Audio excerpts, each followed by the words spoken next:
Oh, are you kidding me?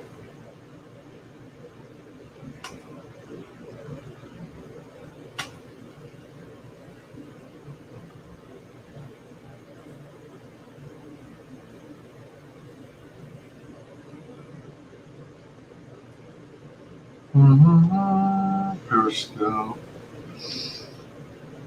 Oh, seriously?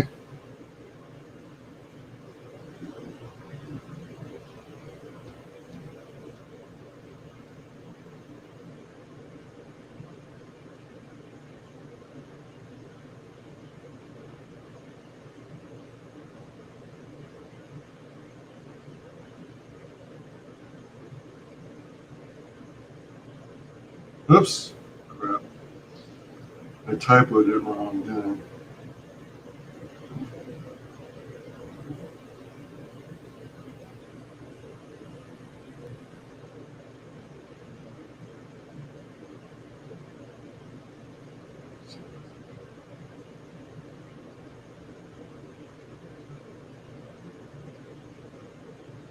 What the frick?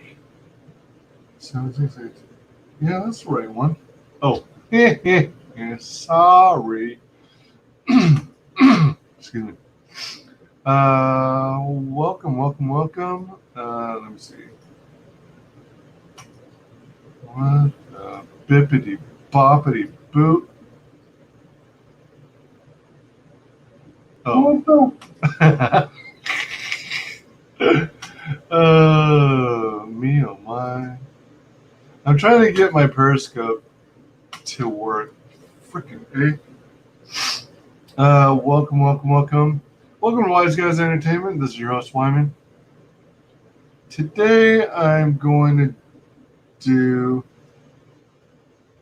kind of a promotion stream. I want to. Alright, so for those. Hold on. Let me try and do. Okay. Hold on. Wait a minute. Everybody stop and shake it.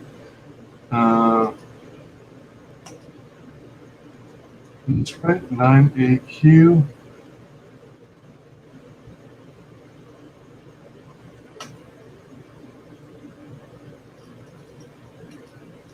This is a broken link or what? Let's try this. Save. Show. Boom, boom, boom, boom, boom, boom, boom, boom. Boom, boom, boom, boom, boom, boom, boom, boom.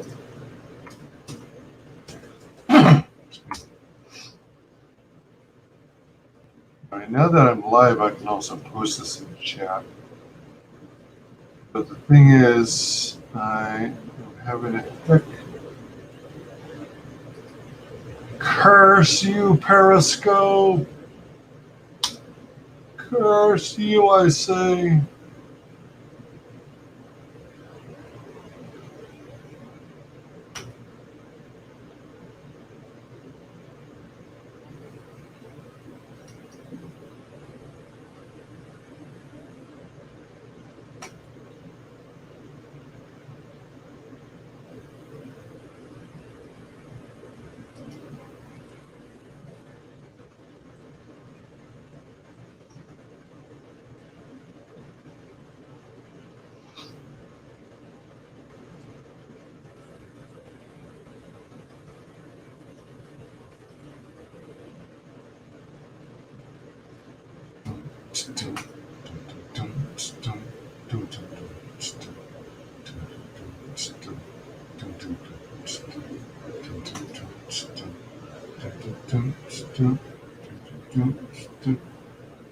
Oh my gosh, I'm missing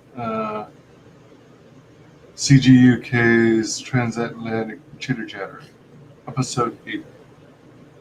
Alright, I'll have to catch that on replay because I am trying to promote a YouTube channel, fellow YouTube channel. Messages. Boom. Boom, boom, boom. Boom, boom, boom.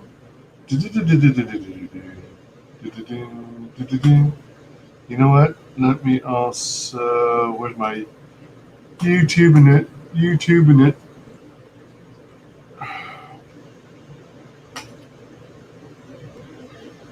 Uh, uh, stream URL is this.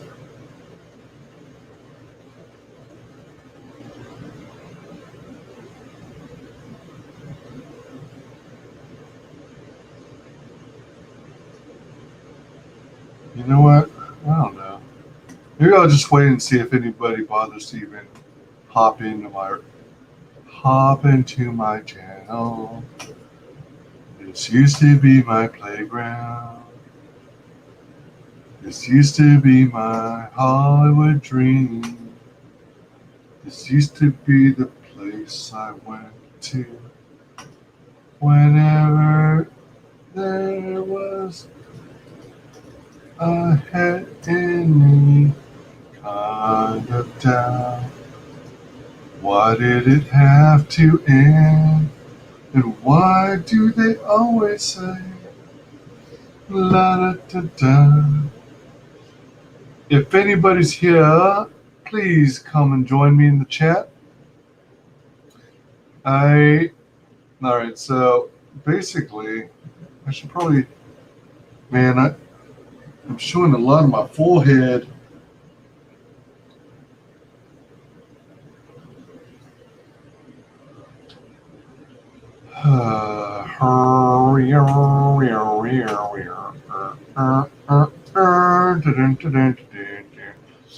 So, if you haven't heard, there's this awesome YouTube content creator named Shae. She also goes by Red Valkyrie. She's so freaking cool. She actually has this channel that I believe she shares with another person. How does it go? It's not Red Android, but she does these. Let's see here. She's actually got all kinds of types of videos, and as you can see, she's very prominent in ComicsGate. I guess I should give some background for. Hey, Fade, how's it going? Hey, hey, hey, hey, hey, hey! It's Fat Albert. Boom, boom, boom, boom, boom. Hey, hop in. Hop it in. Pump it up. Joy and pain. Here we go. Sunshine. What else? And rain. Give it to me, Rob Bass. Joy and pain. Here we go. Sunshine. What else? And rain.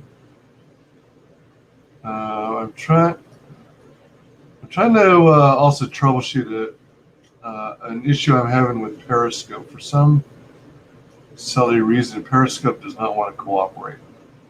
Yeah, so I don't know. Maybe they're having glitches right now. Yeah, if you have time, Fade, hop on in for as long as you can. I don't know how long this is take, but I'm hoping we can get Shae, aka Red Valkyrie, to 1,000 subs for her channel. I know my channel is really small still, but I'm gonna give it a go and try it. Hey, Froggo, can you see the join link? Join this open stream. Hop on in. What's up? Hi. It's Fat Albert. Boom, ba-dum, boom, ba-dum, boom, ba-dum, boom, ba-dum.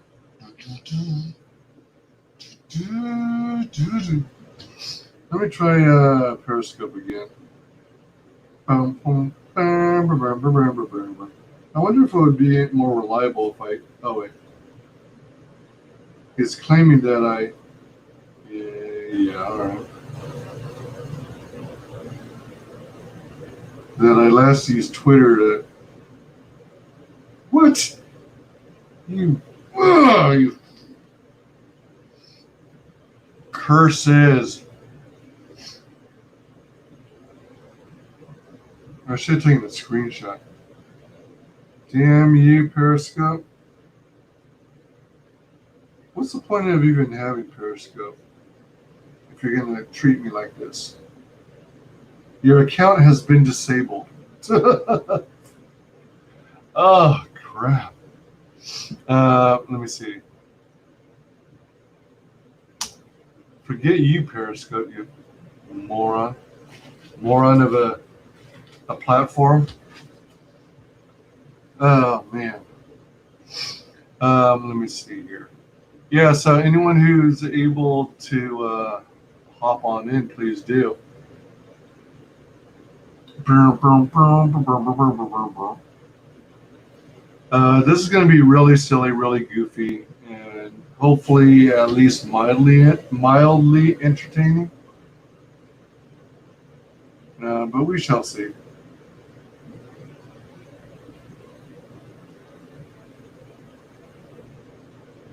Thanks for your continued support, Fade and Frago, and for spreading the word.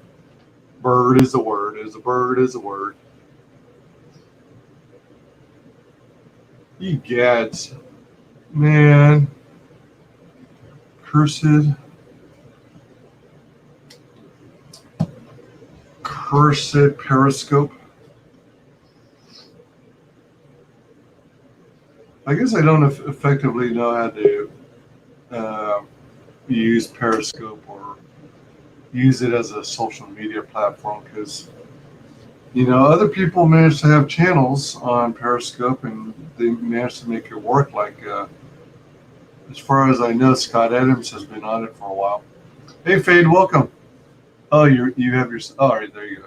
You're no longer muted. How's it going? Yes, it's going good. How's it going with you? Oh, not too shabby. I'm glad I'm finally starting the stream. I had a bunch of stuff going on earlier. I was troubleshooting some issues with the swimming pool. Ooh. And it all has to do with the water not circulating, and the water wasn't circulating because it wasn't getting far enough to get through the pump and complete the circle. And it wasn't doing that because there were leaks. There were areas where, I got a workaround in place, but I think it's a combination of things like loose connections here and there, and I might need to purchase new gaskets. Ooh. Yeah. One of the things you have to do with pool maintenance, and this is for an in-ground swimming pool, 16 by 32, like 21,000 gallons of water. One thing you have to do every season, at least once a year, is go through and check all the gaskets, make sure they're properly lubricated. If the gaskets themselves are like worn out and stretched out, then they're ineffective in keeping in the air and water and stuff. So you don't, with there being leaks and improper seals, you can't have suction, right? And without suction, you don't have water flow. So, are you pretty familiar with electronics? A little bit. All right. So you think of in electronics, they often use water as an analogy. And is it analogy? Analogy. Analogy, yeah. So, are you familiar with parallel circuits or series circuits? No. All right. Well, basically, just imagine a loop, like a ring or a hula hoop or something. or a rectangle. So on one end you've got the motor, the other end you've got the other components of the loop or the circuit. And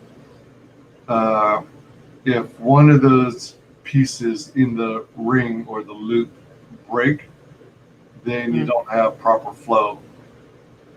In electronics, you don't have flow of electricity. In pool technology, you don't have suction, and thus you don't have water flow. So that's basically what I was working on immediately after I got off of work today. So yeah. How am I coming in? Do you hear a lot of background noise? Because I've got my AC going on. No, I had some background. I think I had some background noises going on, but I'm not sure. So From me or from you? from me, I think I'm not 100% sure, but there we go. Okay.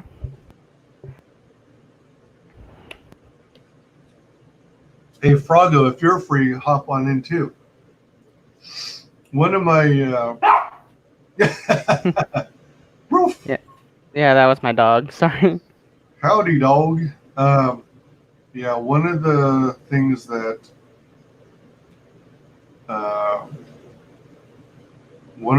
I also want to do, which I haven't had a chance to do yet, is test out the limits of performance.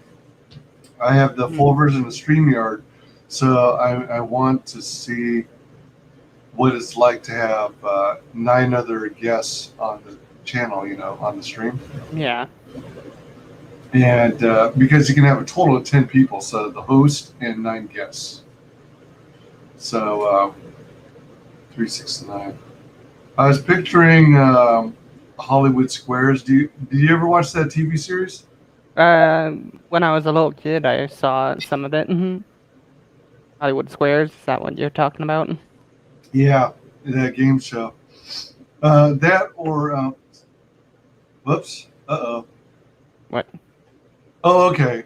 Progress says, sounds good, can barely hear it. Must be talking about my AC. Okay, what is this emoticon? Oh, sexy peanuts. Or juicy peanuts. I got not a clue, so.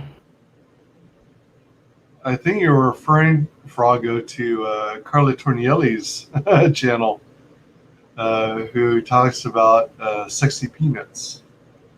There's this kind of inside joke where, with her accent,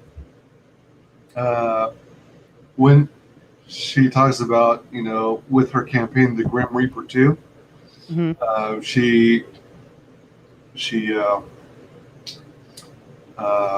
calls that part of it is they got prints, right? Like a lot of campaigns have. So she calls them sexy pinups.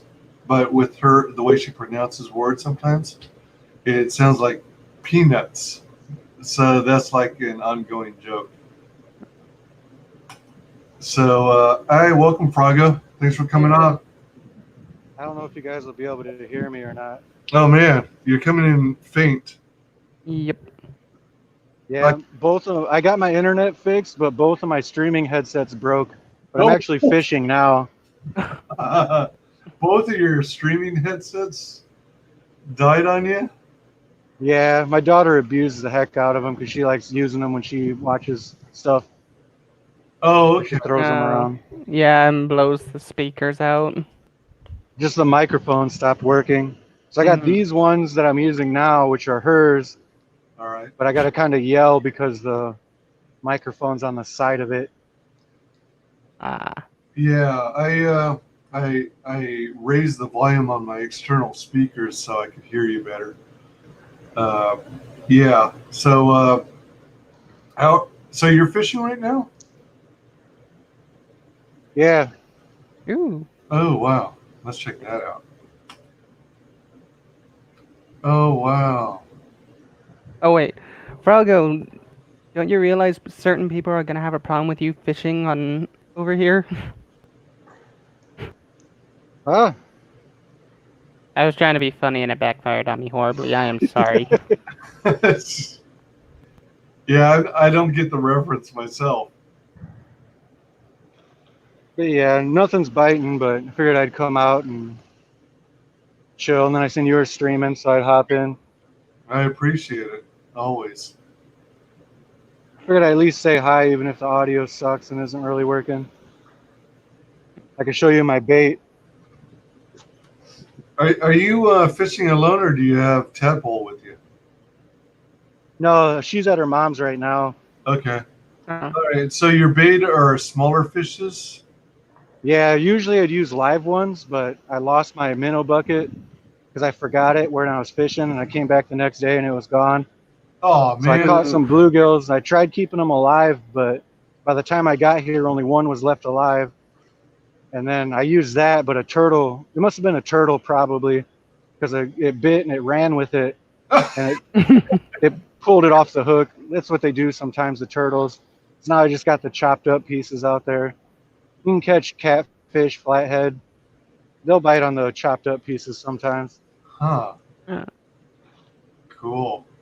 Nice. So by you talking aloud, does that scare the fish away? Oh no. Plus there's lots of noise. You probably can't tell, but the dam's right there. Huh. Like I jam music, like it doesn't really affect. Sometimes I got my wireless speaker over here, so I was playing music before. Oh, really? Because I always thought that when it came to fishing, to get the best fish, you usually have to be up early in the morning when it's still dark, and you have to be really quiet.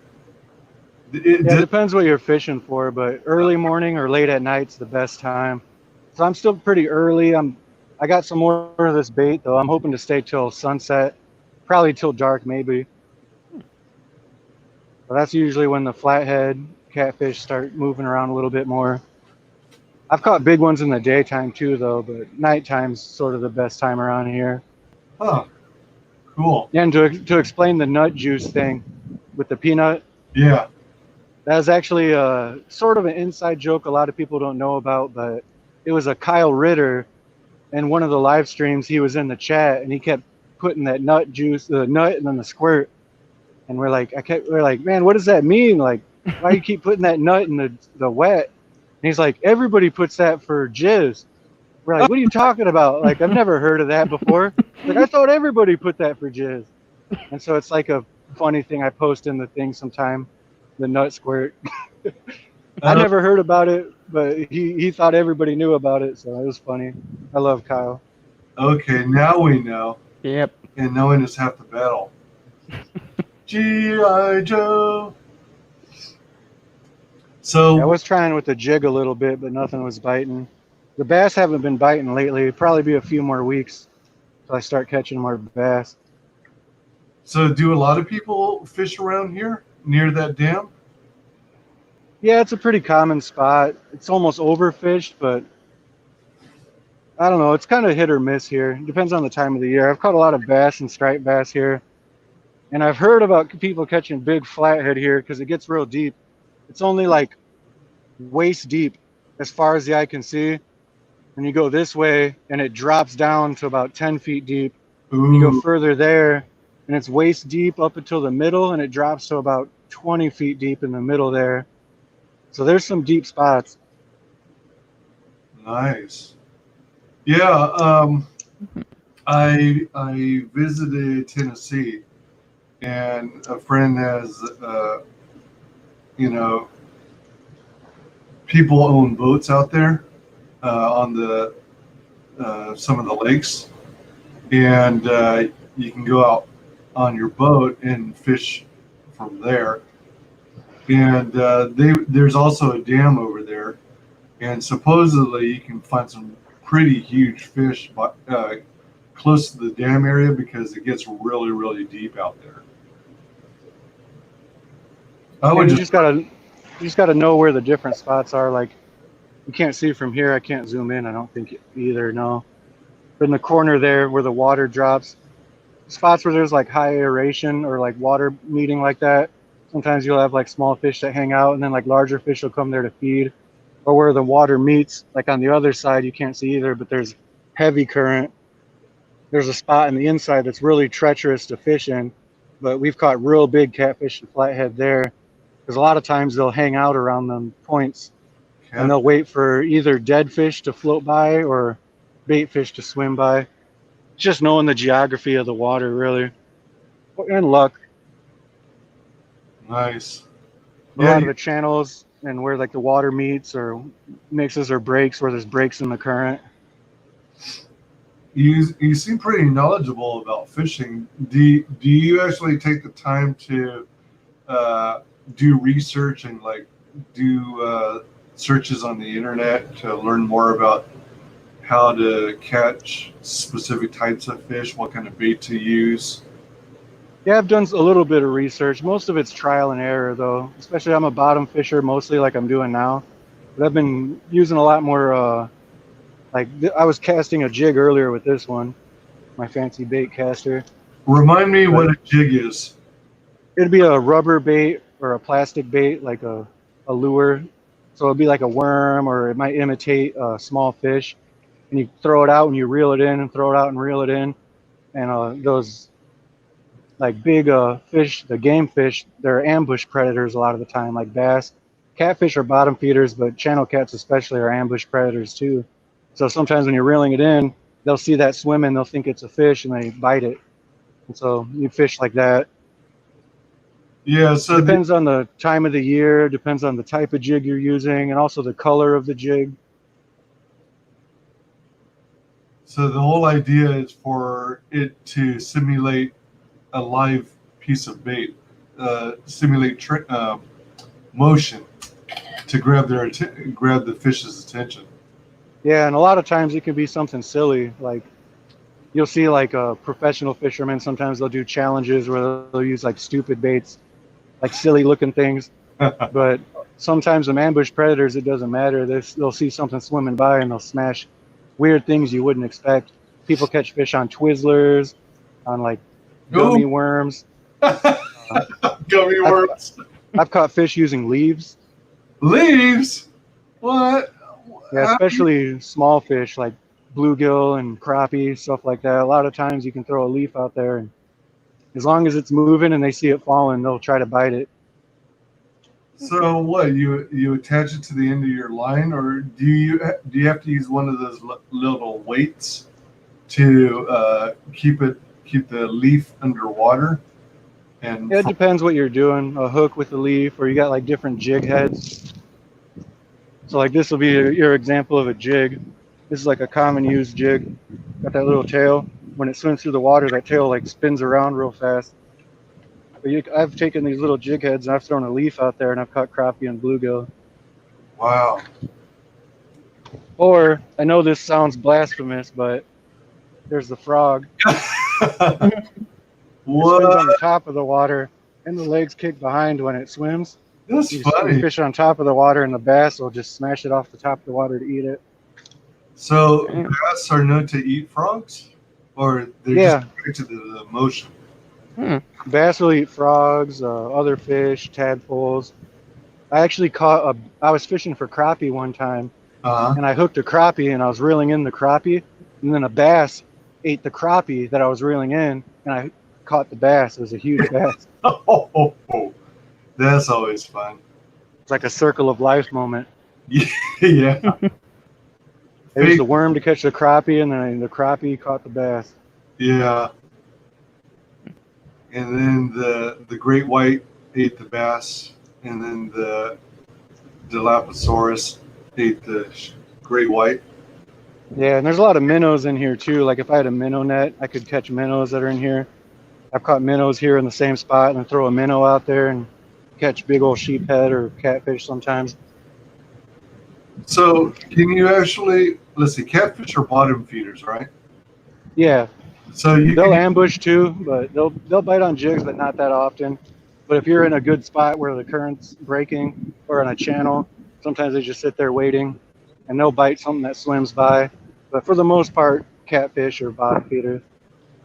And so you can cast your line far out enough and still attract catfish from where you are now? Oh yeah, and I've caught them right close to the bank too, like right off the bank sometimes. They'll Dang. swim along the banks, trying to catch the minnows and stuff that swim nearby. Hmm. So I've caught them right off the bank here, or sometimes deeper. I got them big chunks of chopped up bluegill now, so I got them cast out a little deeper. The only thing that bit so far was I think it was a turtle, Oh. Oh. because I had a live bluegill out there and it bit down and it pulled real hard and I was getting ready to set the hook and then it went dead. And I waited probably like a half hour and I reeled it in and the bluegill was gone. Gars or turtles, they'll sometimes grab the bluegill but not grab the hook.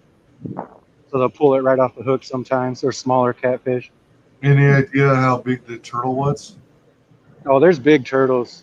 Small turtles will try to eat your bluegills too. They're kind of a pain in the ass if you're trying to catch catfish. But there's some big turtles. Definitely have seen some huge ones, prehistoric looking, Wow. like with them like head bigger than than your fist. Have you tried to take pictures of the turtles or video? Yeah, I've caught turtles. I've caught turtles before. I've got Yeah. a couple of pictures of smaller ones. I haven't caught a real big one in a while. But a lot of times what the turtles will do is they'll eat your fish on a stringer. Because you catch catfish and you put them on a line, a stringer, and you put them in the water so they stay alive. And you'll attach the stringer Right. to a rock or a tree limb, and you keep Right. them fresh. But I've had times where I went to pull in my stringer to put a fish on, and one of my catfish, half of it's gone, and the Ah. turtle will come up on the bank and hiss at you. Oh man. And that sucks because then you got to move your stringer, and they'll still find it. So, is there any trick to protecting your stringer? For example, like if you threw like some kind of net over it that didn't have very big holes, would they well, I guess the fish and turtles would still try and reach in through the holes of a net and still try to eat it, right? Yeah, maybe. I've never seen that before, but I could imagine using a cage would probably be all right. Or if you're in a boat, boats have live wells, but I'm usually bank fishing like I am now. Yeah. Well, do people like you who bank fish, do you sometimes Ooh, see that fish? oosh. No, there's something jumped. Probably No, couldn't see it from your screen. no, I didn't. Did you, Fade? Hmm. Did you see it? I did not, unfortunately. Yeah, just a little splash on top of the water caused a bunch of ripples. There's a lot of huge carp in here too. They're fun to catch. So you got hey, Pale Rider, how's it going? Pale Rider says, "Hail, Frago. Have a good weekend, hooka." Oh, always having a good time. Frog emoji, frog emoji, frog emoji. Even times like now where I've been fishing for 2 hours and nothing's biting. It's just fun being outside. Oh yeah, it beats being holed up in your house or apartment or whatever. Yeah, I'm hoping once the sun sets, I could move to a different spot, but I don't know. We'll see. It's kind of play by ear. Pale Rider, if you're interested, scroll up and click on the link and hop on in. Excuse me. So you said that you currently have bluegill, chunks of bluegill as your bait. Yeah, the bluegill I had died, so Oh, I got these little guys I caught. and is that bluegill or minnow? Those are bluegill. All right, minnow is like longer and narrower, right? Yeah, they're small. They're like little guys. Now you can still use those dead fishes, the bluegill, as bait, couldn't you? Yeah. Generally with catfish and flathead, like the general thing is that they prefer live bait. Oh yeah. But really, catfish will eat anything. They'll eat nasty stuff. Like people use that cheese bait. Cheese? Yeah, cheese bait. It's like a bait they make out of like basically rotten stuff. I've never made it homemade myself, but it's kind of like a paste. Huh. And you dip like a rubber worm in it that sticks inside of the worm, and it's like just real smelly and nasty. Then you throw it out there, and the catfish like to bite those too because they fish by scent when they're out there swimming around, looking around for stuff to eat. A lot of times they can smell it, Okay. which I'm hoping one will come along and smell my chopped up bluegill I got out there. Yeah, really. Yeah. How often do you bring your line in to check it? Not very often at all. Like if people that are newer to fishing will get impatient, keep checking it and checking it and checking it, but especially in this river, like as you can see by all these trees, there's a lot of rocks and trees and limbs and a lot of stuff to get snagged on. So when you throw it out there, if you keep checking it, your chances of getting a snag is real high. So even if you're fishing around a lot of tree limbs and stuff like that, like you're hoping to hook a fish and then reel it in over some of the crab. Yeah. Depends on your bait too, because if you're using cheese bait, it'll end up the water will clean all the cheese bait off. You got to reel it in, put more cheese bait on, and throw it back out. Oh yeah. Did not know that. So you basically wait for your rod to bend, right? Yeah, it depends how you're fishing. So like this one, like I'm waiting for that to bend because it's got a little cut bait. And then this one too. Oh. I got this one out there, and that one it'll bend. You'll see it slam all the way down with what I'm using. Like if something were to bite now, this whole thing would be bending all the way over. But then I got my whale pole with a big bluegill on there that's dead, but I stabbed it so get some of the juices. Yeah. The way this one works is I got it set so if something bites it, the line pulls out and it clicks, and it can swim with it. Then I can pick up the pole and let them swim with it. But then there's a lever. So I'll pull this lever here up, and it'll lock it, and then I pull back real hard. That'll hook the fish. So like a lot of deep sea fishermen use that same tactic or whatever technique. But for the most part, if you're using a worm or anything, you just got your line set up like this, and eventually you'll see some fish bite, and it'll just start doing like this. And then you hook them and reel them in. Oh, neat. Nice. I was just waiting for my dad to come down. Then I might move. I'm not sure. I got this fish and it's rotting, so it'll start smelling a little more. The flies are having a good treat over here. So Yeah, they are. Who's better at fishing, you or your dad? I'd say we're both probably equal. He hasn't fished in a long time because he owes my mom child support for me and my sister. So it's a weird thing with child support. If you're behind on payments, they won't allow you to buy a fishing license. Oh wow! And in extreme cases, they won't even allow you to have a driver's license, which is just a really fucked up thing with the family court, because it's like if someone's behind on the making payments, they're trying to make money, you take their driver's license away, you're making it harder for them to get to work to make money. Yeah. I know there's no logic behind it. Yeah, but since my surgery or my back injury, I've been hanging out with my dad a lot more, and I've been taking him fishing, and he's been catching a lot of bass and fish. He said he's caught more fish with me in the last couple months than he's caught in like the last 5 years, because he hadn't been fishing because of that. But we're fishing technically illegally when he's with me. But here you can have up to 3 poles out if you have a license. You can have 3 poles out at a time. And so if my dad's down here hanging out with me, like he might be using this pole and I might be using those 2. But if the conservation officer came down and said, I need you to see your licenses, all I got to say is, he doesn't have his license, but I do. I'm fishing with these 3 poles. He's not fishing. And they can't do anything about it. Oh, interesting. Just a way to break the law for any of you that want to be criminals like me.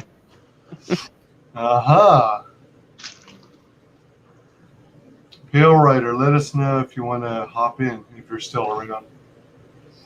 Let's see here.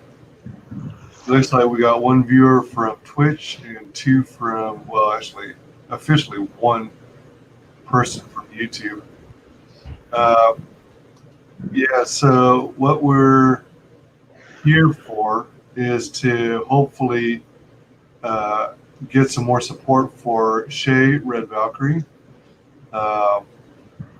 Some might remember her as Shae Zombie, but now she's now known as Red Valkyrie. She is. I thought she was at 927, but I'm looking at it now and it says 926.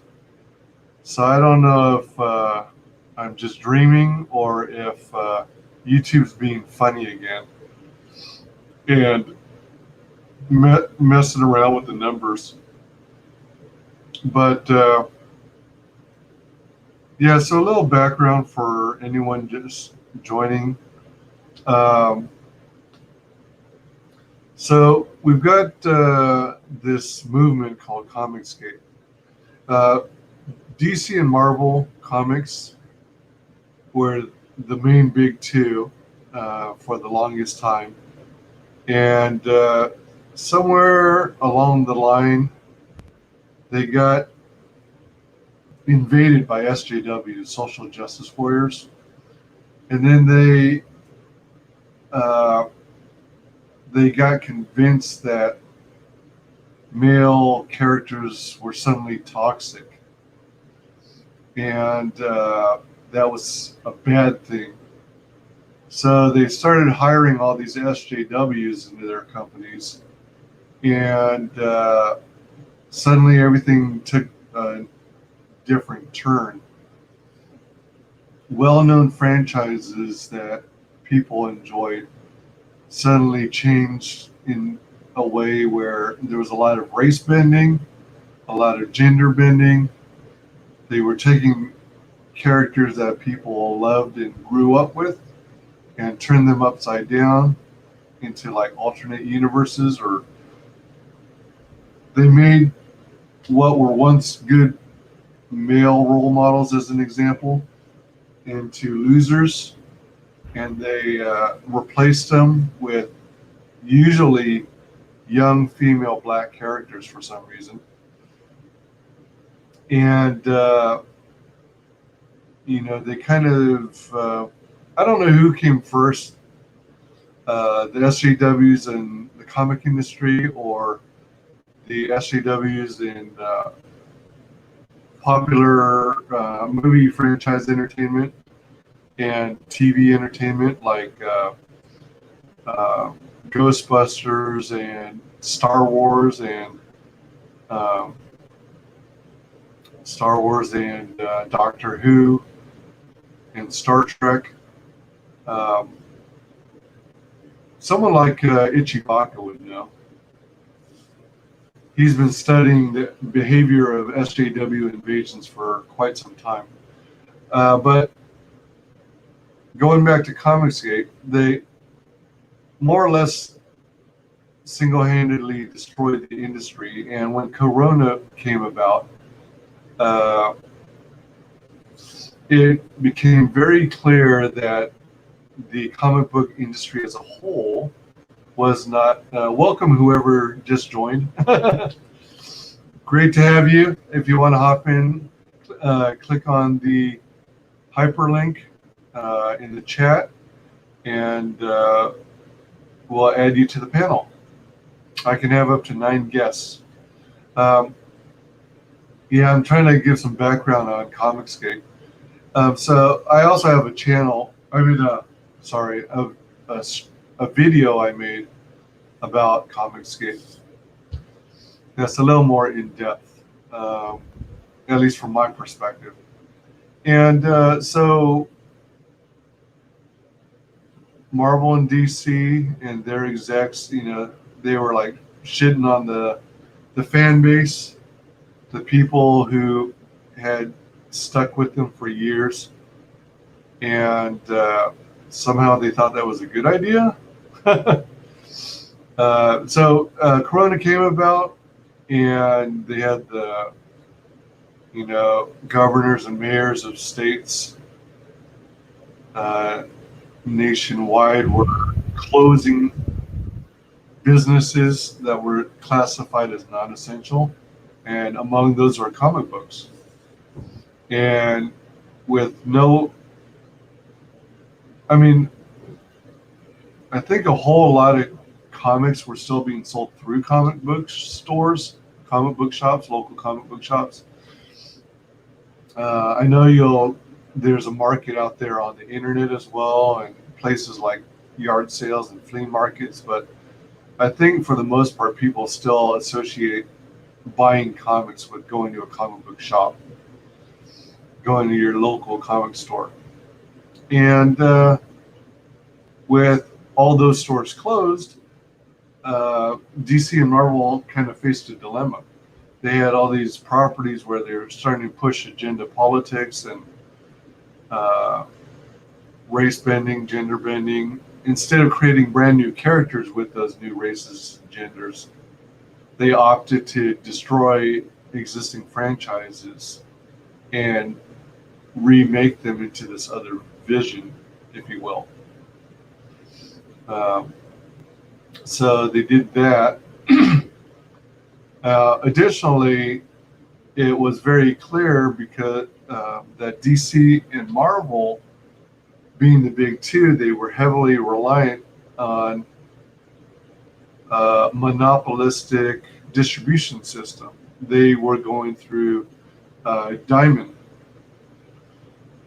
and Diamond is a publisher, a comic books publisher, and Marvel and DC were fully reliant, as I understand it, on Diamond to distribute all their books to all the comic shops. And as the saying goes, never put all your eggs in one basket, because when Corona came about, Diamond, for whatever reason, gave up early on and said, we've got all these debts, but we're not going to pay them. We're going to stop production and distribution for the time being. And that put Marvel and DC in a lurch because, they had no backup plan. They had nowhere to distribute their books to. So in the midst of all that, and SJW is trying to control a narrative, an agenda.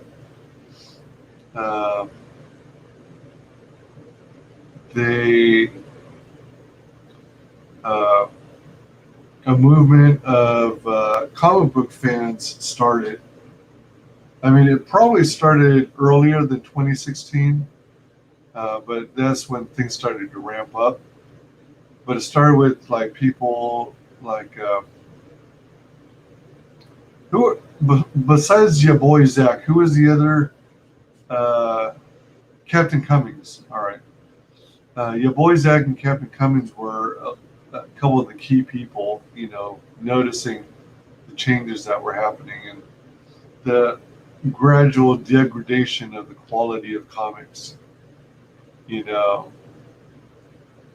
was like the industry was eroding.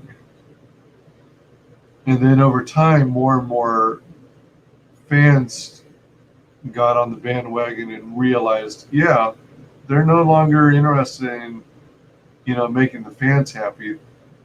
These comic book companies are trying to push agendas and all that kind of garbage. So these comic fans and former mainstream comic creators started trying to go their own way and started in the crowdfunding space.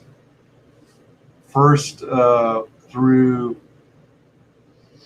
Kickstarter, but then when Kickstarter started getting political and started to have that holier than thou attitude, Indiegogo became the place where it was friendly to what would become ComicsGate creators, because Indiegogo had a lot more common sense. They realized that in the end, it's all about business and making money. If you don't make money, you can't run a business, and if you can't run a business, you go out of business. So yeah. So comic book creators, former mainstream creators started releasing their own books based on their own IPs, intellectual properties, and yeah, so that started the whole ComicsGate movement, and it's like basically a bunch of fans who are into comics and want them to be great again like they used to be, devoid of politics. I mean, it's okay to have politics and, you know, have different races and aliens and whatnot. It's just you're not. The goal is if it fits the story, then yeah, and if it's organic, great. If it occurs naturally, organically, great. But you know, no one's trying to force politics down people's throats. No one's trying to force agendas down people's throats. It's all about creating good stories with great artwork and you know, catering to the fan base with excellent customer service. So that's something I was drawn to, and that's something that Shae, aka Red Valkyrie, was drawn to. So she started a channel and started supporting ComicsGate books. And as you can see, she's got a lot of videos covering all kinds of ComicsGate books, like Graham Nolan's The Chenille. We've got Jason Bascom's Unhinged Entertainment Presents Absolute Book 1. You got Slaughter Squad. You've got Dan Fraga's Black Flag, Pineapple Perception. You got Skits Comic, Skits.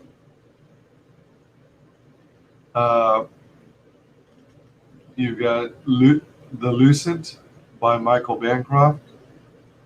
Battle Maiden Knuckle Bomb by, that's Kyung Lee, right? Guys? Don't leave me hanging here. That is Kyung Lee, right? Battle Maiden Knuckle Bomb? Yeah, that's Lee. Another case for the Littlest Umbrella from Tug, that umbrella guy. Graded 0.5's Peregrine. Yeah, so she soon became like a big influencer to me. And I saw what she and other creators like Carla Tornielli of the Grim Reaper 2, Mandy Summers and John Malin,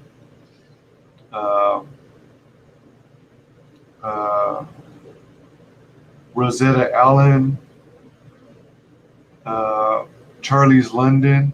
Yeah, a lot of these channels, including mine, are all about promoting all of the great CG books out there, CG being ComicsGate. So whenever possible, I try to go wholly ComicsGate. But every now and again, I have a creator who's like ComicsGate friendly, excuse me, or is someone who's more fandom menace than they are ComicsGate. Because I try to cover both organic movements, ComicsGate and fandom menace on my channel.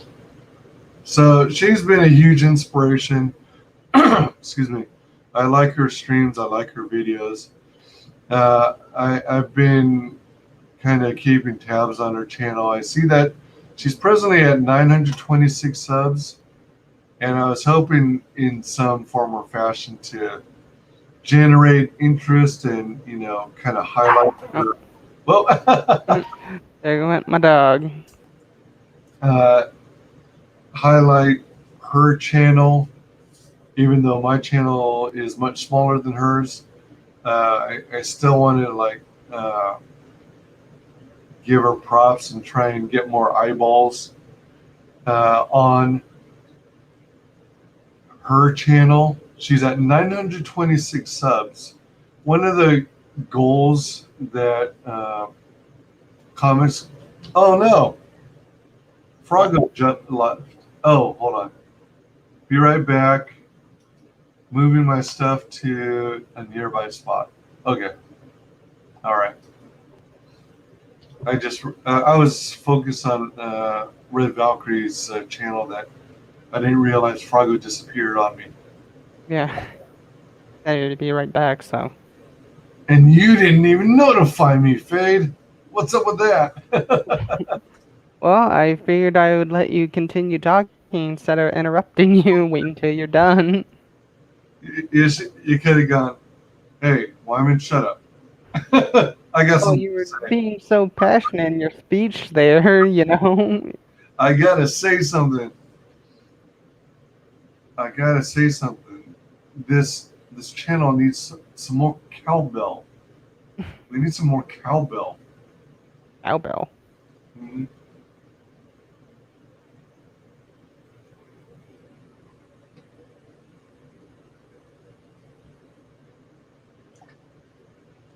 That's a that's a reference to what's his name. Hold on.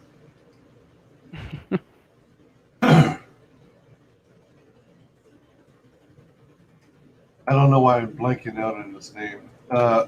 So many people do. So many people do impressions of him. Uh,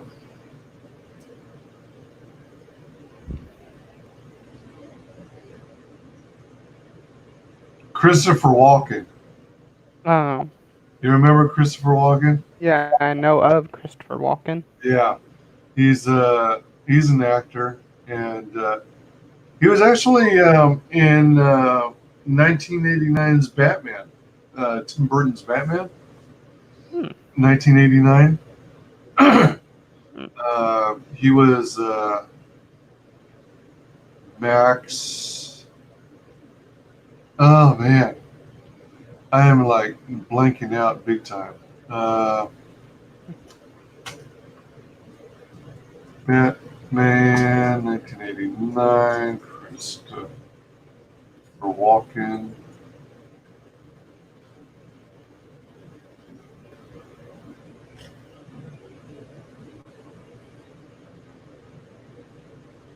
Hmm. No, he wasn't. He was in the first Batman.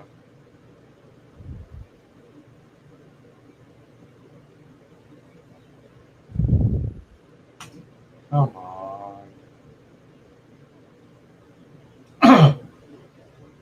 He also was Max Zorin and James Bond, A View to a Kill.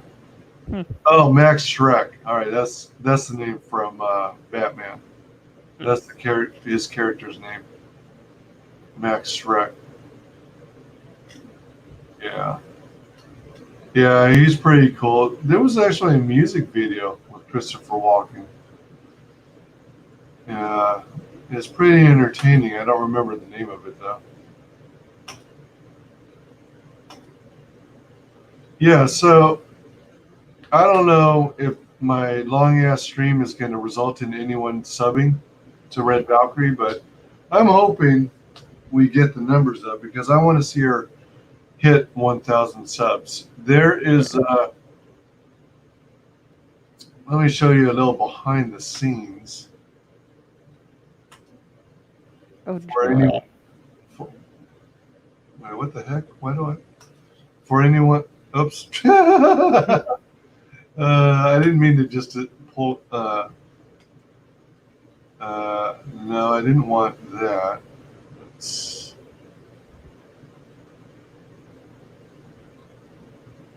oh, I guess I need to open YouTube Studio. Hmm. I wanted to show people something.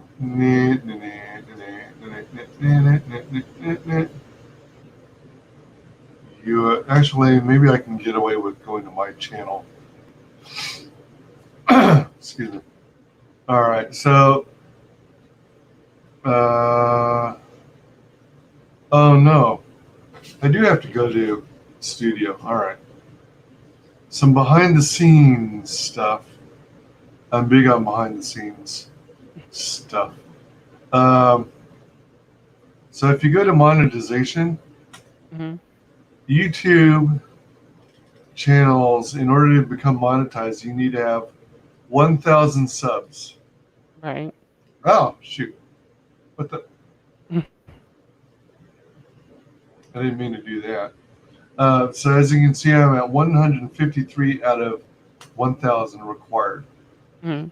Plus, you need 4,000 required public watch hours. I'm at 576. So, if you were to, oh, you know what? Here's something interesting. People might get a kick out of. Well, anyway, I'll do it next. So let's see here. So 153 subs out of 1,000 required. She's at 926, so she's almost at 1,000. So I want to get her to 1,000 if I possibly can.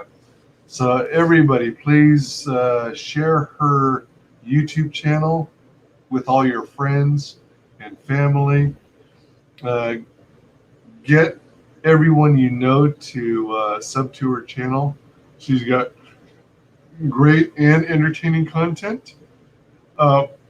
Excuse me. Additionally, excuse me, I really don't know where she's sitting in terms of public watch hours, but the more people we can route to her channel, the better. Yeah. Because once people check out her videos, then they'll get hooked and they'll love it and they'll sub and enjoy her content. Most definitely. So those are the requirements in order to become monetized. And monetization helps because you dedicate a chunk of your time and it's really something that people are into. People who make these YouTube channels are passionate. They got a message. They got something they want to say. They got their viewpoints on stuff, and being monetized just helps out, because they dedicate so much time to it. Let's see here. So here's the other thing I was going to show. Let me see if anyone else is here. All right, so he's still moving stuff to a nearby spot. I should get an audible notification if Froggo comes back. For anyone, you know what? Let's do this too. For anyone who's out there who wants to hop in and chill, use this link I'm going to share in chat. Unfortunately, nobody's going to be able to view this stream on Periscope because my account is disabled. And I got to get in touch with their support. They're probably assuming that I'm a spammer. Because I periodically try and, remind everyone to like, comment, and subscribe, back this book, that kind of stuff. Yeah. That's one of the reasons why I don't care for Periscope. They're trying to bring me down, man. All right. So that's YouTube Studio. So you need 1,000 subs and 4,000 public watch hours. So hopefully she's reached that part. I mean, she's got a lot of channels. I mean, she's got a lot of videos. I mean, look at that. Look how many videos. Jeez. Yeah. She's covered more books than I have, I believe. Okay. There are some titles that are from early CG Mhm. before I fully jumped in. I didn't jump until like September, October of last year, 2019. So I missed out on some of these campaigns.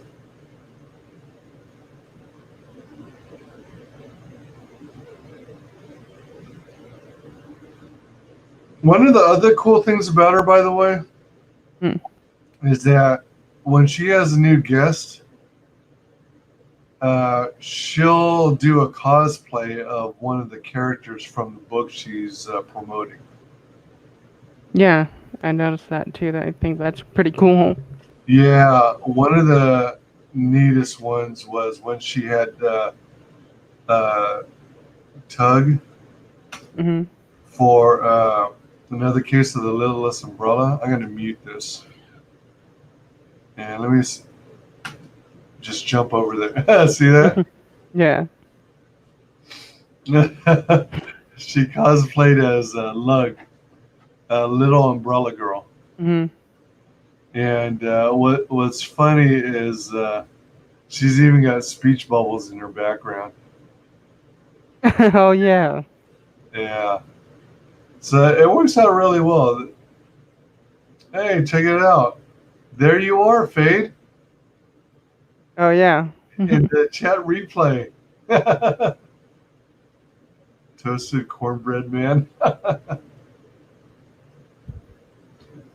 Fade is in the house. Yeah, so I think it's so cool that she cosplays as well. Um, yeah, spread this channel to everyone you know, everybody, and let's try and get her some more subs. I mean, if I can convince people to at least one more person to sub, so she has 927, then I will feel I have done my job. Let's see here. Must be live. Yeah. Oh, excuse me. Oh, I'm gonna remove the Periscope destination because they're giving me grief. All right. It's like, forget you then. Fine, be that way. See if I care. Yeah, so we got Red Valkyrie. Uh, when she started, I think she started as Shae Zombie.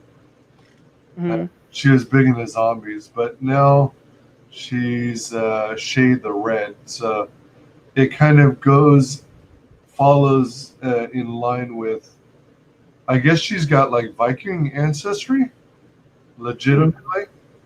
So she's now more Viking. So that's pretty cool. By the way, for anyone interesting, there is a way to, from her channel, you could click on the link to Super Chat, or let's see, I don't know, is this Patreon? I'm not sure. Oh, don't I have my bookmarks bar, sidebar? Oh, I thought I could have a status bar. Full screen. No, I don't want that. Huh. Oh. Let's click on this, see where it takes us. Oh, Patreon. Okay, so she's got a Patreon. Recruit, warrior, or party leader. Wait, there's 6 levels? So she's got 1 patron so far. At one point, I considered becoming a patron. I considered creating a Patreon, but I've been hearing so much bad stuff about them as of late. Yeah, but for right now, I wouldn't. Well, I wouldn't do it because they're going downhill now. So Yeah, yeah. It seems like they're losing support and subscribers. yep. Uh, but this is one way to support her. And and she's got 6 membership levels: recruit, warrior, party leader, commander, warlord, and king.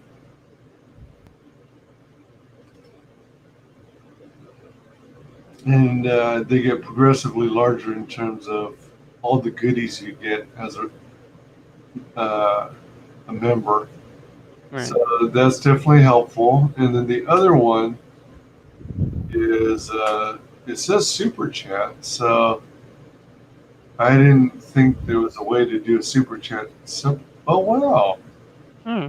that's interesting. So how does that work exactly if you don't live stream? Right. I associate super chats as being something. Oh, super chat during streams.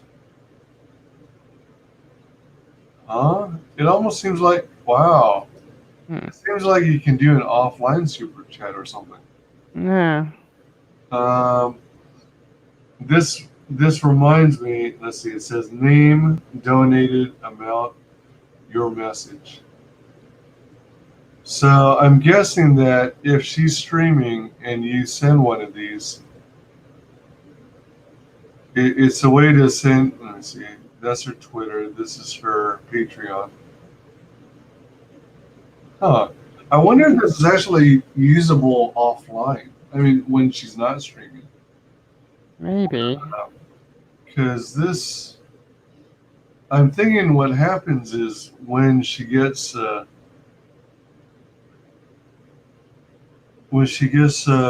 tip, a super chat, this either appears on her screen or it appears on the live stream screen that says, for example, Wise Guys Entertainment donated $1, and then followed by the message. Do you ever watch Faye? Do you ever watch Twitch streams? Sometimes. You notice how when people send in, I guess, super chats, Yeah, like bits or something. what was that? Like bits or something, whatever. Oh, well, there's Oh. that, but I think it's from Twitch, but you typically see like a little animation or something. Mm, Do you ever go on Martina Markova's streams? I do not. Okay. Well, Martina Markova, she's a stage performer, and she actually has her own ComicsGate book, Lady Alchemy. So Oh, yeah, now I know of her. I interviewed her on one of my streams. Down one of your streams. Yeah. I want to have her on again though, because I'm trying to promote her other stuff too, because she was in competition for being a cover model, I guess, for Maxim magazine. Oh. But I think towards the end of the semifinals, things got screwed, and some of the competitors were starting to buy, use paid votes instead of the free daily vote. Mm. So, quick segue, since we got the time anyway, since I'm planning on streaming for hours anyway. So here's what it says now. Maxim, wait, what? Bit, is that Big Laurie? I think. The quarterfinal phase of the competition has ended, and we are verifying all voting activity. The semifinals will begin Monday at 3. So, I mean, for the longest time, she was maintaining the lead in first place. But then as it got closer and closer to the end of the quarterfinals, then the competition got really fierce, and she dropped to fourth place several times.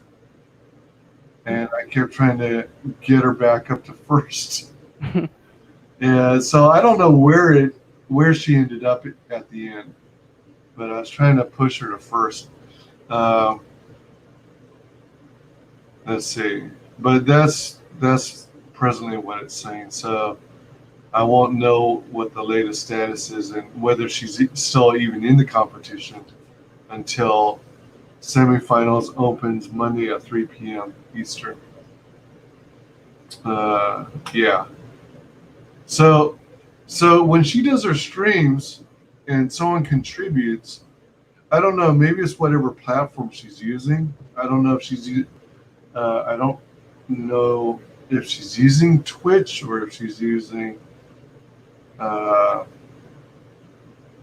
I don't. StreamYard or what, but Oh, she uses, I think, OBS. OBS has super chat like features. Yeah, Oh.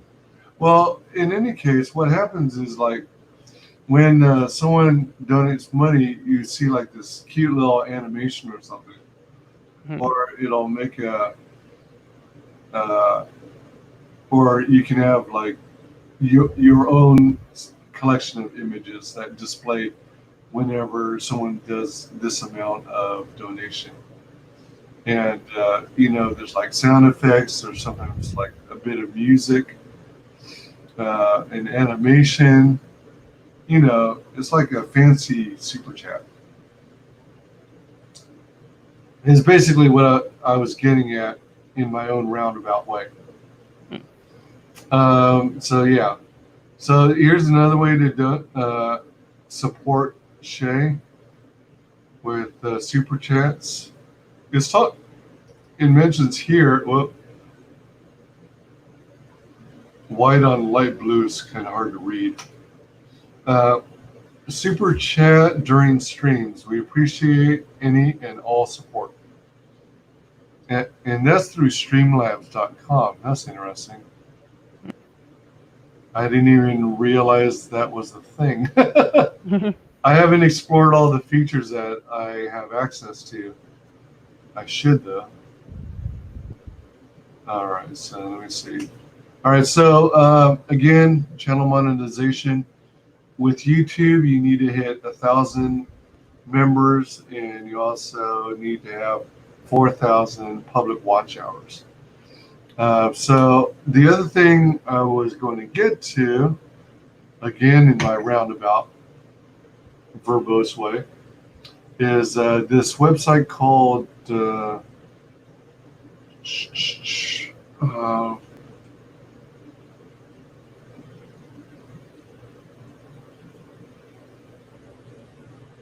crap. All right. Let me look at my other tab, my other screen. Okay, it's called Social Blade. Okay. Some creators, like EVS, sometimes referred to Social Blade. It's a website where you can pull up people's channels and compare your progress with that of others. So, Wise Guys Entertainment. There I am. So anyone who's interested in looking me up, look for the one that has the 153 subs and 127 uploads. So select channel. So that tells you I have a grade of C. So I'm not doing so hot. But you're not doing bad either. Yeah, my subs have dropped in the last 30 days by 21.2%. It talks about estimated monthly earnings, but I'm not even monetized. I have a long way to go. It says that my channel's had 1.2 thousand video views in the last 30 days, which is pretty exciting. Here's a chart showing total subscribers weekly, estimated yearly earnings. If I were monetized, I might be earning $4, somewhere between $4 and $58 a year.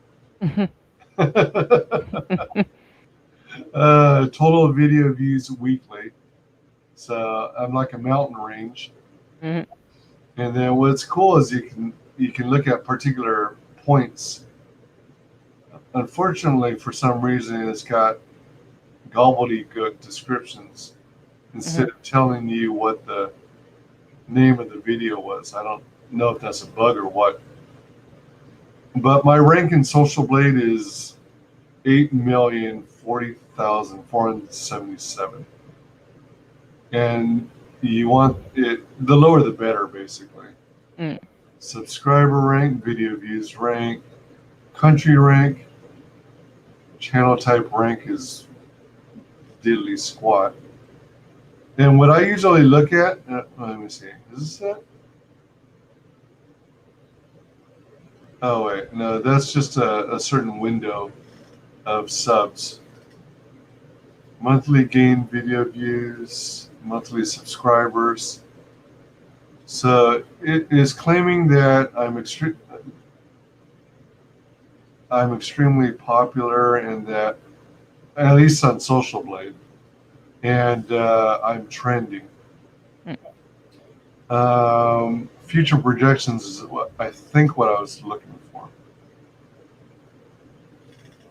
All right, so in order for me to become monetized, I'm roughly at the pace I'm going now.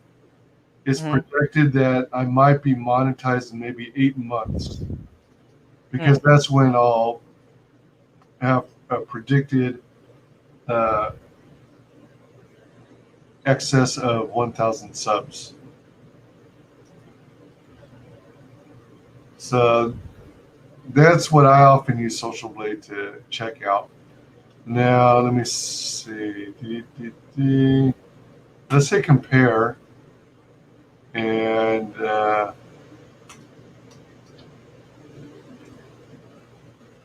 me see if I can get this to work right. Red Valkyrie.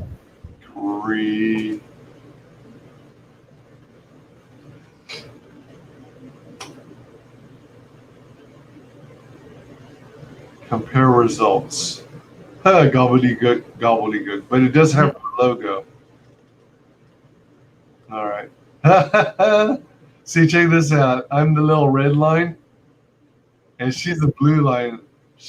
She had a huge boost January 20th, and another huge boost early February, I guess. And now she's steadily climbing. It's just fun to look at charts and tables and stuff. At least I think it's fun. I don't know about anybody else. But, man, where did Froggo go? Wah, wah, wah, wah. Let me see. Out of curiosity, is it hard for you to read it on screen?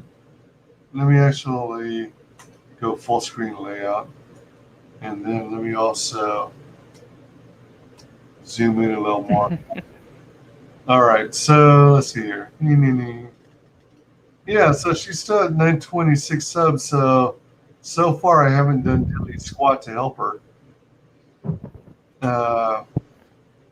Wow, 14,085 views. Man. She's got fewer uploads than me, but she's got a hell of a lot more views and a hell of a lot more subs. Estimated potential information, earnings and information.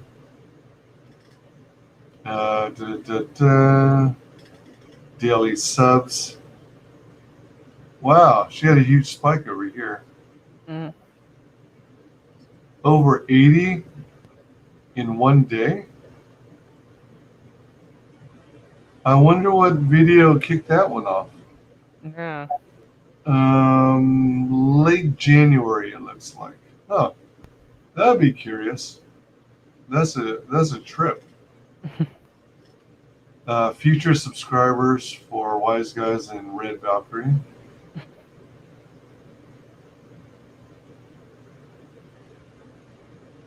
Pretty trippy.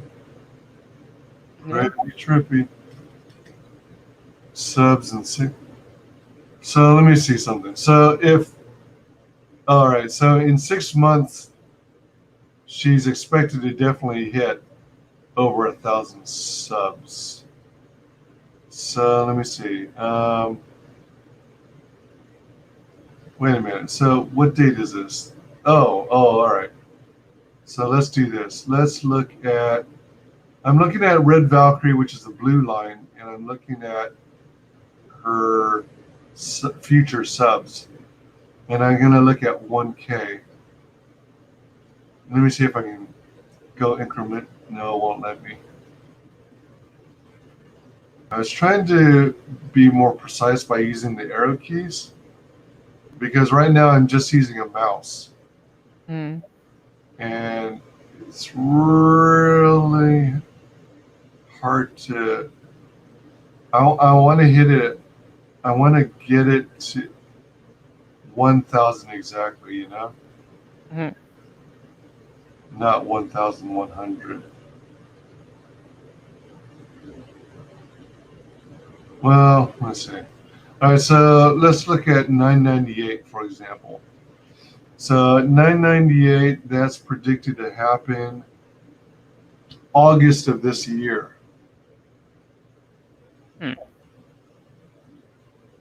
Huh.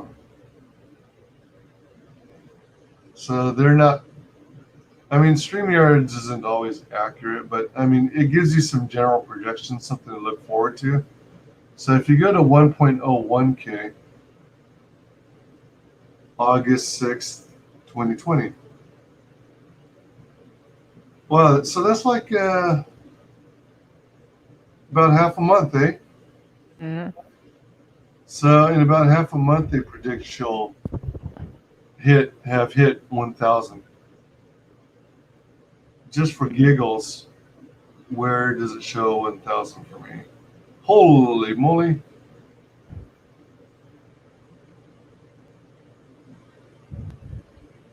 Oh, whoa, shoot! Oh wow! I managed to get to 1K on mine. So May 2021, May of next year, Mm. which is roughly when the For the Fans Fest is expected to be in May of 2021, Orlando, Florida.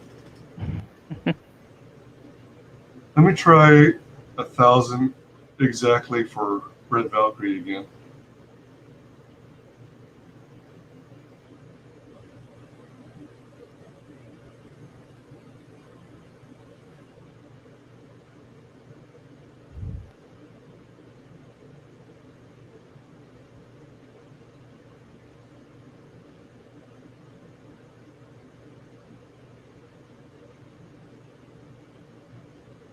Come on, come on, Berg!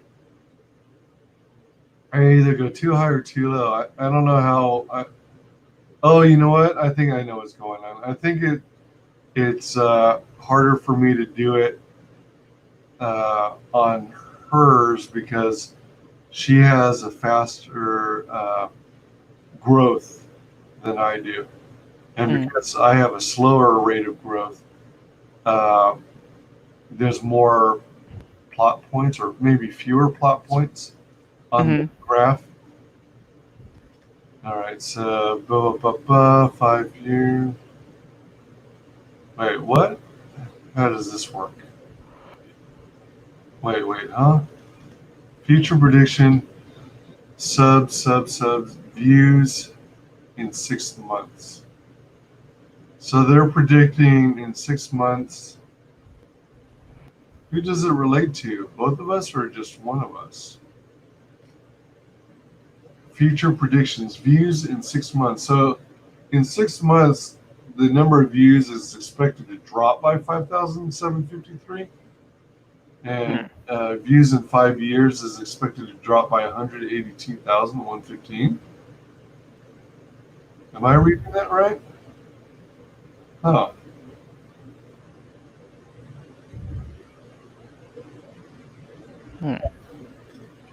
Note, future projections are based on your average daily statistics. This value changes on a near daily basis, so if you get more popular, your projections will be altered to reflect that. This generally allows people to be able to achieve their goals and allows for steady growth. Okay. Let's click on, let me see, the views. Oops.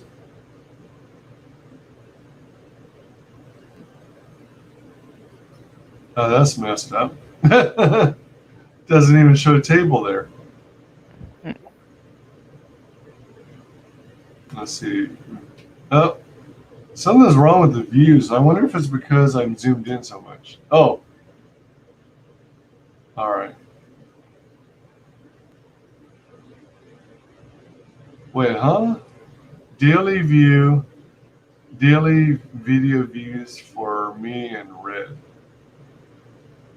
Oh, the blue one is all her.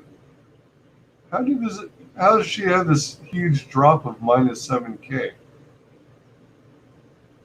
What the hell happened there? Look at that, minus 7,000 daily views. Dang, what the hell? I wonder what generated that. Maybe she took a break from YouTube. Look at this. Oh shoot. Future video views. Look at mine. So around September of this year, I'm expected to cross paths with Red and go down into the gutter while she soars into the sky, into the stratosphere. Future video views. Dang, that's cold. That's cold. Hey, Sigmate Studio, how's it going? Hold on a minute. If you're going to be able to hang with us, hop on in. Join the panel. I'm interested in testing the waters out and see what the performance is like when I've got 9 guests, 9 other panelists at the same time.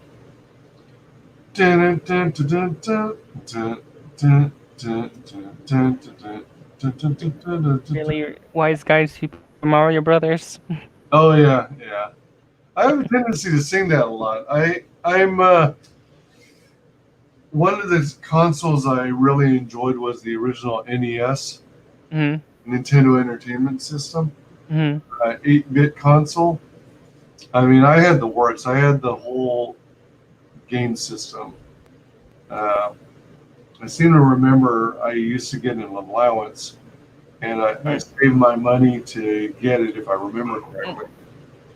And I got the original game console. I think it came with 2 games, Super Mario Brothers, or maybe it was just Mario Brothers.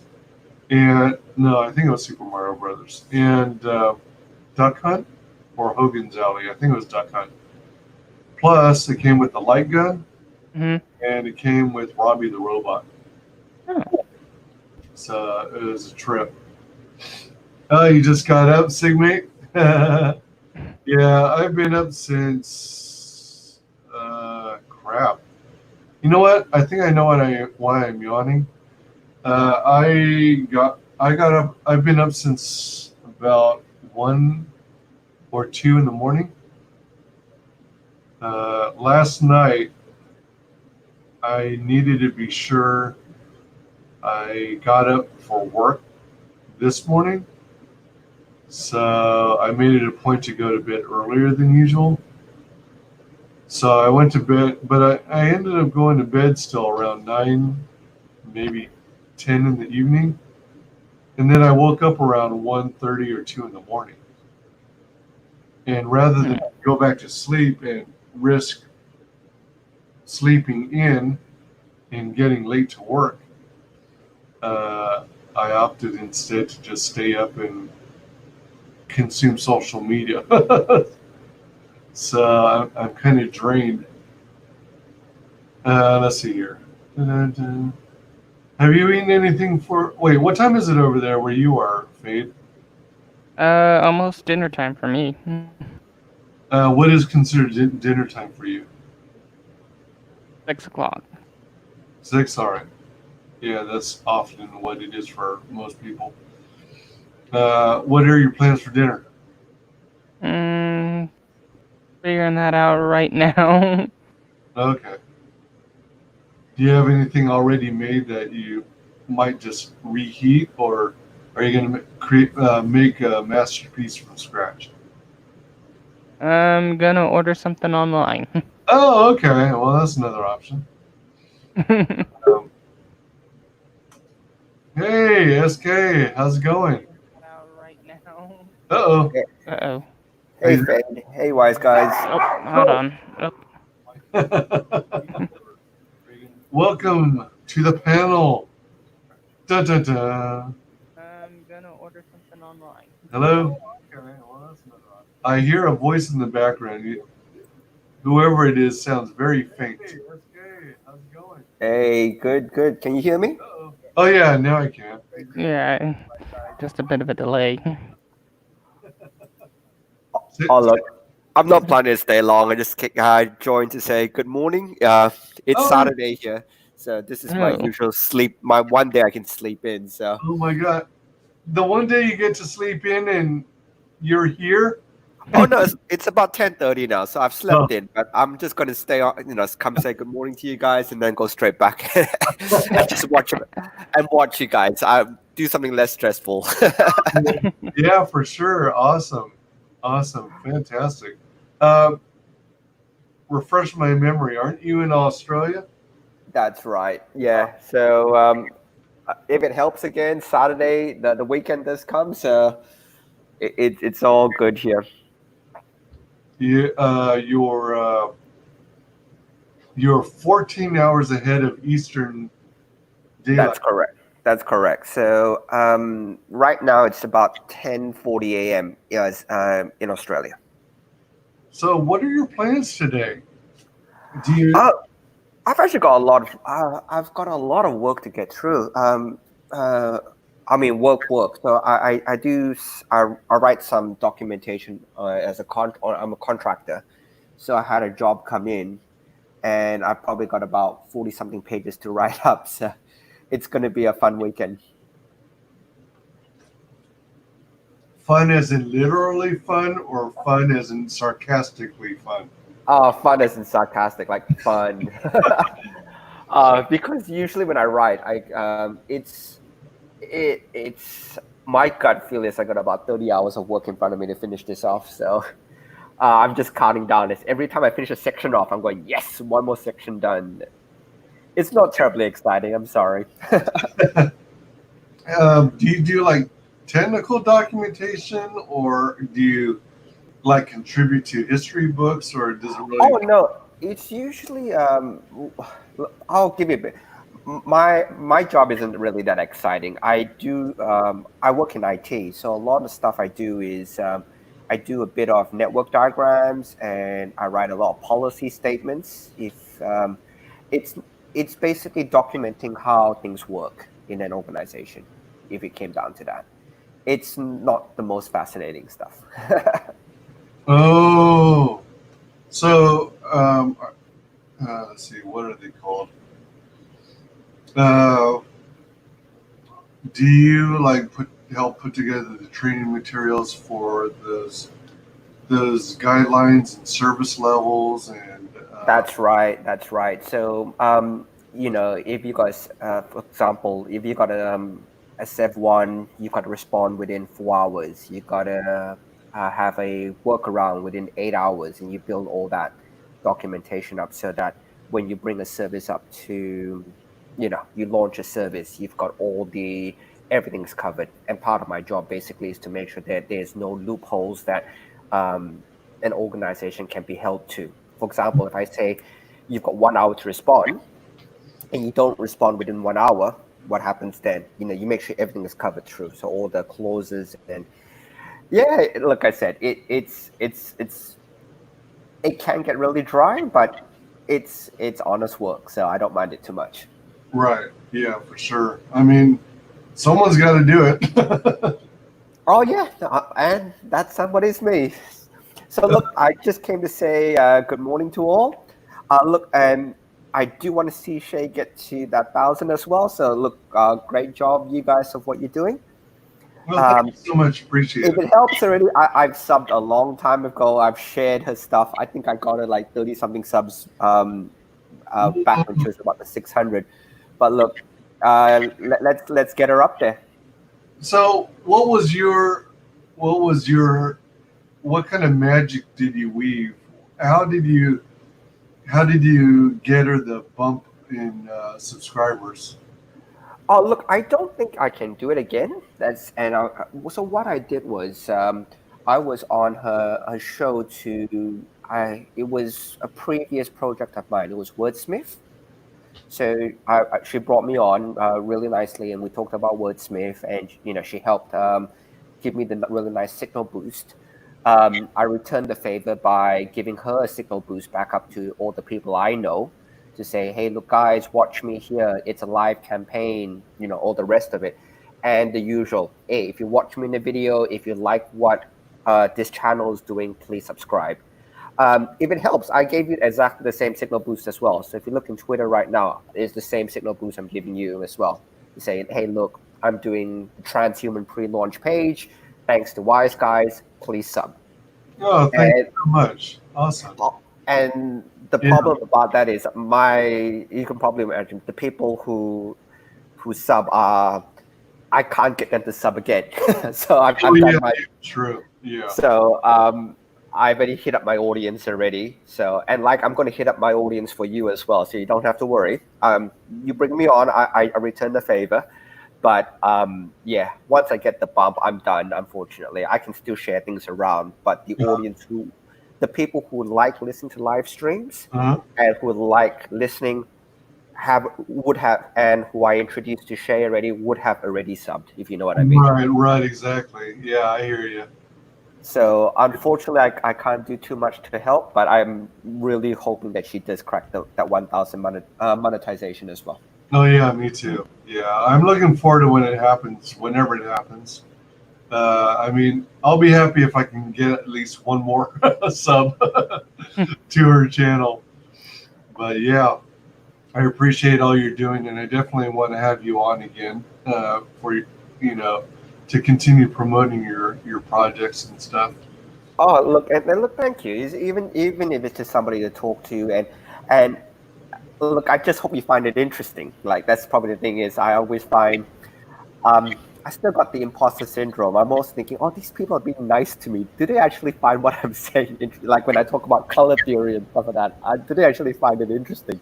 That's I actually do. I mean, I'm into drawing, but I'm self-taught, and I don't have a whole lot of formal training. I once took one of those like local, those adult schools where they, I don't know if you have the same kind of thing in Australia that we have in the States. Oh, but they have after-hour colleges. So so after work, and I've actually done a lot of live drawings. So that's in terms of artwork, that's my absolute favorite. Like anatomy is hard.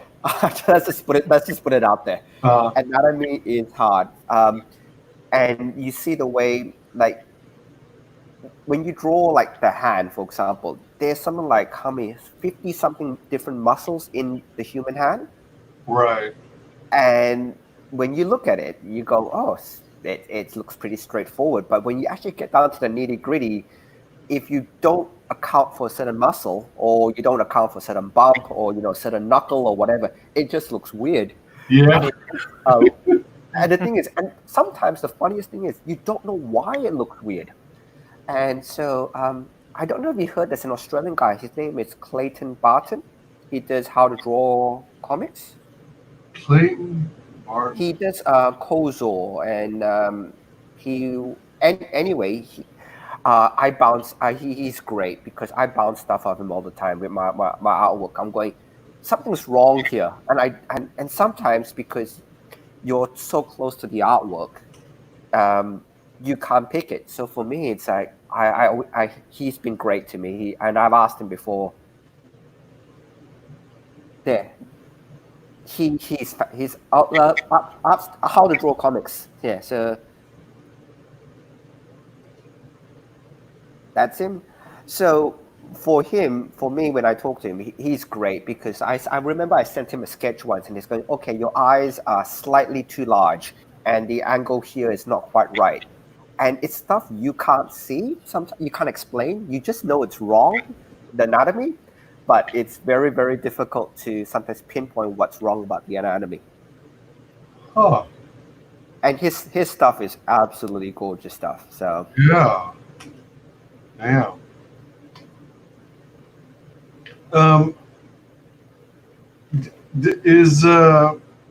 Man, I got to pay closer attention because there's this advertisement that keeps coming up on a lot of videos that I'm playing, you know, when I'm consuming other people's YouTube content, and somebody comes on. I don't know if it's him or someone else, but they talk about, you know, learning to draw and learning to draw well from scratch. I wonder if it's him. I'll have to pay closer attention to see if it happens to be Clayton. I think on Twitter he's How to Draw Comics. If you want to find him on Twitter, but yeah, look, just in terms of those night classes, I did live drawings before. Yeah, it's How to Draw Comics, one word. And he's an Australian guy, so I'm going to claim all the Australians I like to claim. But yeah, so he has a stream as well, How to Draw Comics. It's very popular as well. So that's him. Oh, I am following him. There you go. Let's also mark for notifications. Yeah, so he's a good guy. He's working with his brother on something called Kozo, which should be coming up soon. And yeah, look, there's so much good artwork and stuff that's coming out. So I'm really glad to give Clayton a small shout out.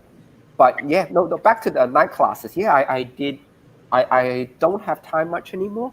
But live drawing was fantastic because, like I said, anatomy is probably the thing that fascinates me the most. It's difficult. And if you see those cross-section drawings, the ones that really fascinate me, you see where they identify all the different muscle groups. Have you seen those ones? Oh, she went up a sub. Yeah. You mean like if you were to visualize they peel the skin away, and then you basically draw all the different muscle groups.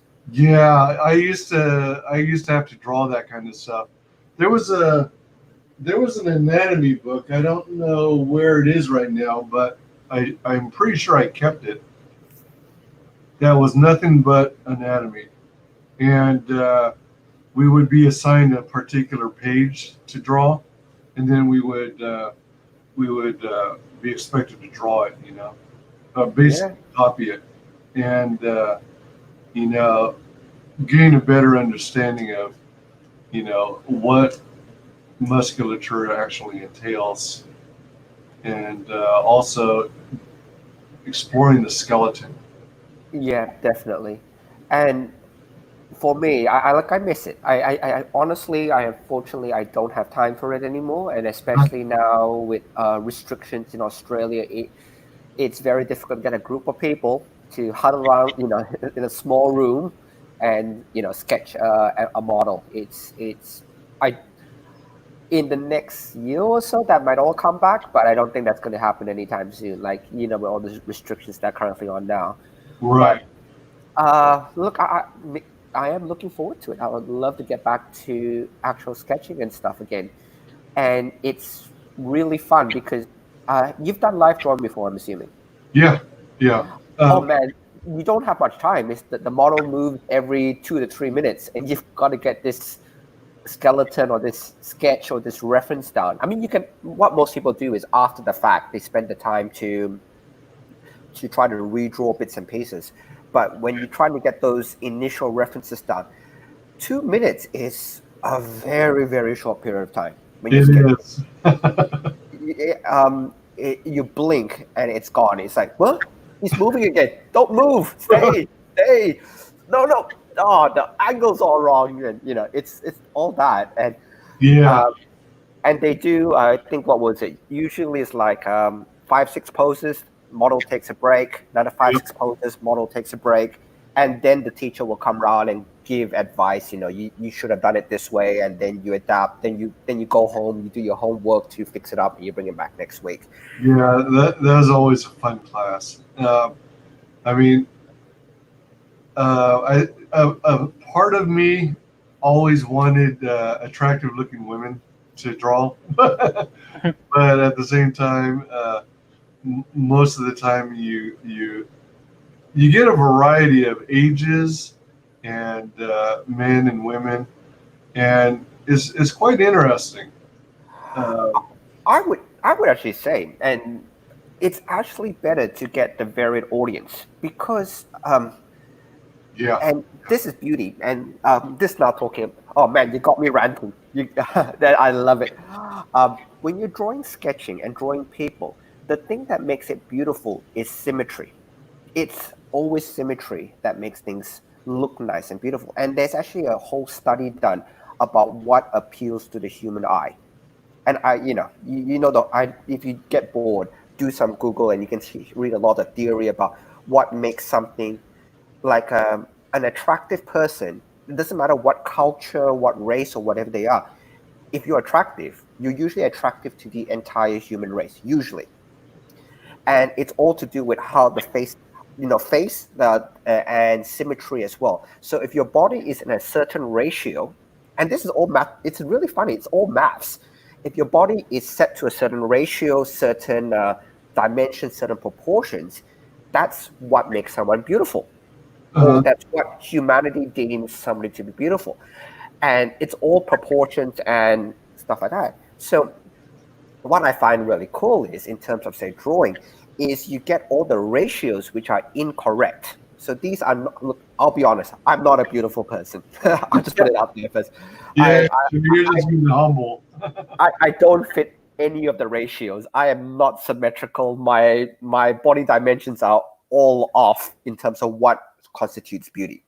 But saying that though, drawing people who are not in that proportions is great, because when you want to start drawing, say, beautiful men or beautiful women, if you know how to draw the less attractive ones in terms of maths, just the math side. Look, I won't demean anybody in terms, because people find different things appealing. But in terms of maths, if somebody doesn't fit a certain ratio, it's actually really good, because you don't naturally artistically want to draw that. So by forcing you to draw those people who are slightly more obese, slightly out of shape, whatever, then it actually becomes easier to draw. It's actually easier to draw attractive people than it is to draw not attractive people. I don't know if that makes sense to you. Oh. Because your mind naturally wants to draw things which are symmetrical. When you when you draw or when you think about stuff, your mind automatically puts a reference point to it. If you think, one good example would be phone numbers. If I give you a phone number, your mind will automatically group numbers together. The first 3 digits, 4 digits, or whatever, your mind automatically groups numbers together. So your mind works in a certain way. So when you automatically draw, you're automatically inclined to draw things which are attractive to you in that ratio.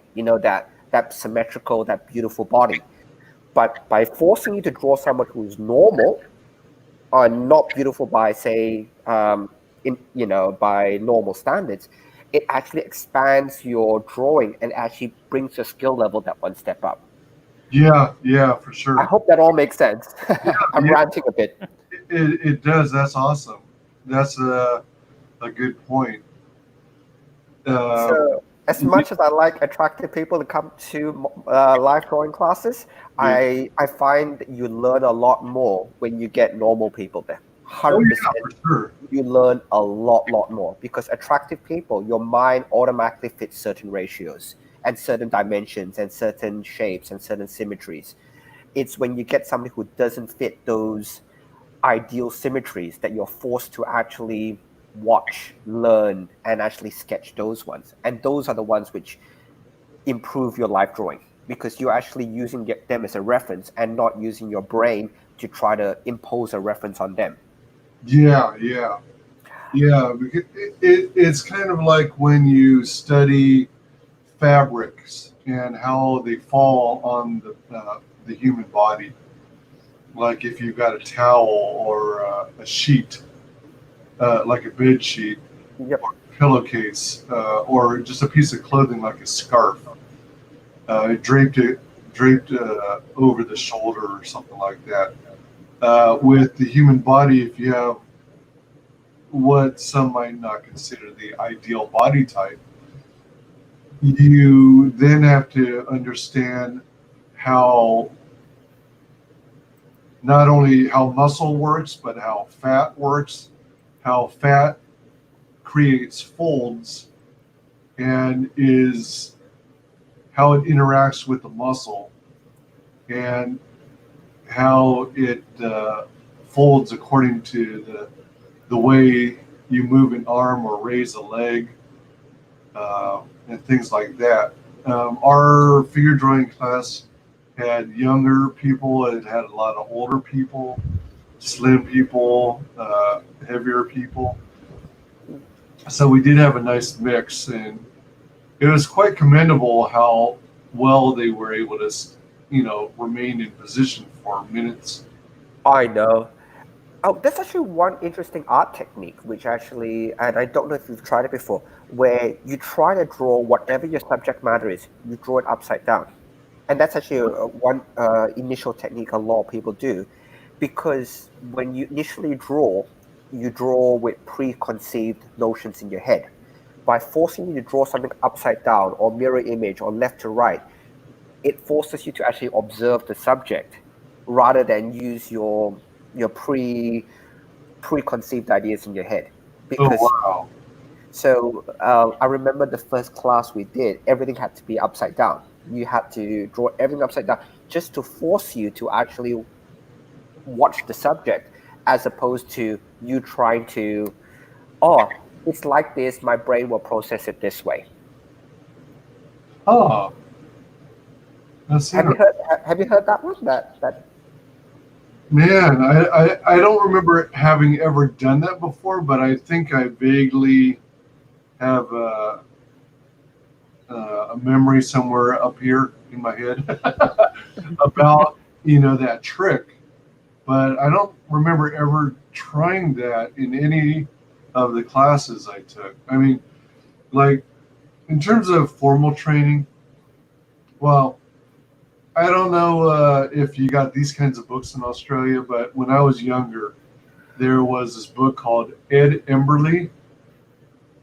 oh And no, haven't heard of that one. okay, But that's okay. What's it about? yeah, so it's basically a way of teaching people how to draw the most basic things like animals and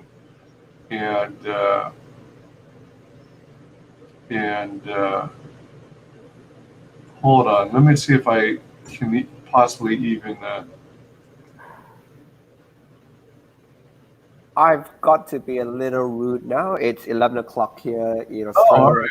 right. I have to jump off. I've got my day. I've got a lot of stuff I need to start prepping for the day, and I want to sneak in another half an hour of Oh, yeah, most definitely, yeah. before I get up. Look, nice to meet you, Fade. Nice to meet you Nice to again, meet you too. Wildfire. Look, and to both of you, look, thank you so much for showcasing transhuman the other day. I really appreciate it. Would Yeah. love to come on, even if I don't have a project to talk about. Look, if you want to talk about storyboarding, art, you want to talk about the A story, B stories, catalyst events, that type of story crafting, or even Ooh, nice. color theoring, color crafting, all that stuff. You as soon as you get me ranting, there'll be a whole hour gone of me just trying to put an opinion forward. So, and I think I love it. Like you can tell, I find all the stuff very, very exciting. Whether it's building a story, whether it's drawing, and different approaches as well. Look, I'm not I haven't had time to really improve my art craft, and I freely admit it's something I need to spend more time on. But I love to talk about it. Yeah, most And, definitely. yeah, and I've got to run. Thanks, guys. Real quick before, Yeah. Oh, sorry. Yep. real quick before you leave, are you able to see the screen? Yes, I can. I can see Red Valkyrie in front of it, and at 927 subs. Oops. Oh, I'm in the wrong window then. Oh, shoot, that's why. Hold on. Let me get a new one. Yeah, so far it looks like there's one new sub. So she was at 926 when we started. Now she's at 927. Oh, and I can see you at Embroidery. I can see your Amazon link now. Yeah. So there. So just real brief. You see how it tells you how to do step by step. Start off with blocks and shapes, and you develop in the simple but basic and recognizable items like school buses, cement trucks, and things like that. That's the kind of stuff I started with, and then I did art classes, and then I also in college I learned what is the style of art where you're just doing still life, like you're drawing an egg under a lamp, so you can look at. You got it right. It's a still life drawing. Okay, yeah, and then I did a brief cartooning class and a life drawing with real models. So yeah. All right. Well, thank you so very much for joining us on panel. It was great to have you. No props. You guys take care, and we'll keep in touch. I'm sure we'll be messaging back and forth next for a very, very long time. Yeah, most definitely. Yeah, and I'm very interested in exploring things like color theory and the nuts and bolts, because like I said, I don't have a lot of formal training. Yeah. So that stuff, especially my weak point, is stories. Oh man, we'll have a session one day. Let's start story crafting. That's my absolute passion. Oh yeah, totally. That would be awesome. That would be awesome. You take it easy. Have a fantastic day. Thanks You too. Yeah. Not a problem. Take care of yourself, guys. Yeah. All right. Take care. All right. Bye. Bye. We got some awesome people. Awesome people in ComicsGate. That we do. So tell the audience all about you, Fade. And Well, what makes you so cool? I wouldn't go with cool as nerdish, I guess. Nerdish. Nerdish. So tell me more about your passion for Godzilla. I mean, I think you briefly touched on it here and there, but what mainly Godzilla you got into, or were you also into things like Power Rangers? Oh shoot, what is it called? What's that? What's that character where he's a little kid in like grade school, or just about to hit high school, and then he holds up Ultraman. Do you ever get into things like Ultraman? I dabble into a bunch of stuff. Tell us more. Well, I'm into anime, Power Rangers, video games, just a whole bunch of stuff. So, A whole bunch of stuff. yes, mainly Animal Crossing right now, that infernal game. Is do you happen to have a way? Well, so you're playing Animal Crossing. Is it on a game console? Yeah, it's on Nintendo Switch. Now, let's see. Are you when you play it on Nintendo Switch, you're playing with other actual players too, right? Or is it like No, a single player game? it's a single player game, but you can invite other people onto your island kind of thing. Now, do you have your Nintendo Switch connected to like a TV, or is it connected to your computer? Is there a way for you, for example, to like launch a game and share with us a screen so we can watch you play it? I am not sure how to do that kind of shit. Okay. I was just curious. Can you tell us? Yeah. Can you tell us about Animal Crossing? What it's like? What the game is about? What you do? It's just a simple, like, I wouldn't say farmer simulator, but it just basically a game where you can enjoy doing the smallest kind of task and it eats up your day. And trust me on this. Some Yeah. smallest kind of task. What's an example of something you might do? Basically, right now I'm just trying to get my island just right to where it's got like a suburban area and a traditional Japanese area, and that's just been eating away at my time. What is how would you define a traditional Japanese area? For me, it would be kind of like, the long way to like those old temples or shrines and stuff like that. The forest kind of paths. A forest path? Yeah, if that Uh, makes sense. you mean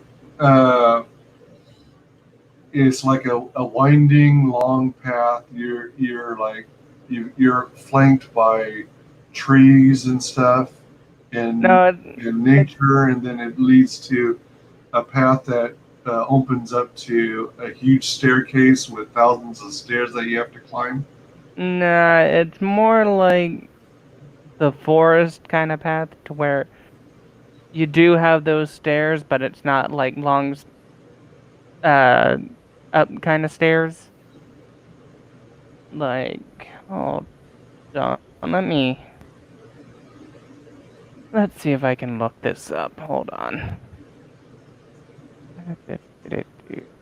Or maybe I should, in a browser, do a search for Animal Crossing screenshots, maybe? Mm, maybe, but I'm not sure if anyone's done that or not. So, let's see. I'm guessing maybe on Twitch they might have people playing. Maybe. So we got images. I'm gonna see if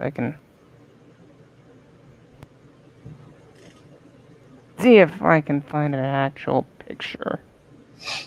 Animal Crossing. So it's not necessarily specific to or about a bunch of animal characters who are crossing a bridge, right? Right. Okay. So it's kind of like a variation on The Sims, maybe merged with Minecraft, because you're basically building more or less, well, not so much a world, but an island. Mm. So is the island pretty huge? Do you have a lot to work with? You have various sizes. I'm pretty sure I probably chose like the smallest island I could think of or something by accident. So, but basically, hold on. How do I do screen share? Are you on a computer or on the phone? Yeah, I'm on a computer. Yeah, you should. There should be a button, I think, on the bottom Yeah. that will say "Share Screen," Yeah. and then when you click on it, it'll give you like 3 options to choose from. Either your primary screen or the screen that you're StreamYarding in, or you can share a tab from another web browser. Oh, and then let's see if this. I don't think that's it. Do you see what's on screen now? Yeah, I see the That's what you're Firefox sharing thing. now. Okay. And then you also have all right, so you got the option to share a tab from a browser. Alright, let's try this StreamYard this time. Actually, another Chrome tab, and there's your StreamYard. Yeah. Is that what you're trying to share? Yeah, I was trying to share this. Oh, okay. Right on. So basically something kind of like these kind of paths, basically. Oh, so you're actually building something like this. Yes. Oh, neat.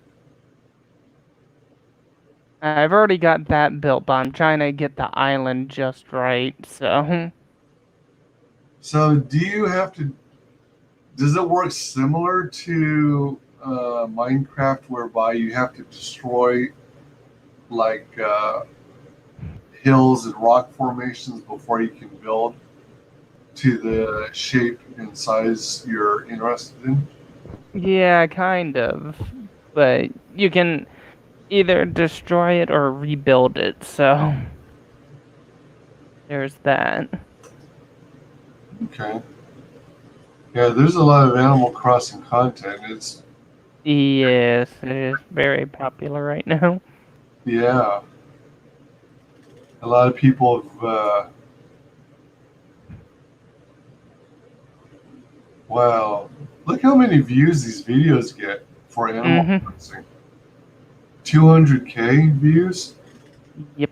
Goodness gracious. Animal Crossing. But I ruined the island. Amazing artworks of Animal Crossing TikTok.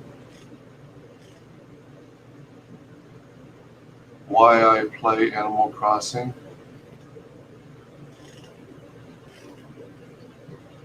Huh. Interesting. Okay. Let's see here.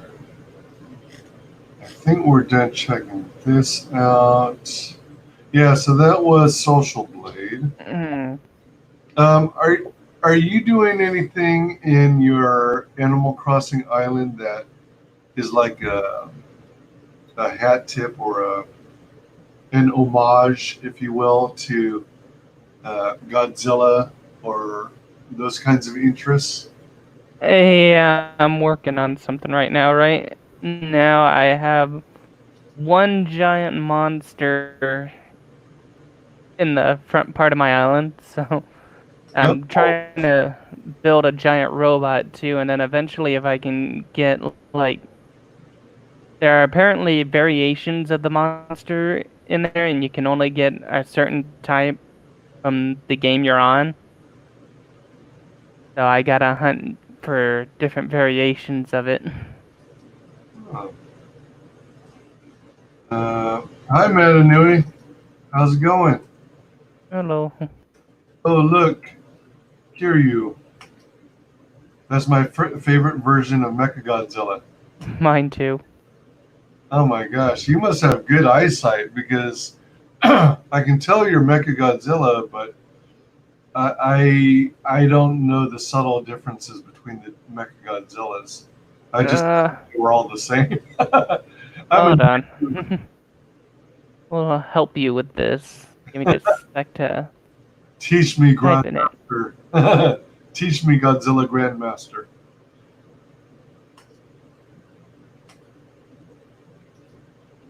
Just, Hey, Matanui, click this and join the stream. Join the panel. Okay.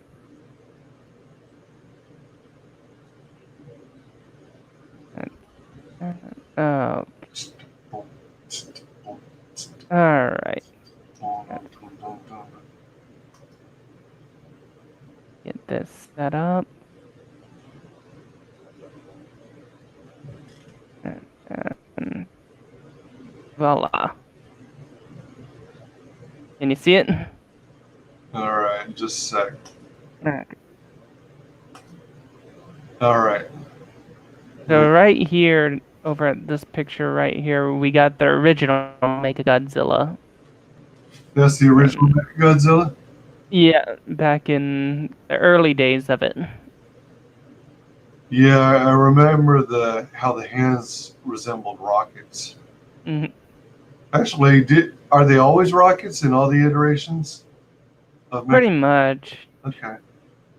And And correct me if I'm wrong, but even Mechagodzilla was always portrayed. It was a giant suit, right? A giant yeah, bodysuit. All right. Yep. All right. So that's the original. right. And then let's see if we can find the second version. Second version. Mercurio. Trying to find. Oh, a chibi version. The TV version. Yeah. Hold on, let me scroll down.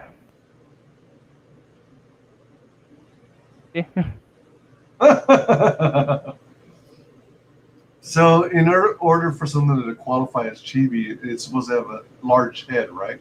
And a little body. Yeah. All right. Large head, small body. Okay. Is it? Okay. Does it necessarily have giant eyes? Kind of. Some of them do. And then here's the 1990s version. Wow, that's really like. That really looks a lot more slick. It's like. It reminds me of the styling or design of RoboCop. Mm-hmm. So that version was also done in live action? Yes, that one was too. Really? In a bodysuit. Man, I don't remember that one. Holy cow. Yeah, that one was in the 90s. It was, I think it was called Godzilla vs. Mechagodzilla 2, but I can't remember the Japanese title of it right now. But basically, you just got like a slicker, more neater version, kind of a much more polished version of the original right here. Yeah.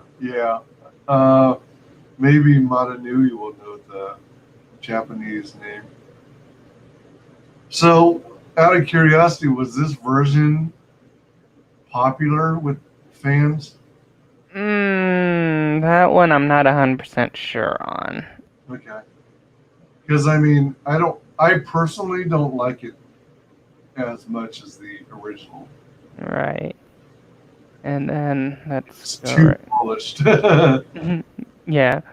And then here we have the third version, which first appeared in Godzilla against Mechagodzilla. And this one was once again bodysuit, so. Can you? Yeah, I'm trying to find it. Oh yeah, find a good one. Yeah. Oh, here we go. So, this one was in a bodysuit. Whoa, does he have a bunch of weaponry? Yes. Extra weaponry, like rocket launchers or something on his shoulders? Like laser cannons almost. Oh, okay. that are kind of like rocket launchers too, I believe. And then he's also got beefier arms. Yep. Madanui says, I have the entire Showa era films. Ah, nice. Help me translate that. What does that mean? What is the Showa era? That's the early form of Godzilla. That was with the first Godzilla on there, All right. which was whoops, clicked on something. You open a new tab, I guess. Yep, by accident. All right. Let's get that out of the way. There we go. Okay. Now then. All right. Here's some further information. Yeah, here's The that's with this Godzilla in it. Just the early days. All right. So the Showa era was the original 1954 film to 1975, I think. Interesting. Oh, there we go. Wait, so does that mean there were a total of 3 different Mechagodzillas? Yes. Hold on. Oh, I guess he went to go tend to his dog. Hey, Matanui, you're more than welcome to hop in the panel. Definitely.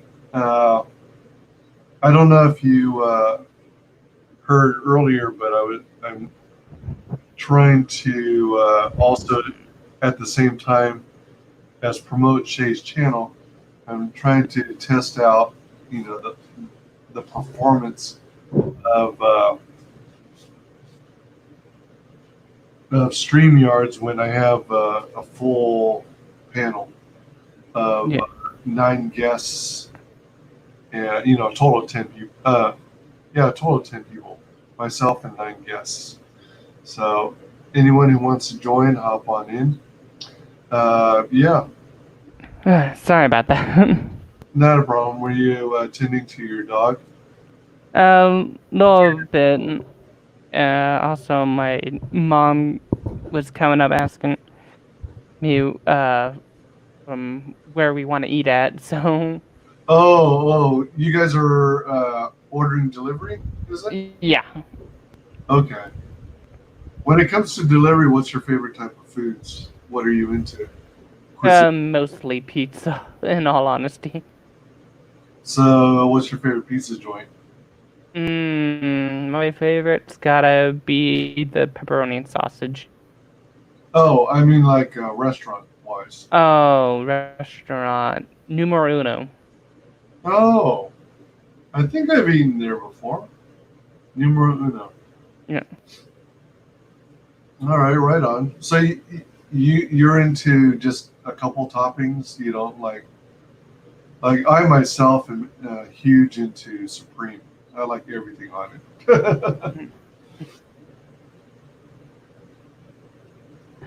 Matanui says there's also one in the anime trilogy. That one kind of sucks.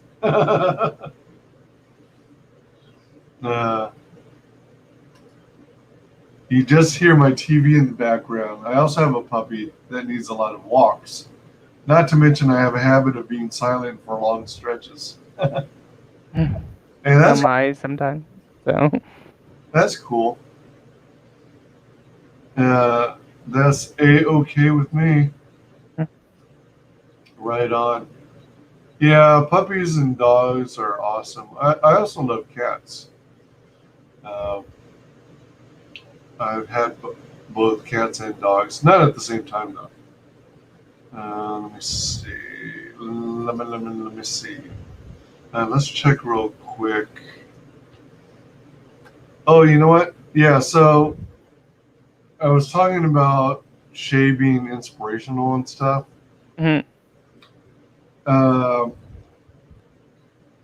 She's really cool because she's got, she's constantly promoting other creators. And let me see. Yeah, all right. And she puts her heart and soul into it, and it's pretty cool. And I don't know if you've kept up. If you, I think you have been keeping up with her in Twitter, but she's doing this thing called a drawing a day, I think, or Yeah. art every day. So her goal is to draw 100 skulls. Obviously, she's big into skulls like Dan Fraga. Hmm. So she's drawing a skull once every day, and just as people do with trying to form good habits, trying to exercise or go on a diet. It's like having accountability, having your friends and family have your back and keep you to your goal. So yeah, it's all about accountability. So I've been slacking. I was trying to support her in that venture as well. Mm. But I've slacked on that. But at the same time, I'm trying to, I guess, in a way, follow in her footsteps and also participate in an art every day challenge. Except I'm not doing exclusively skulls because I don't know. I'm afraid I'd be bored. Skulls are interesting, but they're not really my thing. Hmm. So I probably want. I'm actually trying to do art every day. I have slacked a little, so I have to catch up. But I'm also posting to Twitter my drawings as I complete them. So let's see here. Madanui says the issue with the anime is that they made it a city, which Yeah. which has never been a hard thing for Godzilla.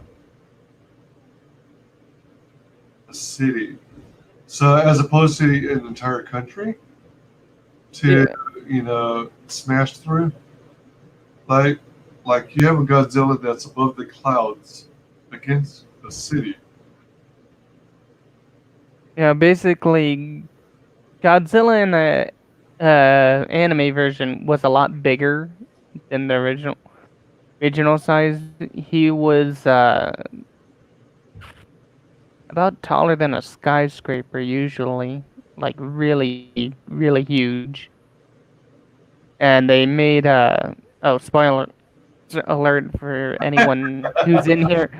On the second movie, they made Mecha Godzilla like nanomachines almost.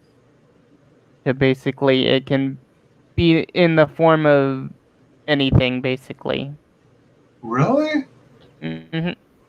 Like nano? So they could be like in Transformers, for example. Yeah, basically. Mechagodzilla could turn into like a radio or a boombox. No, the problem is it was its size. It's basically just like an old power plant, kind of, but it can get machinery or weapons formed out and everything. So Oh, you mean it was kind of like a in? living city almost. Oh, really? Mm, So, all right. So it's like a oh, power plant to be more accurate. a Godzilla above the clouds against a city. So Mechagodzilla was really huge. He was the size of a city, and he could convert parts of himself into weapons to fight. No, he was. How can I describe this? He was the city, He was. or Mega Godzilla looked like a city, kind of. Yeah, it's so strange. Yeah, I gotta rewatch the movies again, but Let's see here. Mecha. Is it proper to make it 2 words, or is it supposed it's to be one word. 1 word? All right. Animated.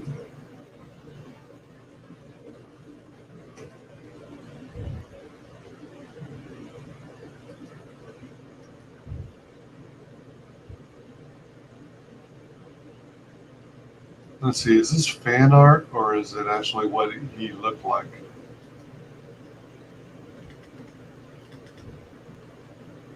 You know, That was like a version of Godzilla from the Matthew Broderick movie. let's see.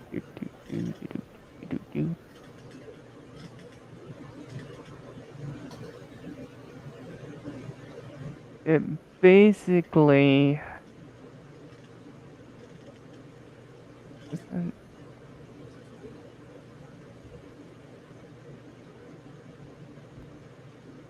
Play animation.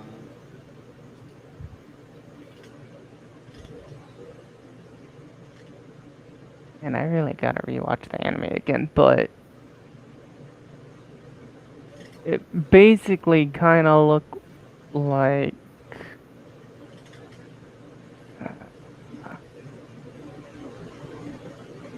Let me see. Animated. It was a movie, right?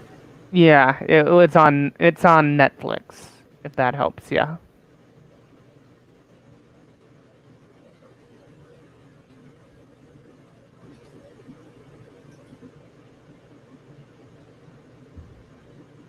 Now I'm really curious because it's like, what the hell? A city? Yeah. Give me just.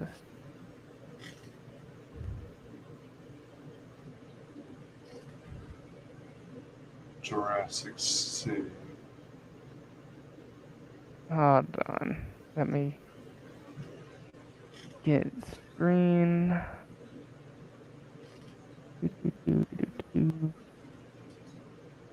Okay. Can you see? Oh my gosh, what the hell? It kind of looked like that almost. Oops, wrong one. Like this. What on earth? Oh, hold on. It's because I don't. Hold on. Alright, so it kind of looked like this, basically. So, or kind of like this. The anime trilogy isn't very good. Yeah, they released the design and never used it for some they released the design and never used it for some reason. Whether Yeah. it's bad as people say is up to you. I just don't think they're very good. Yeah, it's kind of wonky. I agree with him on that. Wow, that's bizarre. I never even heard of that. I didn't even realize there was an anime. Man, I sure lost track of Godzilla. You know, I I don't know if the Godzilla movies I used to watch were part of the original movies or what, but they were the ones where they were played by actors in bodysuits, and it was like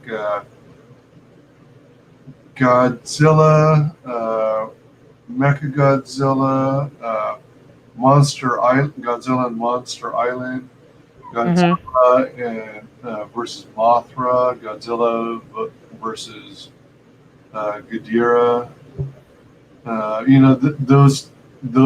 That era of movies, I guess. I think it was all roughly the same number of years, sequentially. It was basically a ways. Were they originally black and white movies? The first one was, Okay, and I think a few others. but they got into color pretty quick. Yeah. Yeah. Um, yeah. So, oh, by the way, Faye, did you tell your family what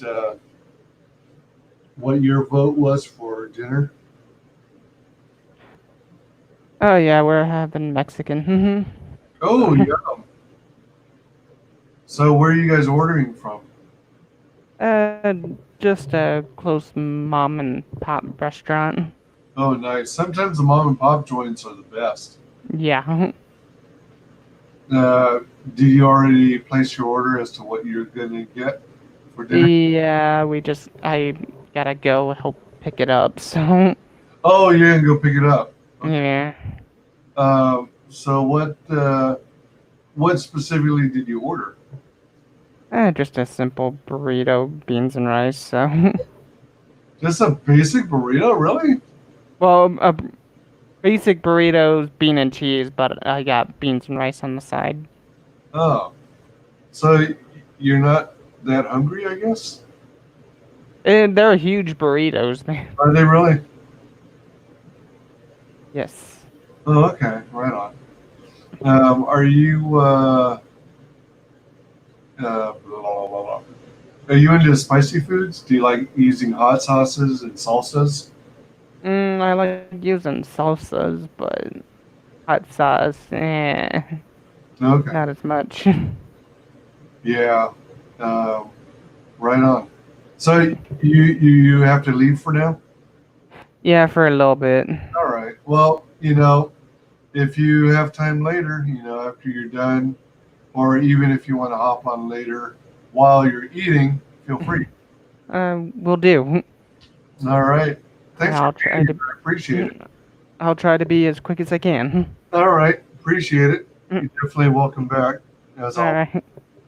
Talk to you And later. all right. Catch you later. Be Yeah. safe.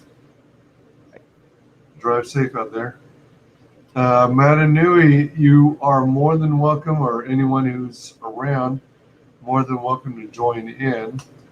I know you mentioned that you have a dog that you have to walk a lot and other stuff, but it's this stream is open to anyone, literally, unless of course you happen to tick me off, or you get too raunchy. Let's see here.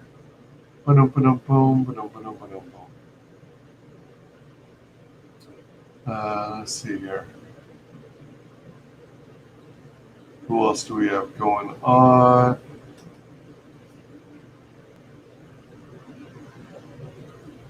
All right. Yeah, so I am going to continue streaming. Let me see where Shae presently is. I think she's. So I don't know if I contributed in any way, but she went from 926 to 927 since I've been streaming. So that's pretty cool. At least we got one. Oh, excuse me. I've been up since about 1:30 or 2 in the morning today, Friday. But my current plan is to keep streaming for several hours. As crazy as that may sound. And I'm thinking it's 9:40 p.m. Eastern Daylight Time. And I'm thinking of going at least until 3 or 4 in the morning. So that would be at least another 6 hours. So wish me luck. Let me see. It looks like I finished the last of this one bottle of juice, which is Old Orchard Dragon Fruit Mango Cooler. It actually ended up being pretty good. It's flavored juice cocktail blend from concentrate. Let's see here. Filtered water, sugar, white grape juice concentrate. Man, so many juices cheap out by using things like grape juice concentrate. And natural flavors, that always scares the hell out of me. What the hell do they mean, natural flavors? They should be detailed, explicit. Fumaric acid, citric acid, vegetable, and fruit juice for color. Do you really need vegetable and fruit juice for color? Can't you just go with whatever the natural juice's color is? Or would it look too yucky? Mango puree, coffee fruit extract, and finally dragon fruit puree. And it literally only has 12% juice.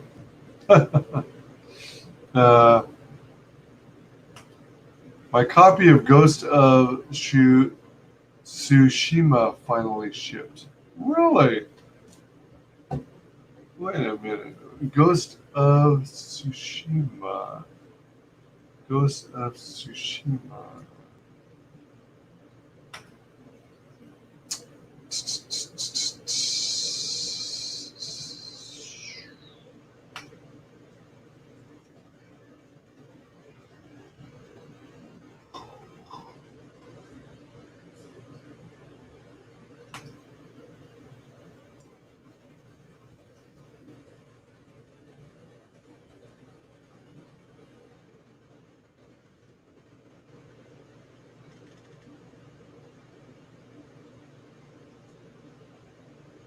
Ghost of TSUSHIMA.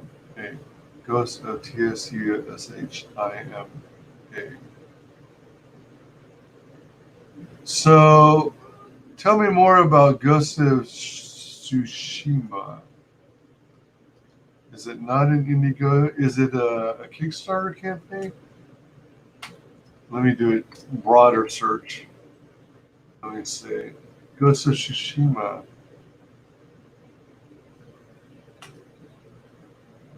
Action adventure game developed by Sucker Punch Productions.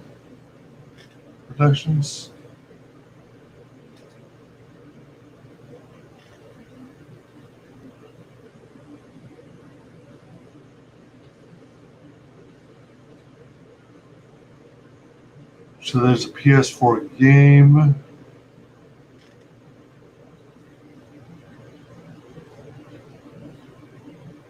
Amazon.com, launch edition. Please tell me more about Ghost of Tsushima. I think that's how it's pronounced. Hello, welcome everyone who's joining. I appreciate your stopping in. Please do me a favor and hop in the chat if you want to join the panel. Click on the hyperlink, and you're in.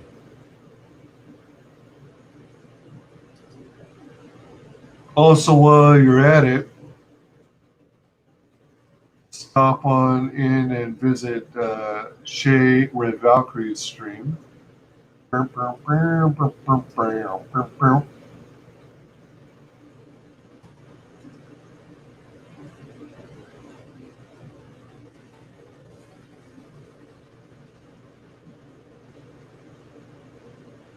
Oh, okay. So was this one of those things it's a game and I have to wait till it arrives? Okay. Excuse me. So it looks like you ordered a game. It looks like it's a PlayStation 4 game that seems to be quite popular. Oops, I don't. No, no, no, no, no, no, no, no, no.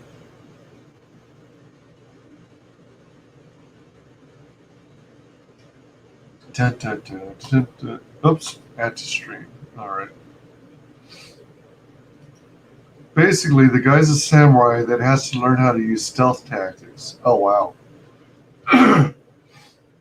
Games that involve using stealth tactics, I generally suck at.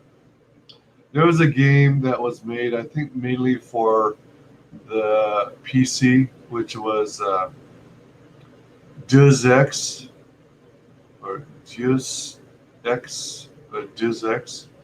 Um, and you had to do a lot of stealthy stuff and, creep along, hide in the dark of inside buildings, things like that. Kind of like you do if you were a ninja or a spy. And I just suck at that kind of stuff. I saw it on a stream of E3. Yeah, the Electronics Entertainment Expo. And it looked awesome. Nice. Fantastic. That's cool. Yeah, I mean, if anytime you run across a game that interests you, that makes you excited, yeah, by all means. Entertainment's entertainment. Go for it. I hope you have a lot of fun with it. It seems like it's got some, yeah, got some fans, people, got a lot of people interested in it. Deus Ex, yeah. I mean, I really didn't get into it myself. Deus Ex. I had a friend who was interested in it, but I personally wasn't into it. What's that other one? There's another one that's kind of in that same genre, Assassin's Creed.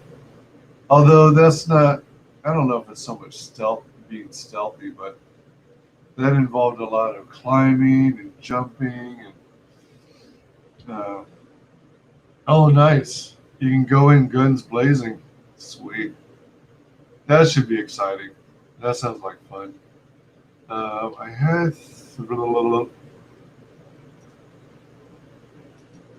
it's difficult, but it is an option. Okay.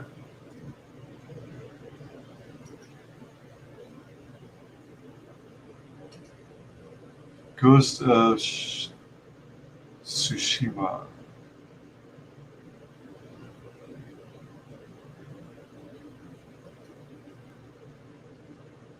Developer Sucker Punch.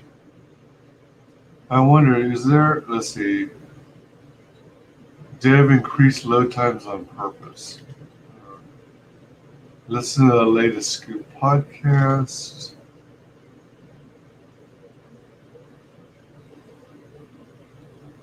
Seven things Ghost of Tsushima doesn't tell you. 2018 versus 2020 comparison. Was this originally, is this like a sequel? This game that you're buying? Was it originally released in 2018 and then now they're coming out with the 2020 version? That would be curious to know.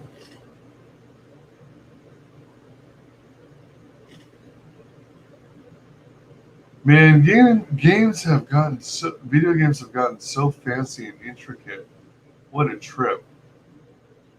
Kurosawa mode comparison. Damn, that looks good. The first 17 minutes of Ghost of Tsushima gameplay. Man, I'm so tempted to play this video, but I don't want to get copyright struck. Well, I guess it doesn't matter too much,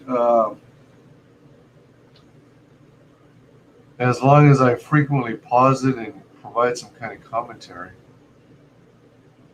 Ghost of Tsushima. You know what? Let's take a quick look-see. Check some of this stuff out. Maybe I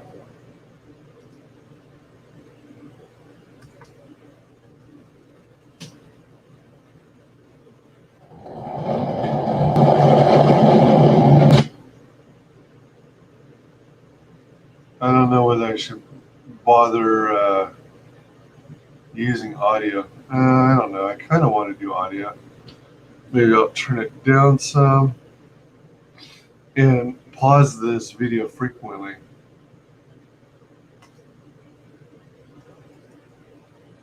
Oops.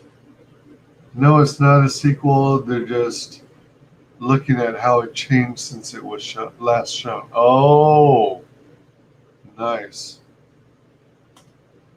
I don't know if I should full screen it or what, or if you guys can even see it when I'm in full screen. Let's just do it this way, because whenever I swap back and forth between screens, it always seems like it blacks out. In other words, when it goes full screen, people might not be able to see it. So just to be safe, I'll leave it in windowed mode. But already you can see how freaking detailed and intricate it is. You know, you're dealing with weather, you're dealing with shadows, you're dealing with lighting or lack thereof.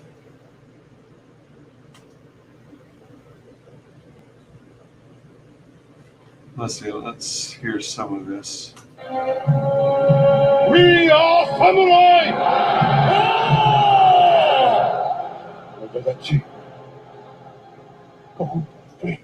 Sounds like massive, huge wars. I wonder, let's see.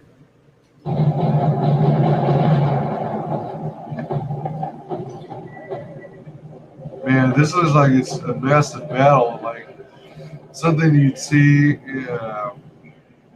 in like Lord of the Rings. Different armies preparing for battle.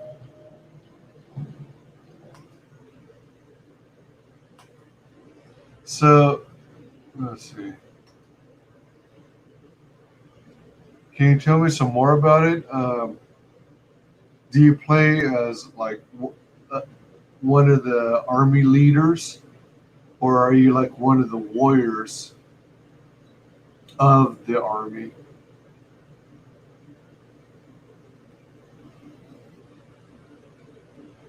Sure looks cool.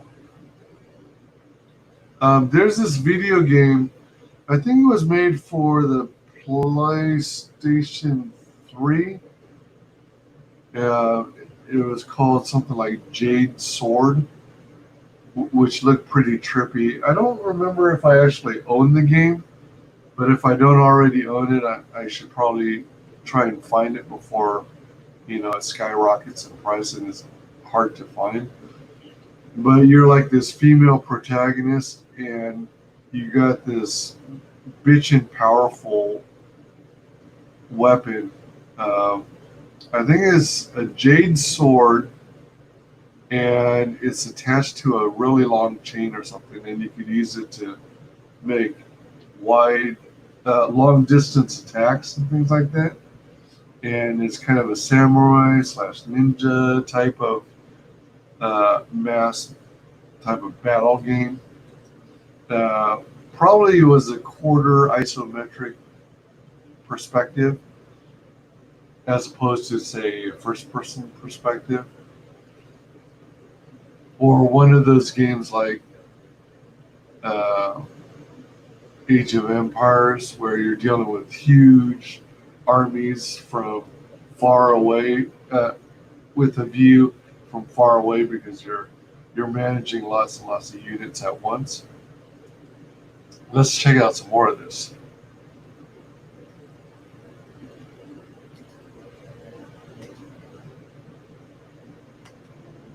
Send your finest warrior to face me! 나라 진리다.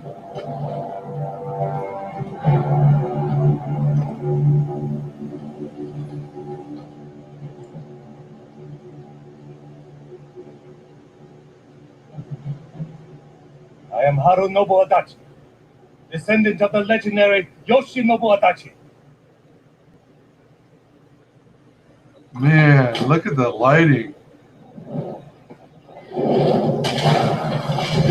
What the? Whoa, shit. Damn. I got kind of distracted. I was curious as to what did he do to set him on fire? Throw a torch?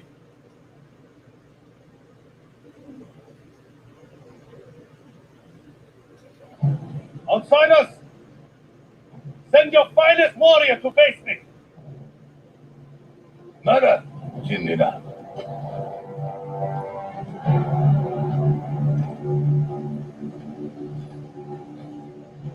Is he using magic?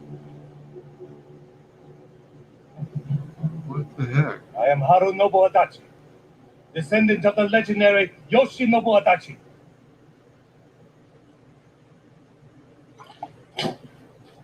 Oh, it's like he threw oil on him. And then, oh, dang. Jeez. You should have stopped, dropped, and rolled. Man, he made fat. He dispatched him pretty quick.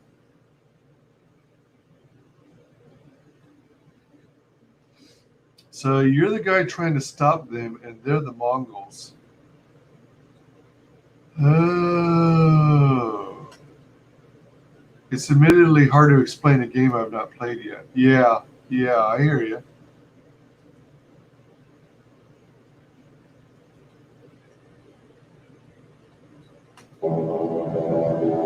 Samurai! Do you surrender? What you done on, I deserve no mercy. No mercy! Whoa, jeez. It's on. Actually, hold on. It's probably not fair to play the first 17 minutes because it could serve as more of a spoiler for you. So, because you're waiting for the game to arrive. Let me see. I wanted, instead, let's try this.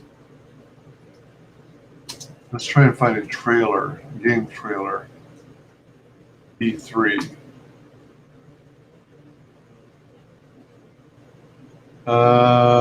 Let's also do 2020.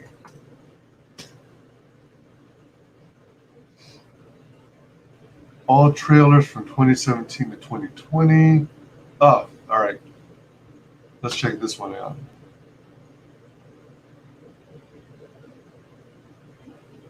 Let me see. Hold on. I wonder, will theater mode be visible to you? Oh, all right. I think this is going to be better. So it shows more of the screen, but it doesn't. Yeah. All right. So I can still see the screen when I do application switching back to my StreamYard. Let me check out my YouTube, make sure we're still live. We are.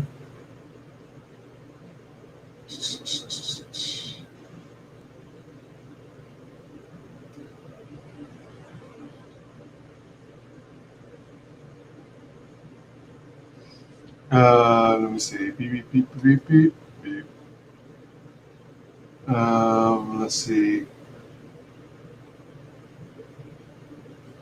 And I wanted to.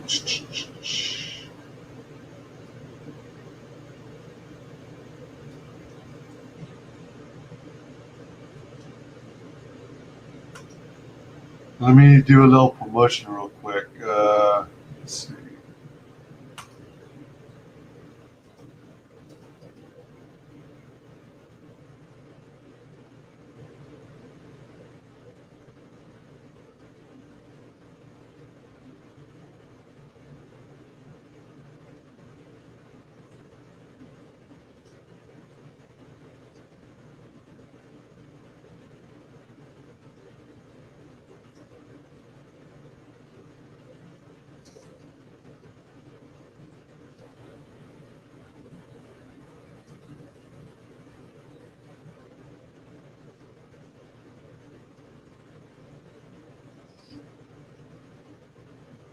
So promoting on and within Twitter DMs.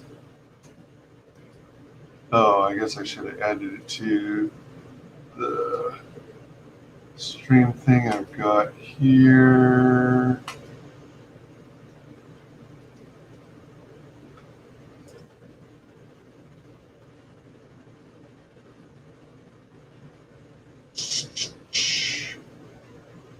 Just a moment, please.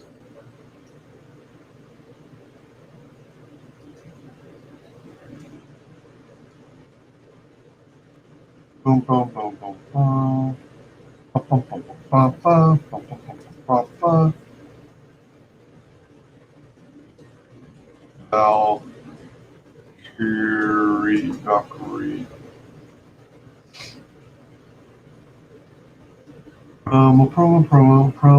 Promo. So that.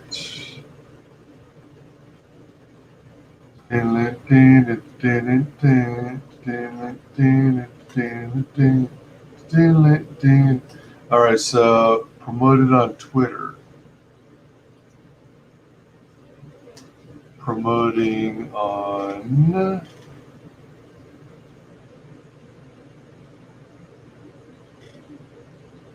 Facebook.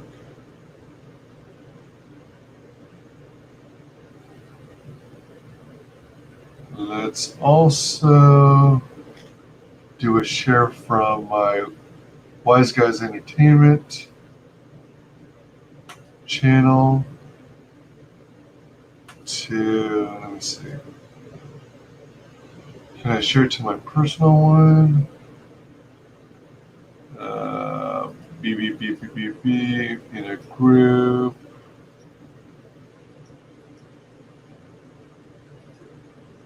In a page I manage.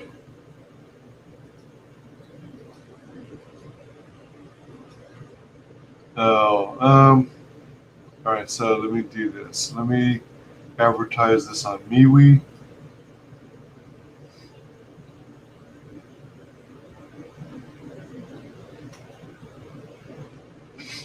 Let's see if I can jump into regular Facebook under my personal.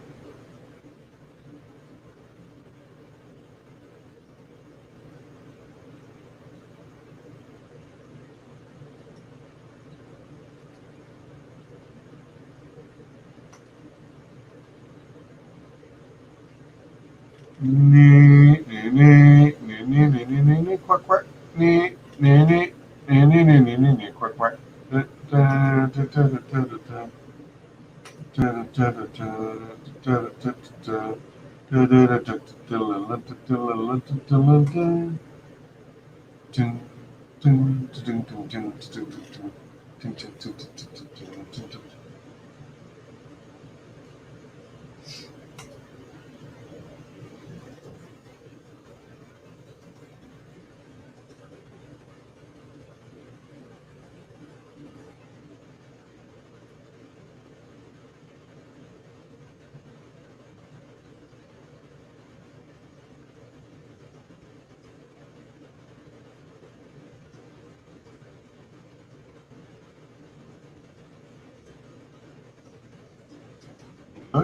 Please give her channel a look-see, subscribe to the channel, and check out our awesome content.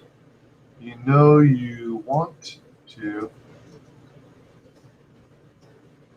Thanks for your support.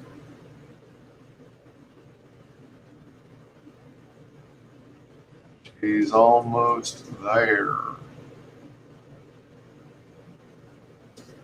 927 out of 1,000 subscribers.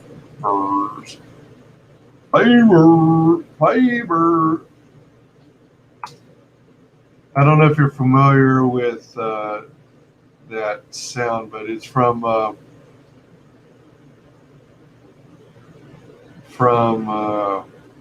think it's M. Bison, the character M. Bison from Street Fighter, the video game. It always sounded to me like fiber, like he was saying fiber. Okay, so back to the stream. Back to the stream. Dun, dun, dun, dun, dun.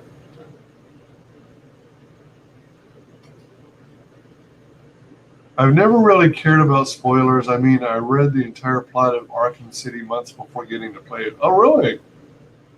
Damn. Um, yeah, I mean, I don't worry too much about spoilers myself. I mean, in most cases, I'm going to, I'm going to uh,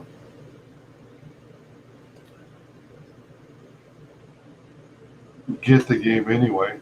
I avoid spoilers more because I have a big mouth.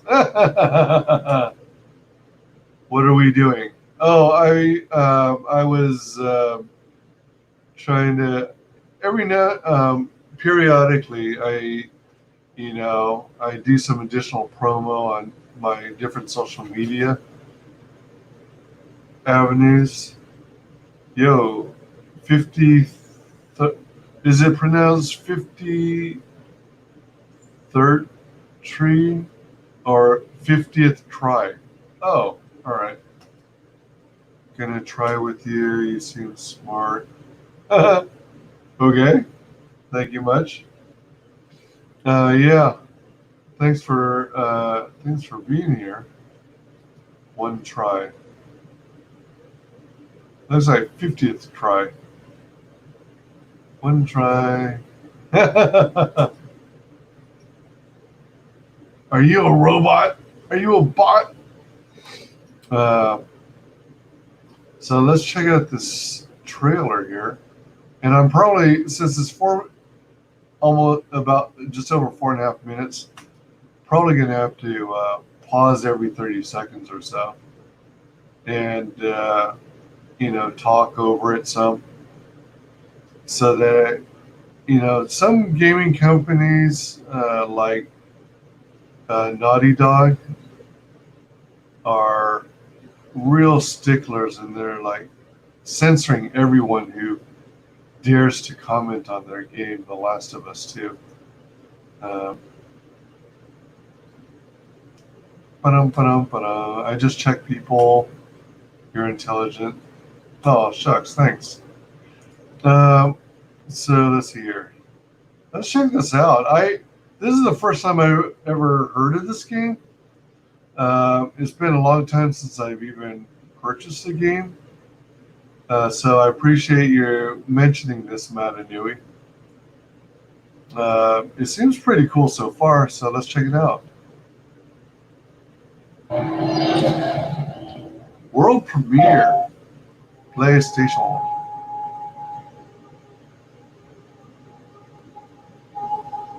I love when games do world building. Tsushima, Japan.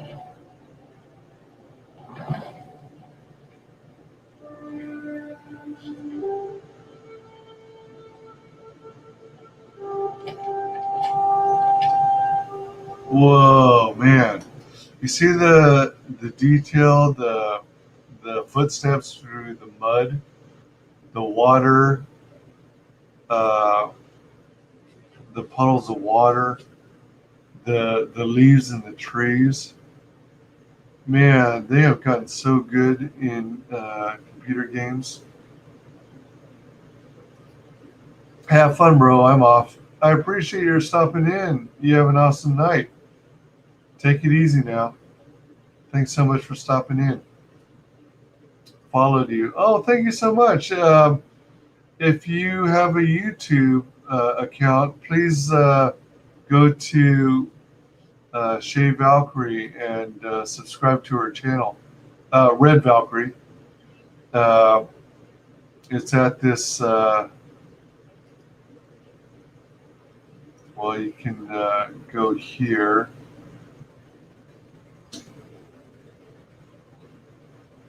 And definitely sub to Red Valkyrie. She's an awesome individual and creates lots of great content. I appreciate you following me too. Thank you so very much. What do you got on there?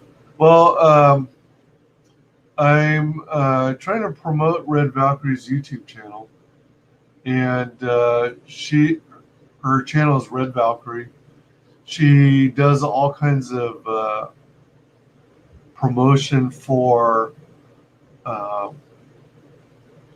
what we call ComicsGate comic books. They're crowd-funded comic books, and she has a lot of guests come on to her show. But additionally, she does these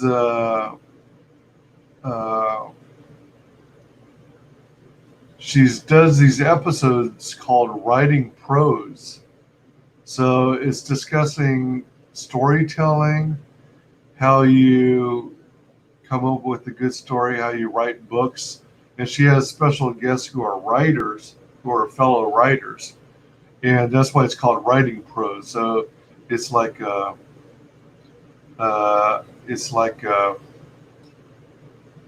pun. Writing prose, prose is a type of writing, and pros as in professionals. If I had the money, I'd help. Yeah, absolutely. If you don't, you can also help by helping promote. Sharing.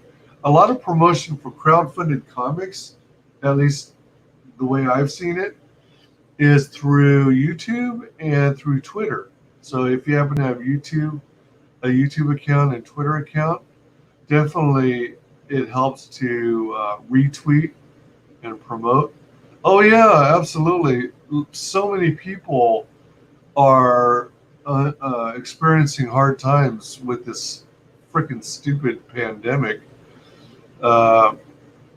It's hit everyone hard financially, and it's hard for anyone to back these campaigns. That's why I, for the most part, dedicate my time and YouTube channel to promoting these creators, because I want to see them get fully funded whenever possible. I want to see them achieve their dreams to release a comic book through crowdfunding.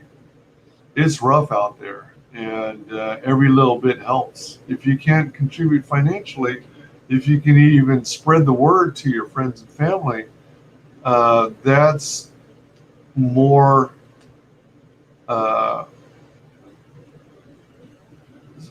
it's very powerful. If you can spread the word to your friends and family, it can do more than you might even imagine. It's pretty trippy. It's a phenomenal and amazing community.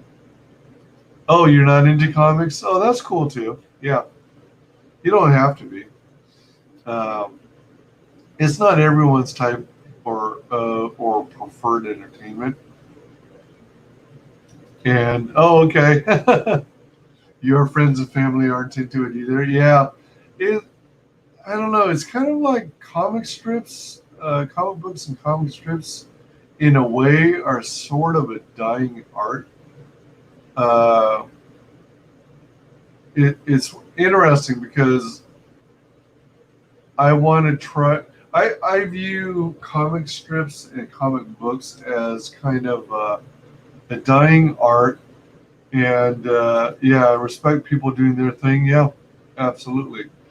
I view them both as being dying arts, but more so comic strips, because you don't really have much in the way of funny papers these days. Newspapers are not near as popular as they used to be, but I want to do crowd-funded projects, and I've got an idea for something that is comic strip in nature, and I've also got an idea that is comic book in nature, that kind of feeds along the lines of traditional superheroes. So I'd like to do both. Well, I'd also like to do children's books, but you got to start somewhere. But yeah, absolutely. That's why I do what I do, because I want to I want to help bring into fruition or into reality other people's dreams. I don't know if you'd really call me a writer. I consider myself more of an artist, but I'm a very rusty artist. I started drawing back in '84, if not earlier. But then I had a massive break from drawing because, I try to follow a career path, a traditional career path, something that I can make a living off of. I went into IT, information technology, got into doing tech support, and I put my drawing interests on the back burner. And I'm only now getting pumped up again since this whole organic movement called ComicsGate came about. And I got really jazzed about it. Oh, jeez. I guess there's like a moth or something in here. Or those tiny flying insects that nag you to beat all hell. If I can kill it, I will. But yeah, so I'm not so much a writer. That's an area I really need to improve on. But on top of that,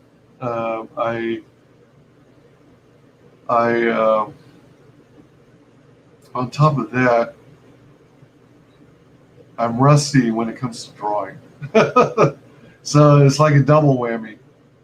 I have an idea on a story I want to tell, or stories I want to tell, but I feel I need to brush up on my drawing skills too.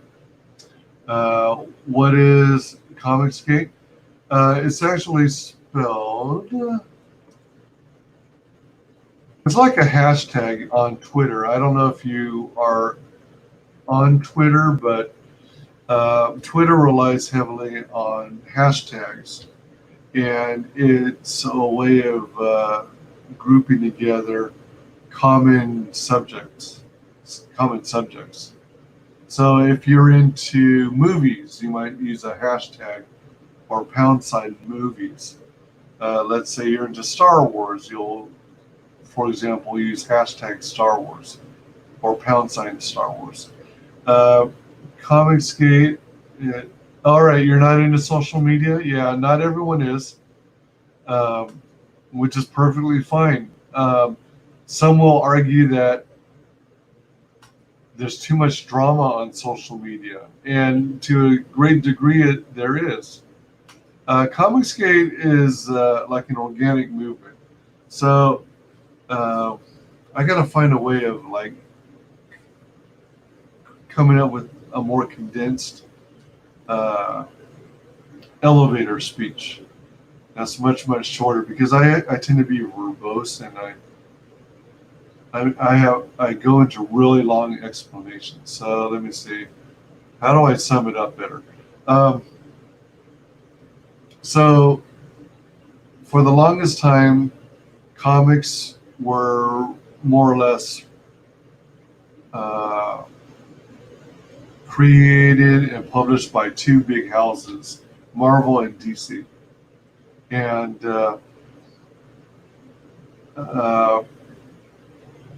they created these ultra popular characters that we know and love today: Spider-Man, Batman, Superman, Wonder Woman, and but over Iron Man, the Avengers, the X-Men. Over time, there's this group called social justice warriors who were trying to, in their minds, push for equality, gender equality, racial equality. They try to force a political agenda and their beliefs on genders and races. And so more and more of them got into the comic book industry. And they But what they were doing is they, rather than create brand new characters that were these new genders or alternative genders or other races, they took well-established characters and totally turned them upside down. And like the Mighty Thor, they took Jane Foster and turned her into a Lady Thor. Iron Man, they replaced him. I guess they destroyed his character ultimately and turned, you know, I didn't follow it all too closely, but I'm guessing they let his alcoholism take over. I mean, that has always been one of Tony Stark's demons as Iron Man, alcoholism.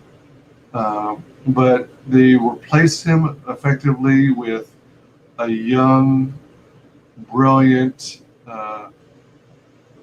black girl named Riri Williams. So she, I guess, is the new Iron Man, but they call her Iron Heart. Spider-Man has got all these variants, all these spin-offs from, I guess they're alternate universes, like Gwen Stacy. Wait, I think Gwen Stacy is a version of Spider-Man.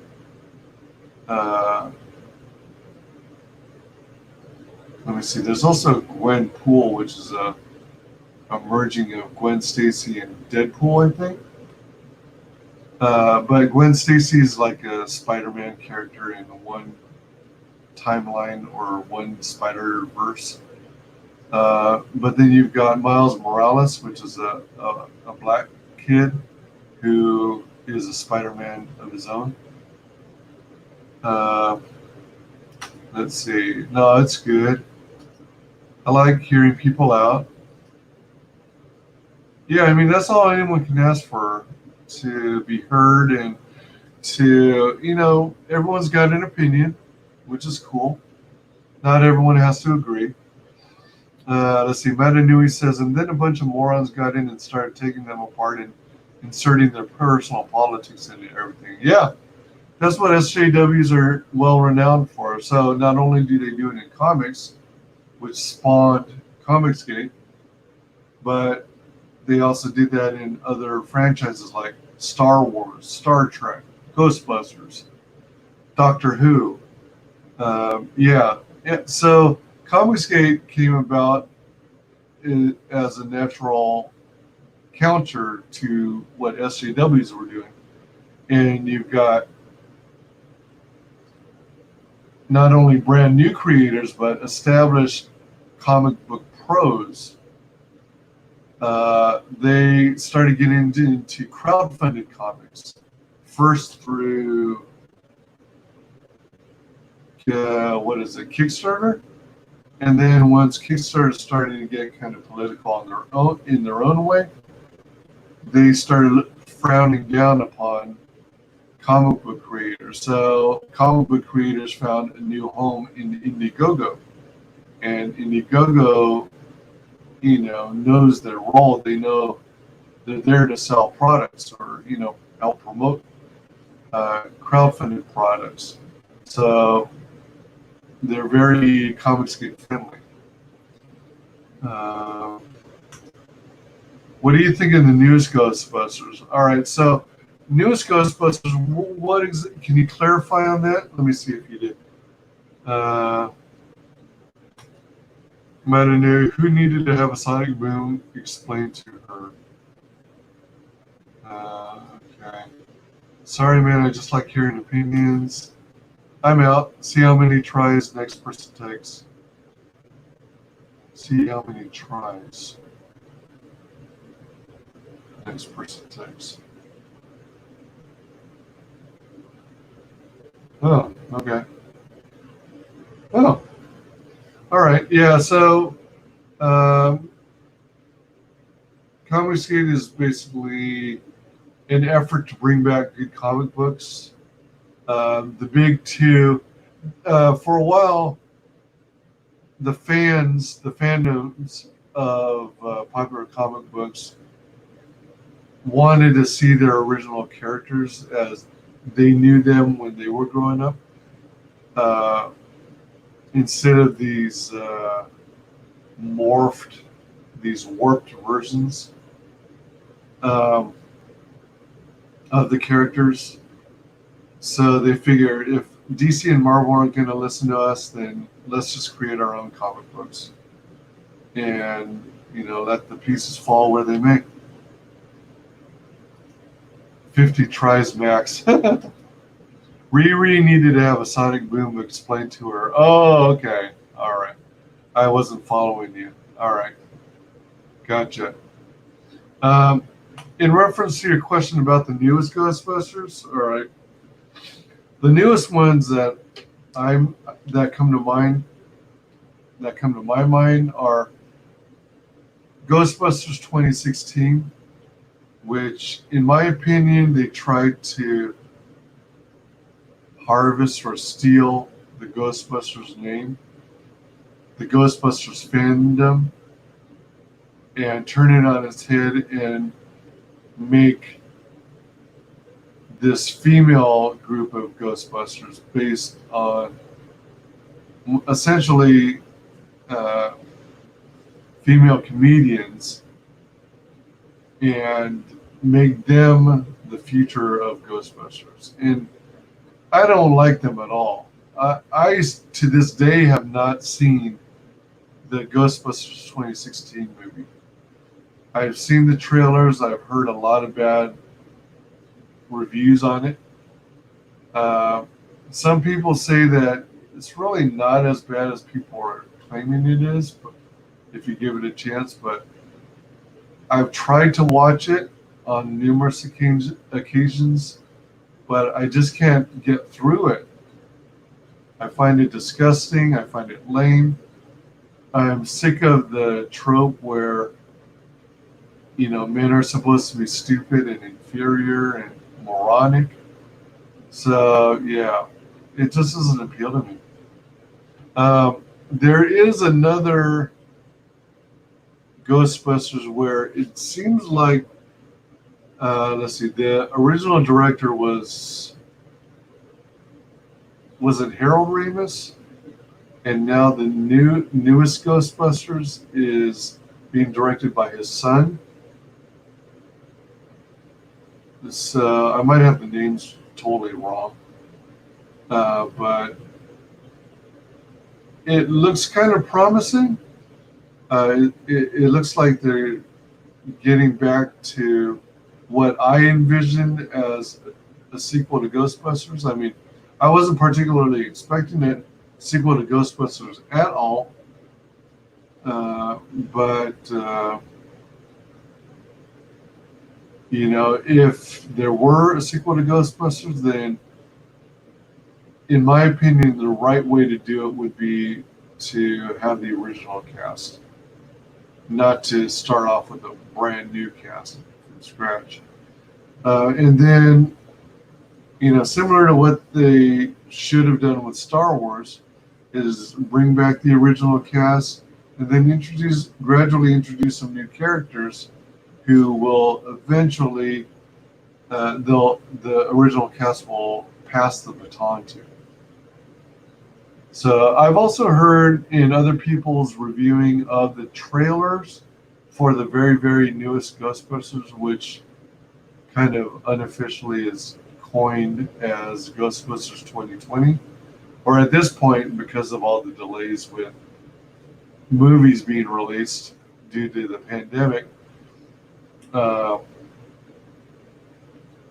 might be named Ghostbusters 2021 now. I'm not sure. But people who are reviewing the trailer are making comparisons to Stranger Things, which might be accurate. I haven't seen Stranger Things at all. I just hear it through word of mouth through other YouTubers. I personally haven't followed Stranger Things at all or seen the series.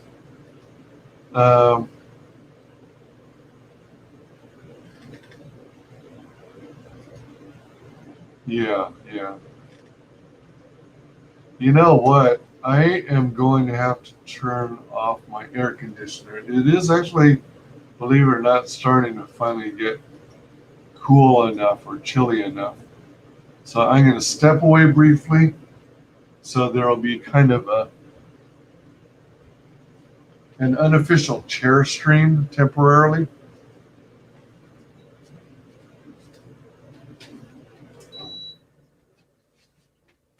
And then I gotta step away in the other direction. Whoops. Because I think I'd better. I'm feeling slightly lightheaded, so I think I'm going to go grab something to eat. So I'm going to have a temporary chair stream. Feel free to post any comments, chat amongst yourselves in chat. Post any questions you might have that I might be able to answer. Let me also see if there's any more promotion I should be doing. What's going on in the Twitterverse?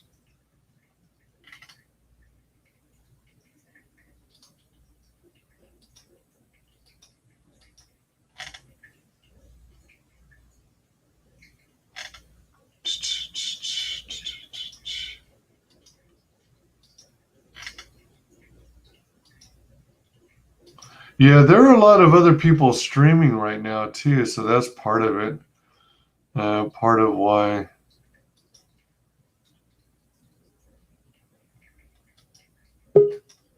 Oh. Hey, welcome, Hey. Faith. Hey, welcome Hi there. back. Sorry that took a little longer than expected. Not a problem, not a problem. I have to step away briefly. Okay. Matt Nui was telling us about a game that that he ordered. Whoops, wrong screen. Ghosts of Tsushima, or Yeah. Shoot, I had the.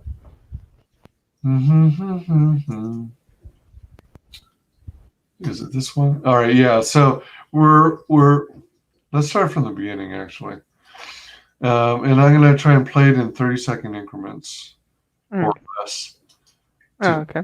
try and avoid copyright strikes. Right. So this is a trailer from Electronics Entertainment Expo in 2020, and it's Ghosts of Tsushima.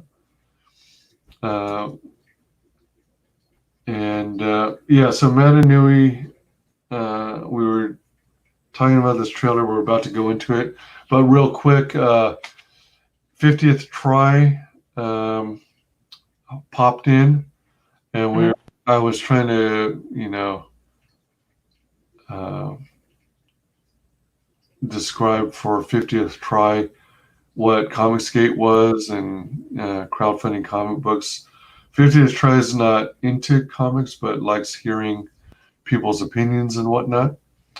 So let's see. And then, of course, as usual, I went into a big old long diatribe of what ComicsGate was to me, because I haven't managed to come up with a brief elevator speech on it. So I kind of like rambled on and on. Then I had to turn off my AC because it's starting to get chilly. But let's check out this trailer because it looks pretty awesome. Ghost of Tsushima. It's just over 4.5 minutes long, but I'm gonna have to pause it at less than 30-second increments to try and avoid copyright strikes, especially since I'm going to be playing the audio because I want to hear what it says in the trailer.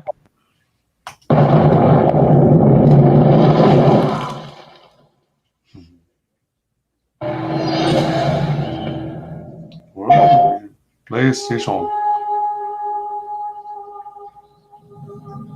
Gotta love trees.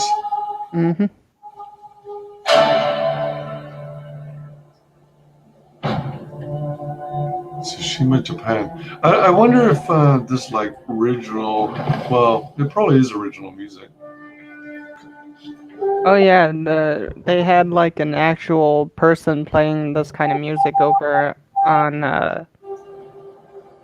the PlayStation brief conference over on E3. Oh, really?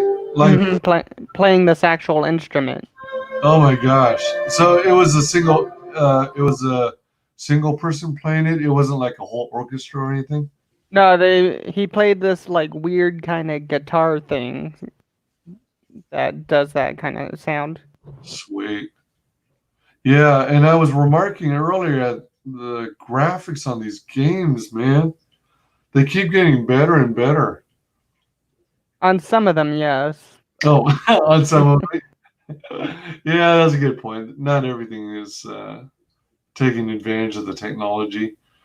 I mean that certain things don't look as good on this kind of thing as well, you know. Certain games, anyway. Yeah, yeah. Fair point. And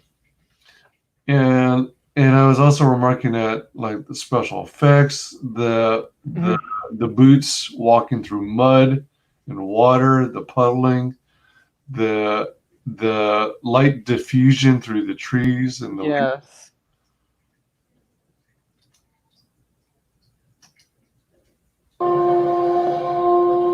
I love the music though. And it sounds like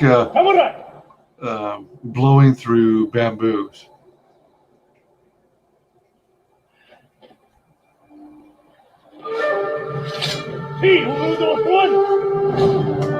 Now, I don't know about you, but did you get the sense that you were getting sucked into it? Like you could feel the wind blowing around you and the leaves? Kind of, but kind of. Then again, yeah. Yeah, same here. I mean, I was kind of willing to jump into it, jump into the story and like feel as though I would in it. I mean, I've heard a lot of good things from it, so. Cool.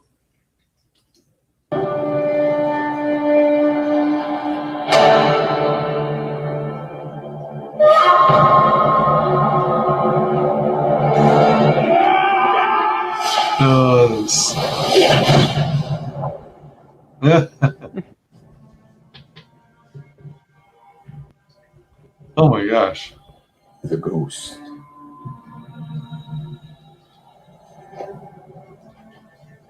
Samurai swords are so cool. Yeah. Matanu was talking about earlier about how it from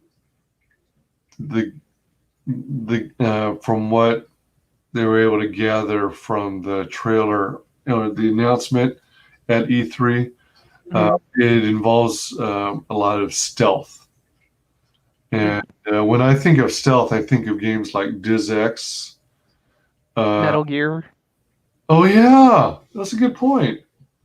And I kind of also consider Assassin's Creed that style of game.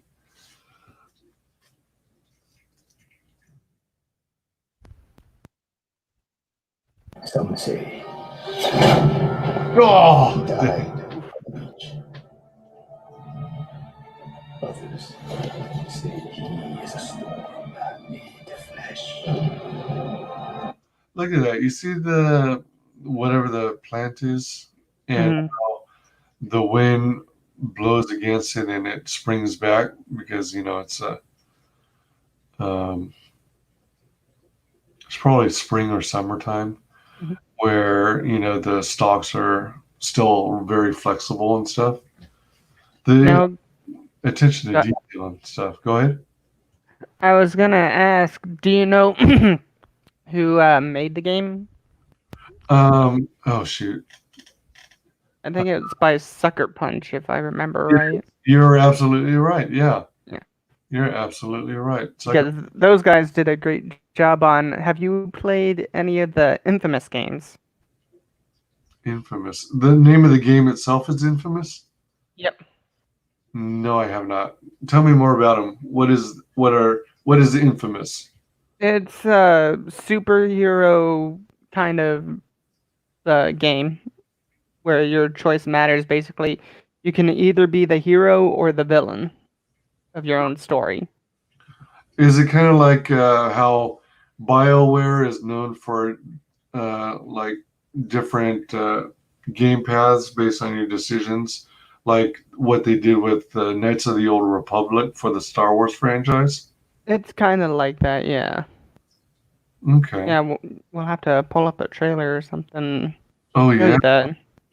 Yeah, absolutely. Yeah, definitely want to. Did you say it's called Infamous? Infamous. Infamous. All right. So you may have to remind me in case I blank out. Okay. And I was going to also remark, check out the tree. It reminds me of the Japanese paintings, hmm where the strokes of the brushes, dark inks, and yeah, it looks like a painting to me, which I dig. I really dig that kind of stuff. When the wind flashes their tents symbols, we know he is coming. Oh, Shays. Yep. Oh, nice. Oh, man, that kind of stuff is so sweet. So trippy and satisfying. Yeah. Oh, man. At first, I thought he was going to, when he was going to land, I thought he was going to land with the sword going straight down the guy's head and through the center of his torso and maybe out his orifice. I was thinking more of a silent kill, kind of like hop down, slice his throat, and Okay. All right. I can see that. Wow. He's like going all out. hmm And what a cool still, too.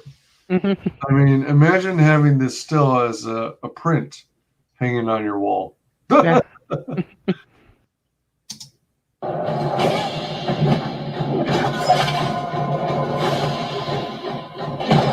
Oh, I died. it was like a firework, I think. Yeah, I just sent him flying. Oh my gosh. Oh, let me beep, beep, beep, beep. Let's see. Excuse Oh, me.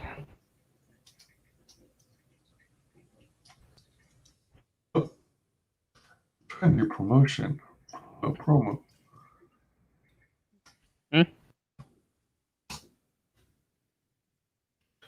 And just putting another message in the chat to remind people to support Shae and shut the heck out of her link. Let's get her 1,000 subs. I don't remember if you were still here when we were looking at it. I think you were. Her channel. Oh, that reminds me too. I saw one of your questions on here. Let me see if I can pull it up.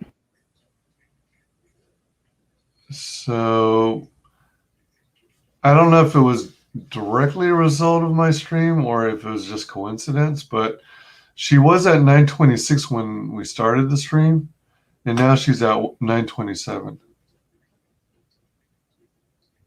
So she went up by one. Oh, by the way, it was my Nui was saying Khan winning against Godzilla was some bullshit. Oh, You do whoa. How did I miss that one? Shoot. I'm glad you caught it. Let me see. Let me scroll back. is after it was before my copy of Ghost Tsushima finally shipped.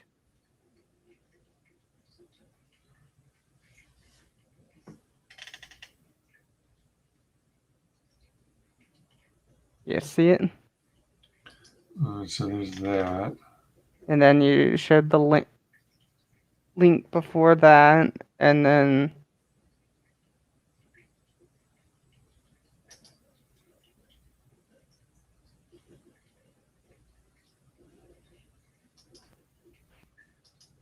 talk about the anime movie. right. Good.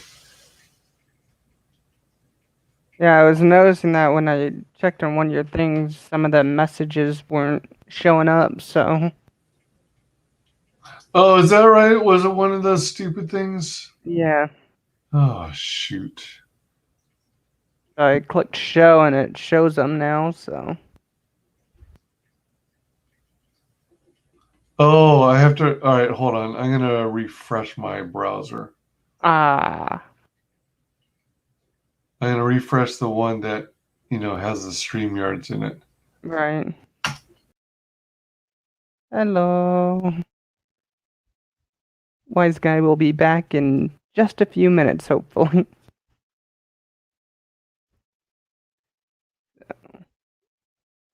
Hopefully he'll be back. Oh, there he is. Okay, so let me scroll back now and see if I can find it. Okay. Oh my gosh, there it is. Yeah.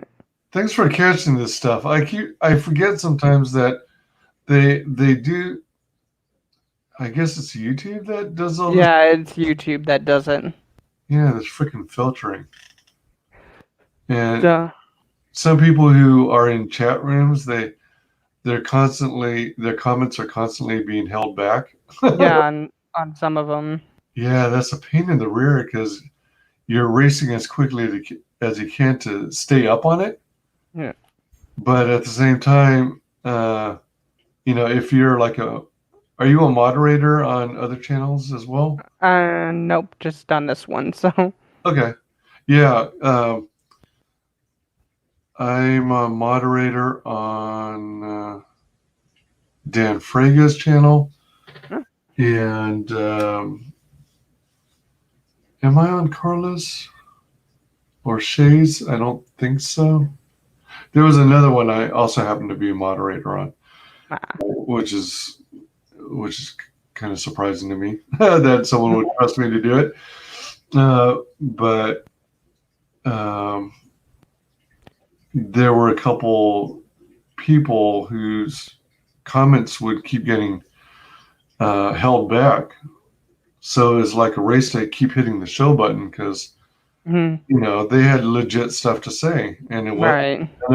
none of it was offensive. So it's like, what the hell, YouTube? I should double check my settings because I think there's something that you can do to control that to some degree. Kong winning against Godzilla was some bullshit. He does Ex Machinas, a new power during the last 10 minutes.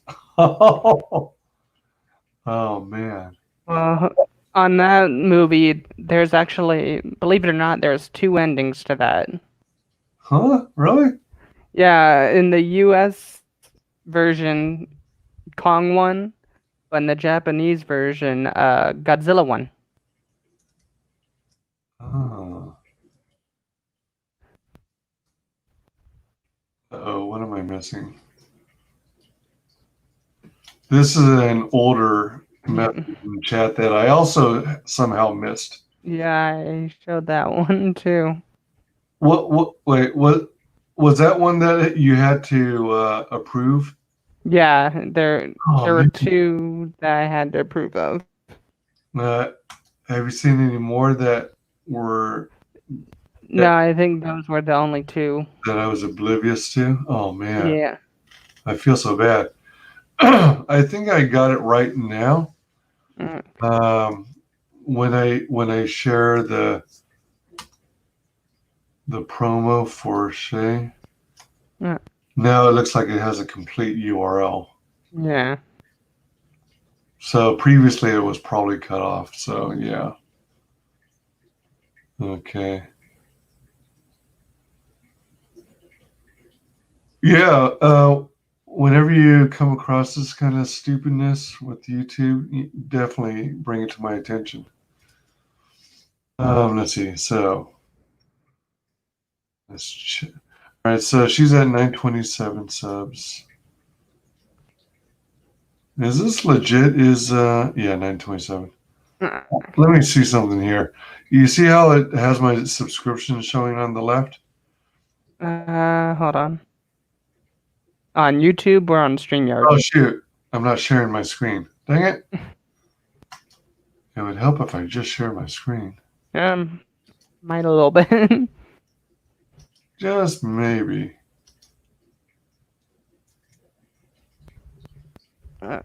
All right, now you should be able to see it. Yeah. Whoops! Now I gotta find this comment. Excuse me. Oh, there it is. All right. So, and then go to the bottom.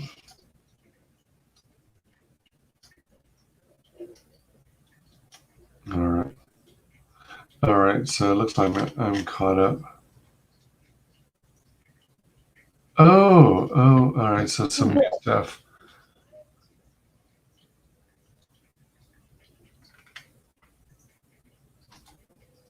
All right. The two endings is a complete. Yeah. Oh, really?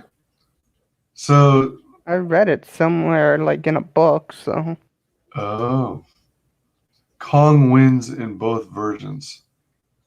So are you guys arguing that Kong should not have been able to win against Godzilla? Oh, I agree with them wholeheartedly. Kong shouldn't have won that fight. At best, there's some slight dialogue changes, and one of them has both roaring instead of just Kong.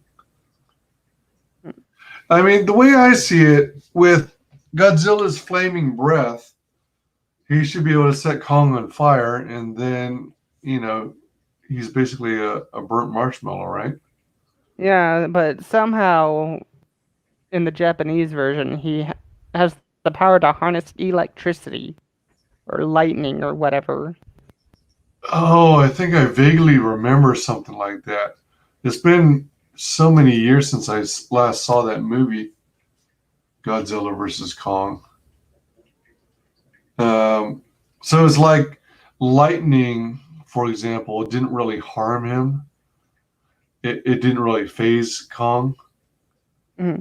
It just like a tickle or something. Yeah, basically. And I don't know if I'm remembering it correctly or if I'm simply making things up at this point. But was there a scene where he like threw lightning back at Godzilla? I don't know on that one. Okay, all right. Yeah, again, it's been so many years since I last saw it. I really should try and dig up copies of it, copies of the movies if I have them, or try and find them on some streaming site. Let's see. All right, so, but do you see how on the left-hand side in YouTube it says subscriptions? Mm-hmm. Man, I'm subscribed to over 235 channels. But supposedly, this icon indicates all these people are alive right now. Huh. That's a lot of competition. Yeah. But it's not always accurate. So, like, let's see if Mandy has got an active stream. Yeah, she does. Mandy's with John Malin, featuring U.S. Assassin. Oh, Kozor. And Hail Salad. Dang. Camel Moon's making the rounds. Cool. Good on him.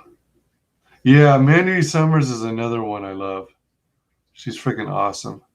She's already 2.48 thousand subs. So she doesn't really need my help, but one of these times I might do a promo stream for her to try and get her some more subs, even though she's doing really well without my help. But she's freaking cool. She's funny. All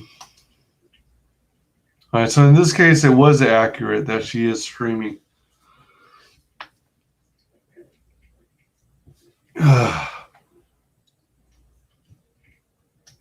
Excuse me. For those of you who are just joining, 928. Yay! Gosh, she's gone up too. Like, as crazy as it sounds, I've been up, for those of you who are just joining, I've been up since about 1:30 or 2 a.m. And then I stayed up rather than go back to sleep because I have this thing where if I need to be up early for work and I have the slightest fear that I'm going to be late if I go back to sleep, I'll stay on social media to keep myself awake. So I was in social media for several hours. Time really flew, oddly enough. Probably because I was listening to a couple streams. I don't think I actually even got around to listening to the replay of the Jack Show yet. So I think I still have to listen to that. And then, then I did some pool troubleshooting, swimming pool troubleshooting. Excuse me. And then I started the stream at I finally got it going 7 p.m. Earlier this evening. So we are going on nearly 4 hours so far.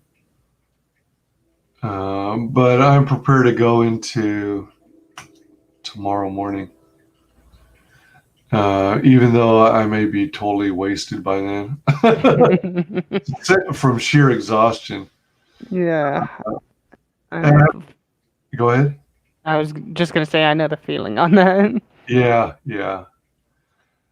You can relate. Let's check out some more. Oh, yeah. Trailer. Man, this looks so cool.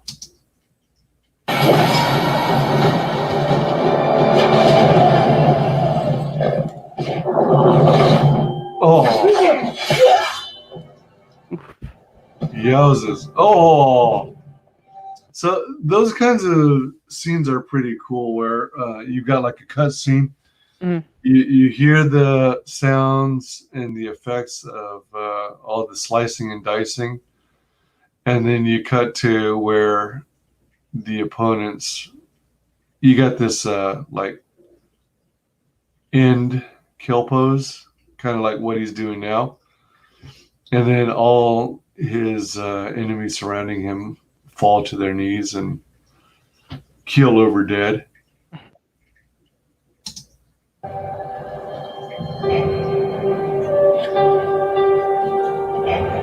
Wait, what's that? It's you. Man, the discoloration on the sword. Well, actually, I don't know if that's if the sword is supposed to be it's bloodied, isn't it? That's what it is. At first, I wasn't sure if it was like reflection of the surroundings, like the trees and maybe other soldiers, but it's blood. Hell. But there, oh man, this has so many cool shots.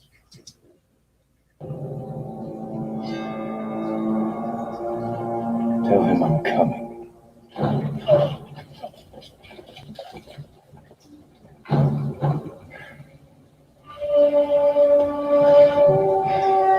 Solid mask. Do you think that's ropes that go around the ears to hold it on? Yeah, it looks like it. Or do you think it's like a thin bamboo or a thin wood? It's probably a rope. You might have something there with the bamboo, though. Oh, man. Look at it. He's all geared up and everything. He's got all this rope and twine or whatever. Probably it's rope, considering the thickness. It's probably for a grappling hook. Probably. Bunch of other gear. You got armor plating.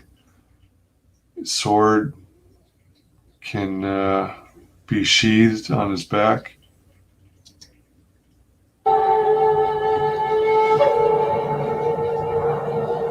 Oh, Yeah. Yeah, if you let yourself get taken away by these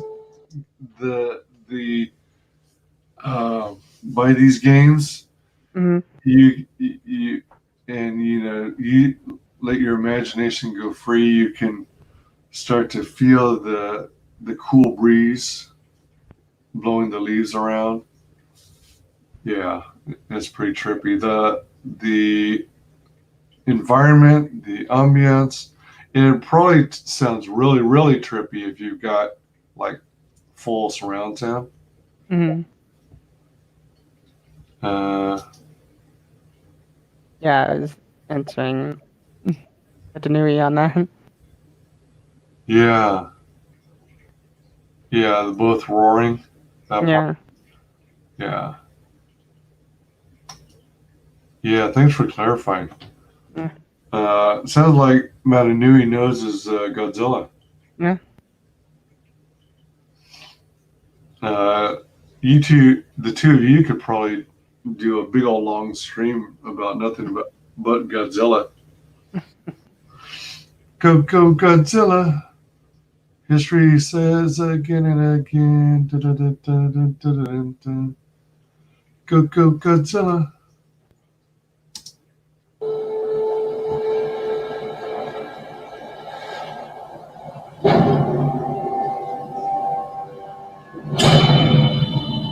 The ghost.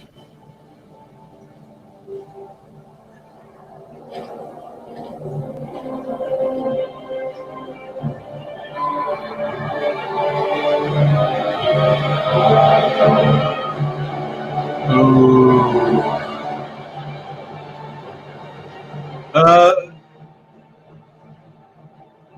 Is that confetti they're dropping from the top? Oh man, with the music, considering it's like a whole orchestra. Yep. Now there's probably a chance that I'll get flagged for copyright. You know what? Let me make notes. Let me see. Let me see. Let me make note of this. Maybe I can make reference to this in the description of my video or pin a comment or something to like give it credit. But either way, I probably would be hit with a copyright claim, couldn't I? Even if I gave credit. Would you happen to know? Don't know. This isn't really giving any credit either. I thought it was going to say like this piece of music is called this. This is owned by this media group, such and such. And it's part of this album. Mhm. What I'll do is I'll also reference this, I guess.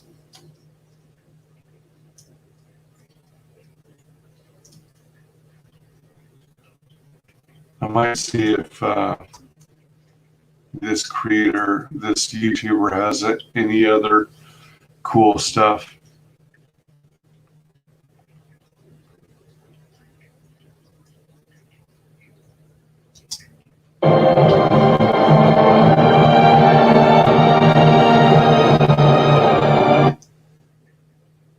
Wow, look at this thing. Scaling the side of, is that a building or a mountain?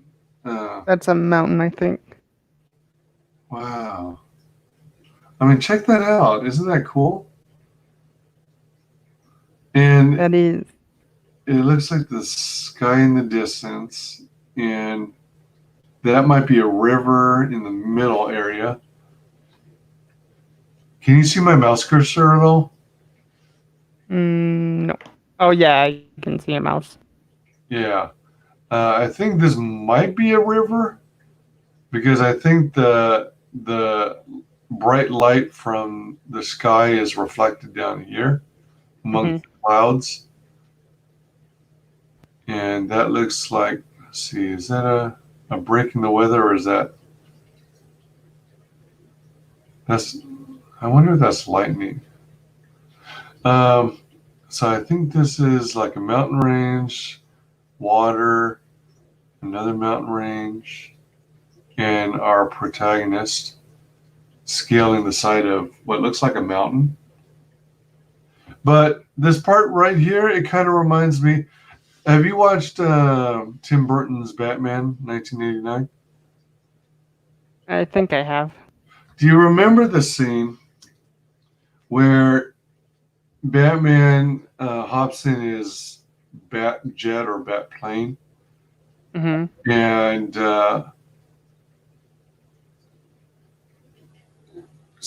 flies straight up into the sky? I think it was right after he clipped the Joker's giant balloons filled with laughing gas.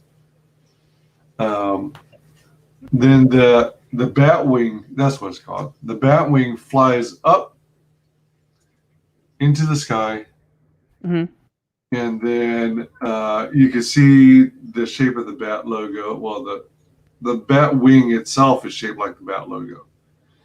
It comes up above a layer of clouds, and it's silhouetted against the moon. And then it rotates and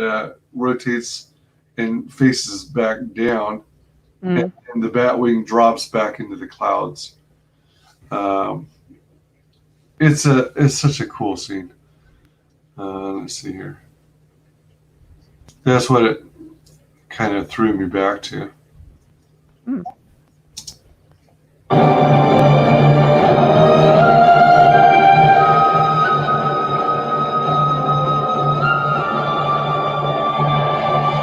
That little portion of music where they're like do do do do do do, well, something like that. I'm not that good with music, but it sounded a little bit like a Western. Are you familiar at all with? Are you into Westerns at all? Westerns? Yeah. A little bit. I think the composer's name Ennio Morricone. Morricone. He was well known for doing a lot of the soundtracks for a lot of Westerns. And you can listen to his music and you can place, his music was unique enough to where you could place him as the composer or the artist who did the piece, just by the sound of it. Like how you can recognize a song based on the first few beats.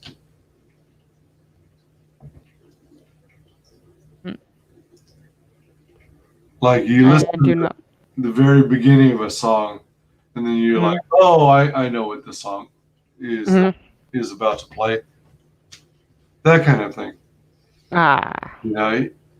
Awesome music for Westerns. Simply awesome.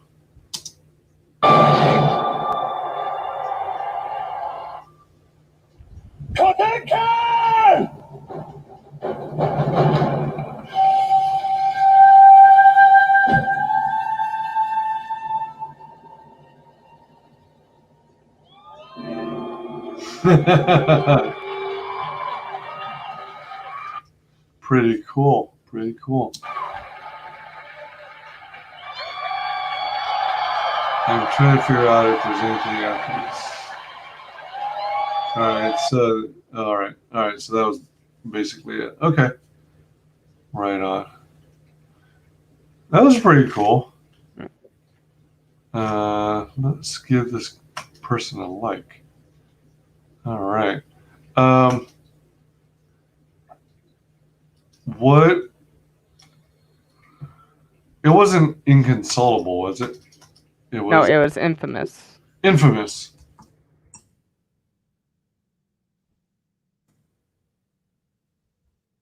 right, so that's Infamous trailer 2020. No, that's not it. Oh, It's a game earlier on, so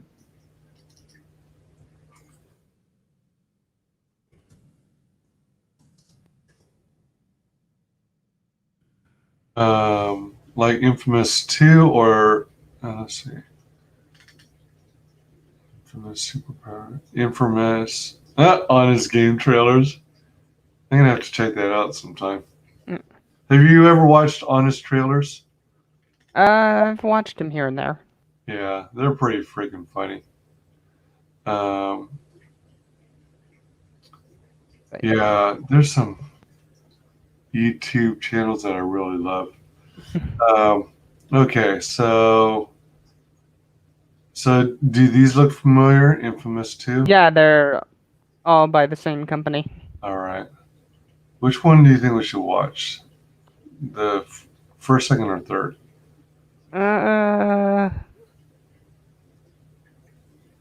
Whichever one you want to check out.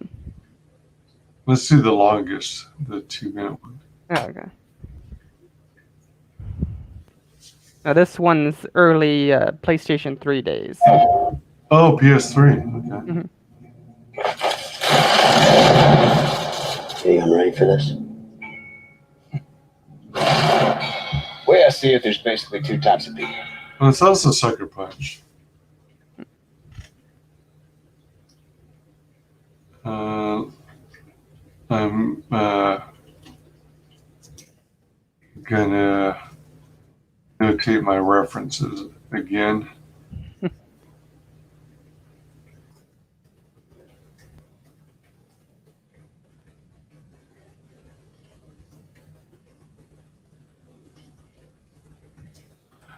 So what I'm probably going to do is on the YouTube side, write a comment to my video and pin it.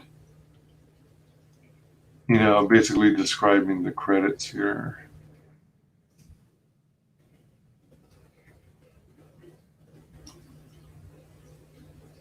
Oh, this is from IGN. All right. Channel IGN.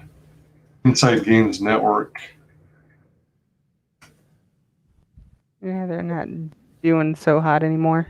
No, they're not, which is sad. Yeah. Man, look how detailed they made the shirt. Mhm. You got the netting and stuff. You got straps, collar. All right, so. I'll start with guys like me. We may not like the hell that happens to us, but we deal with it. Very true. They're guys like you. This is gonna be a short-term visit, man. Oh, man, hold on.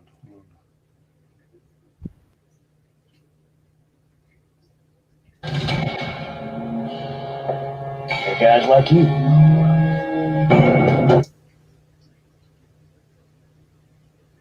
Oh, that's kind of cool. Look at that. Isn't that cool? Yes, it is. I like that silhouette. It's almost like, you know that how that saying goes?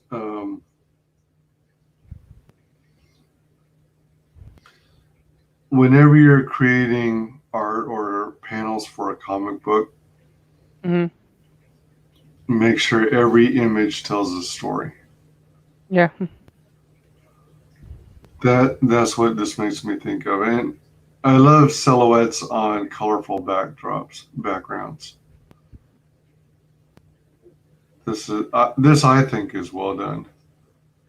Pretty cool. Yeah, it's basically the person who made the game wanted it to be like a comic book. Oh, really? Mm-hmm. Is that right? It's gonna be a short-term visit, man. We're just gonna get in. I'm gonna get some new powers. Zeke, I got it.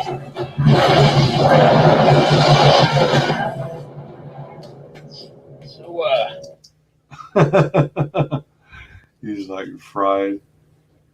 Oh man, that's interesting. Huh.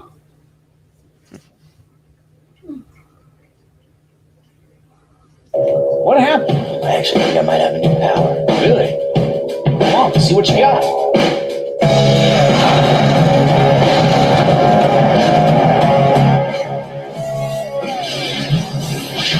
Holy moly.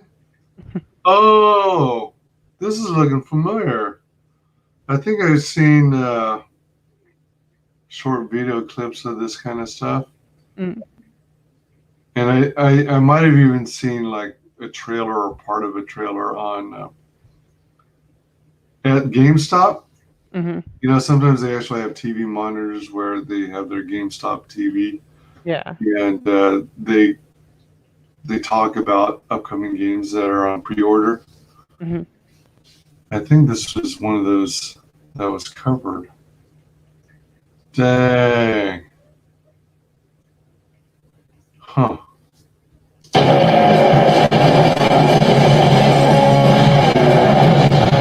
Oh. So he sort of turned into a phoenix? Yeah, kind of like that.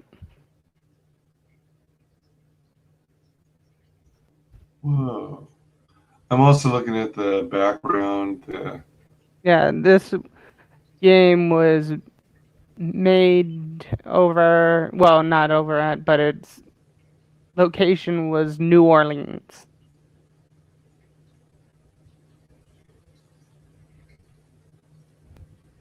Huh. Wow.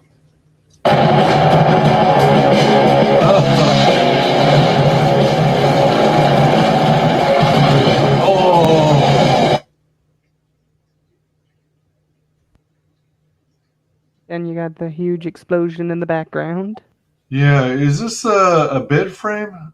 Or, let's see, it's not a couch frame, I don't think. But it was strong enough to be bouncing along with other stuff. Yeah.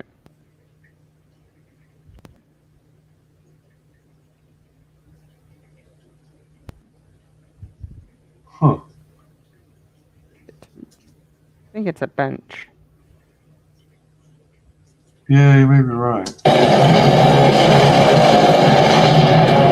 Whoa! Oh, shoot. What? Oops. Whoa! Look at that power. Mm. It's like he's sucking energy from other sources. Basically, he's even sucking it up from the people. Yeah. Wow. That's powerful.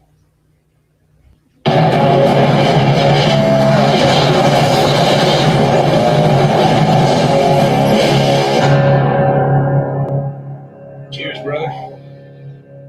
Half as long. Twice as bright. Oh, man. But official quest for power trailer.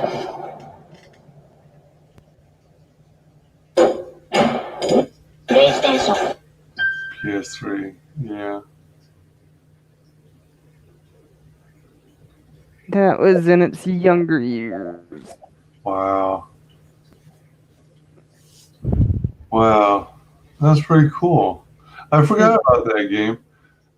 Do you have any game consoles?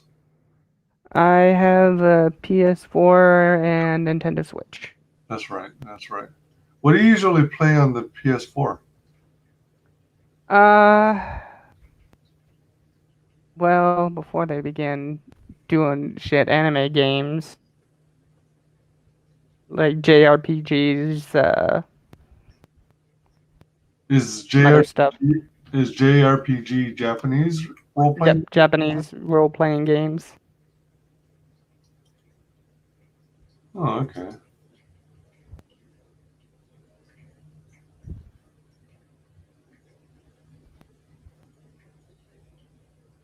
But since all those are moving to the Switch,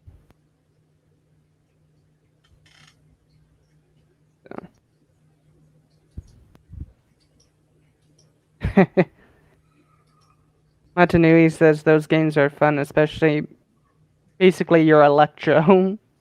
Yeah, yeah.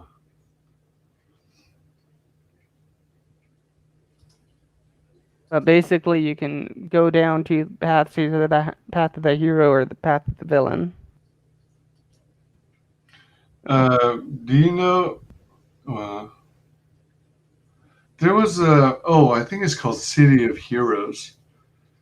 It was like massive multiplayer online game, Mhm. and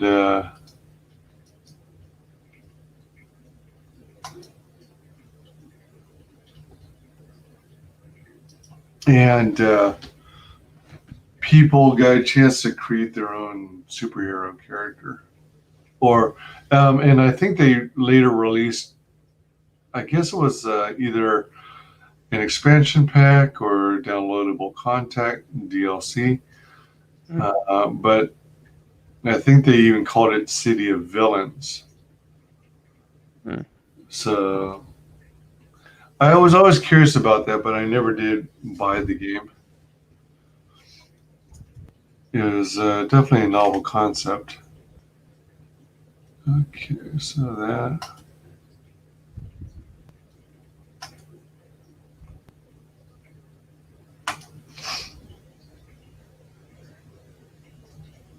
Okay, so she's up 2 subscribers so far. So that's pretty sweet. Again, Red Valkyrie is an amazing YouTuber. She's inspirational. I mean, it was because she started that Art Every Day challenge that I finally got back to start, I kind of felt like I had a little nudge to start becoming unrusty in drawing. So I started it, but I gotta actually at this point I have to catch up now. Yeah, but I'm trying to do art every day as well. If I end up skipping one or more days, then I have to make up for it. Usually in a drawing session, I'll try and squeeze out 3 drawings all at once.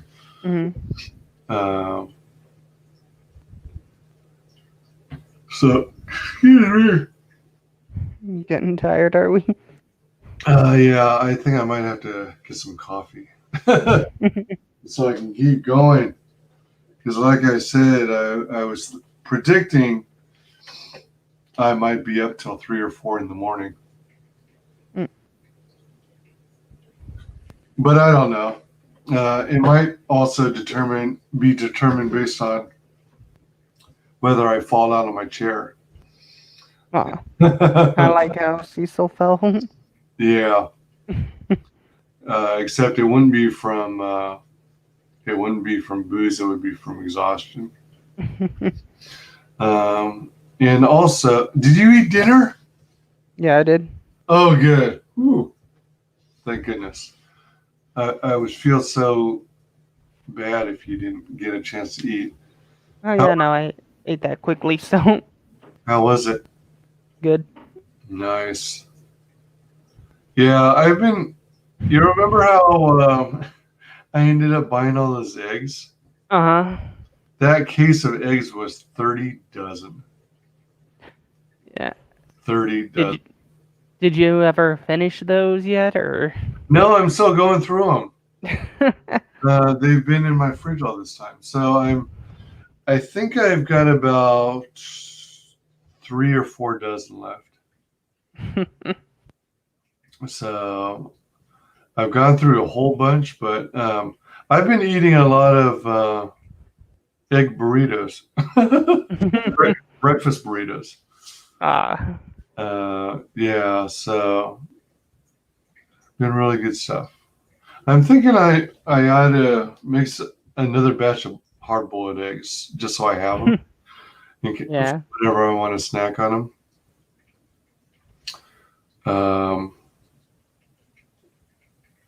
Oh, you remember the pickle stream? Yes. I originally had 9 jars, right? I think so, yeah. I ate just over 4.5 jars during that stream. But Yeah, we were all kind of surprised by that. yeah, but like 2 days after the stream, I started eating the rest on and off, small batches at a time. And I've since actually finished off the last of the pickles. Yeah. It was good. It was good. That's good. Excuse me. But I seem to be on a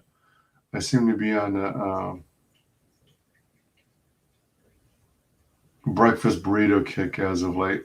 Because it's so easy to whip out the tortillas and fry some eggs and stuff like that. Welcome to Wise Guys Entertainment. Thanks for joining us. Excuse me. So far, we've got supposedly 4 people from YouTube, one of which is me, because I use it to intermittently monitor my stream and see if I'm taken down. Then it could be me. Because I got like 2 screens going on right now. Oh, you do? Yeah. Oh, okay. And then there's supposedly 1 person on Twitch. Oh, nice. So let me see here. So if there is anyone new, please join in on the chat. And if you want to, you can even be a panelist to shoot the shit with us. Sweet. Oh, you know what? I think it's time for me to do another round of promotion. Oh, okay.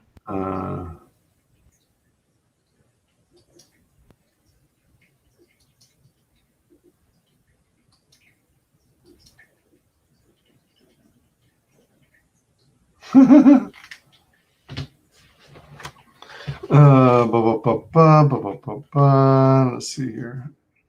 What does it say?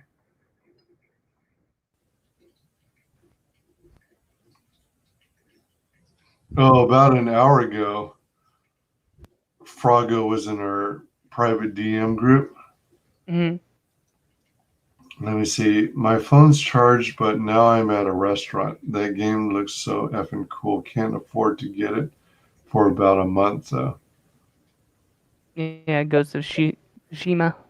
Oh, yeah. All right. Yeah. So he was actually responding to my comment. Yep. Cool. Let me see. Where's my little scripty thing?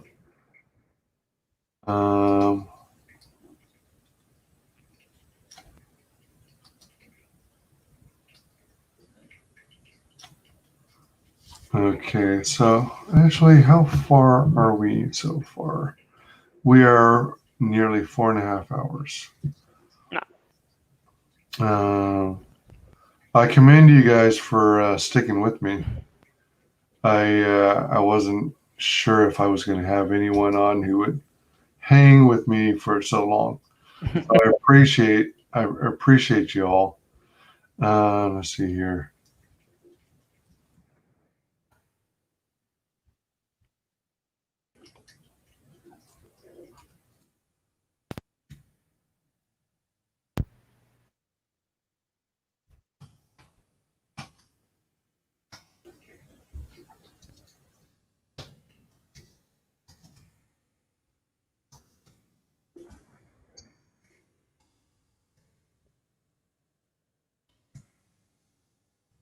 So what are you planning on promoting now? Excuse me. Oh, I'm actually referring to promoting Oh. this stream and her YouTube channel. Oh, right. But what I do is, during a stream, particularly long one, such as this, I promote it through different areas of social media. It looks like Shay is online because I see her giving likes to. Oh my gosh! What an honor! What? Shay actually, the. Oh, hold on. Oh, that's different. Oh, never mind. Oh, how funny! All right, so I thought it was related to my stream, but it's not. Oh.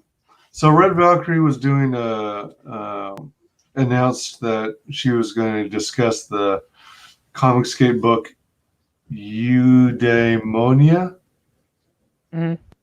And so it turned out she was having some confusion with the start time.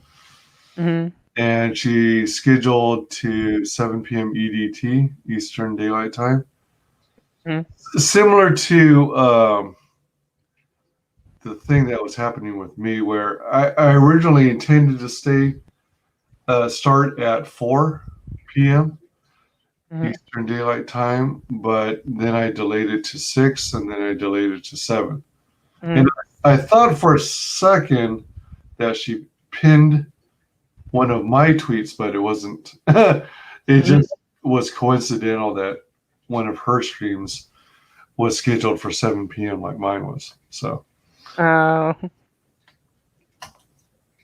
Yeah, so let's see here. Oh my gosh. Did you see the tweet from Ethan Van Sciver? I haven't. Not yet. I don't know when this was taken, but it looks like Kwanzaa doesn't have any customers. Nobody's waiting at his table.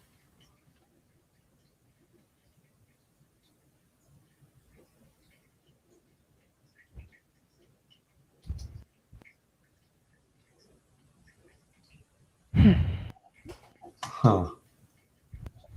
All right. Anyway, yeah. So that was a sidetrack. Yeah.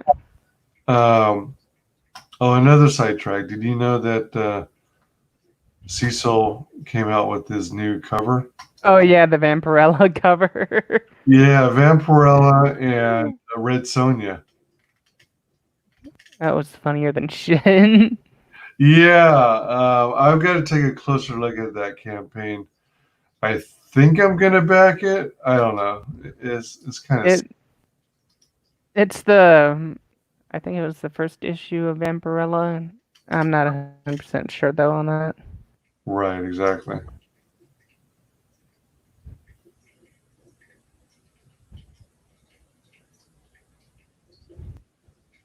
That's.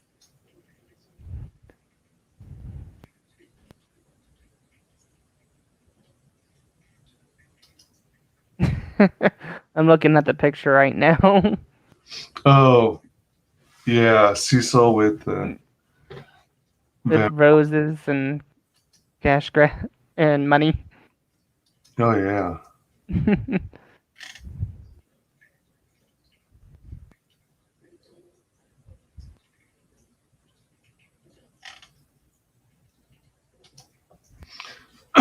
Excuse me.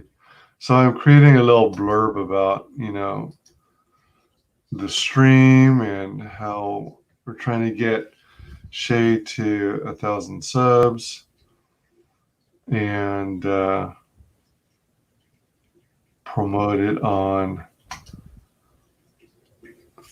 Twitter, Facebook, MeWe.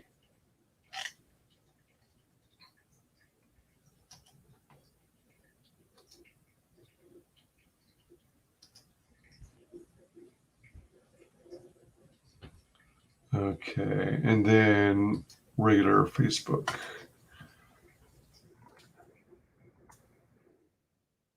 Meaning my personal account.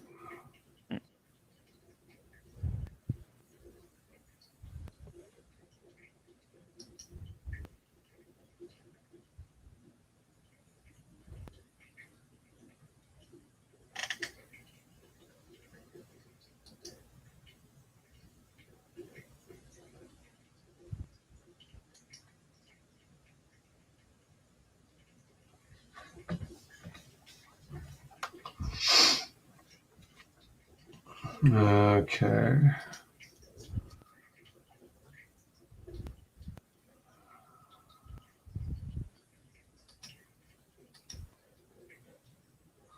Thing about it is I'm so small that I don't know if maybe I didn't create it right to begin with.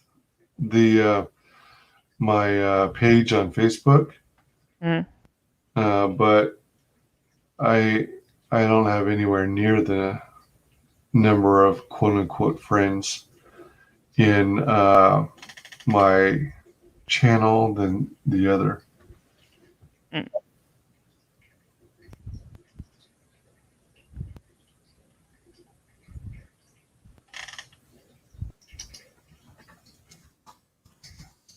Just a sec.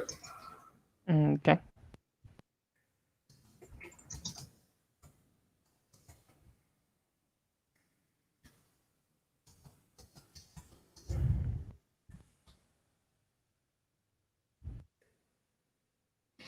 All right, so we got that.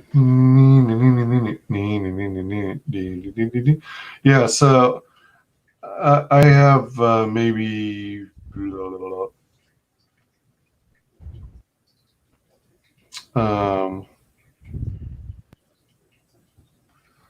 I don't know, maybe at most 75 or 100, well, maybe less than that, quote unquote friends on my business profile. But on my personal one, I'm around over 1,000, I think. So that's why I occasionally advertise there too. All right. So let's see here. Oh, I meant to also do it here. Just a sec. Just a sec. Okay.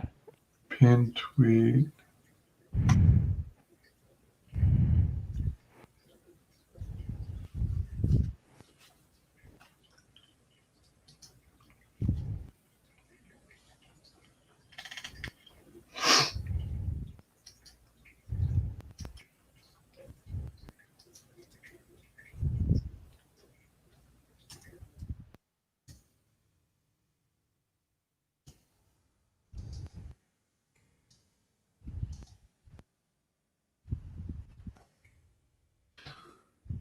All right.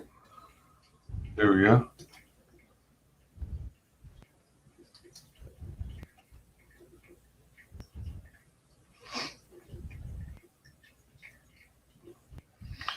There's some more drama brewing with War Campaign. That looks like they're trying to knock Charlie's London, attack her unnecessarily.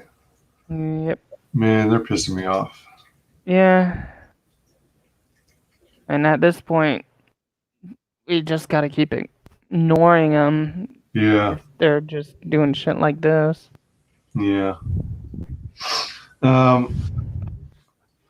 I gotta do something. Maybe send her a message or something to, show her my support for her and not back down. Yeah. Probably do it sometime tomorrow or something. After I've had some sleep. That way you can articulate the right words there. Yeah, for sure. Let me see here. I had an idea for something else I wanted to do, but I wanted to do it when I had a lot of people in the room, but I think so many people. Let me check something here. So let's jump over here. Everybody sub to Red Valkyrie. Everybody sub to Red Valkyrie. Let's get her up to 1,000. 2 is good, and it's more than I honestly expected. But I so greatly appreciate it if you spread it out around to all your friends and family, and just sub. Oh, you know what I should have done? We should get. I don't know. Maybe I should screen snipe Overlord DVD or Raging Golden Eagle and post a message. That'd be funny to see. Yeah, it would. I'm kind of tempted now. They're both pretty big platforms. Although alternative comics probably is too. I mean, I don't know. I'm kind of nervous about doing it, but it's at the same time might be kind of fun. Yeah.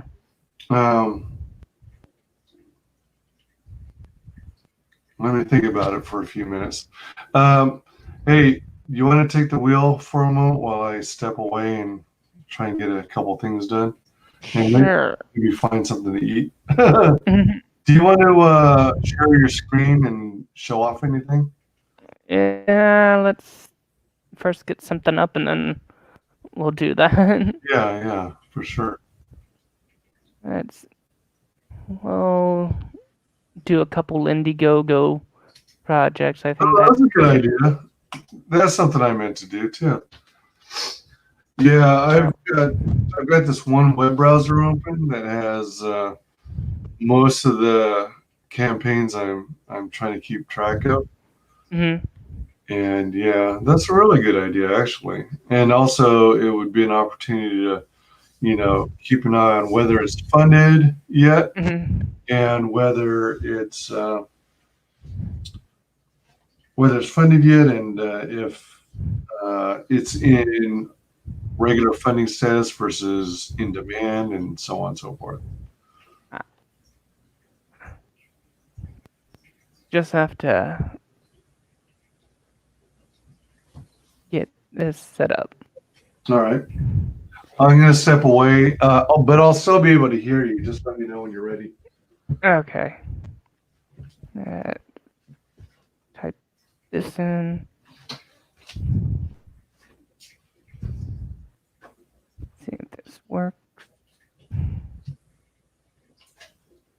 Okay, I'm on comics right now. I think so. We should be good.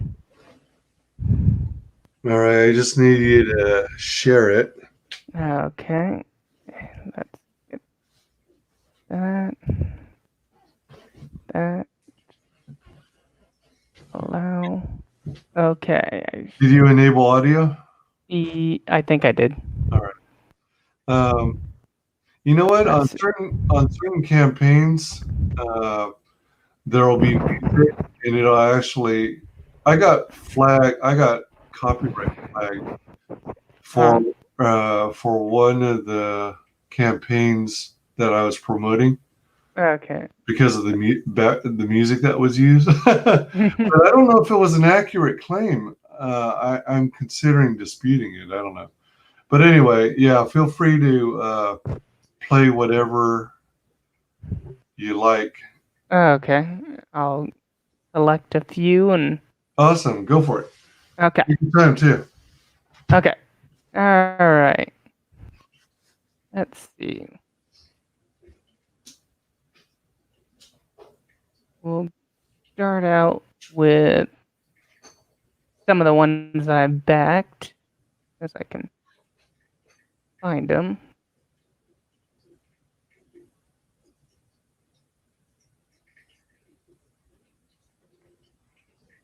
Let's see. How about we do this?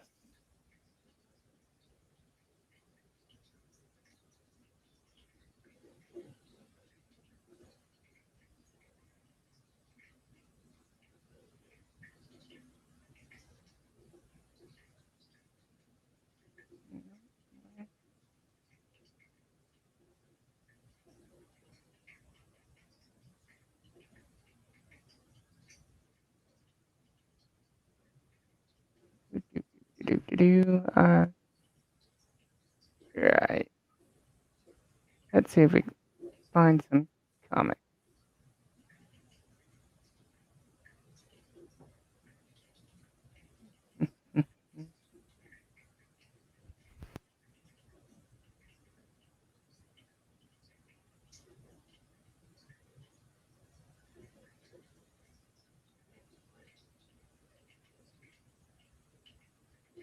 We'll start off with actually this one.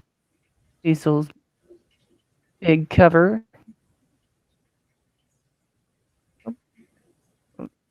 Uh,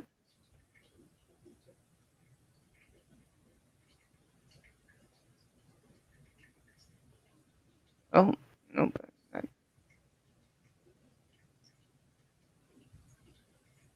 Okay, there we go.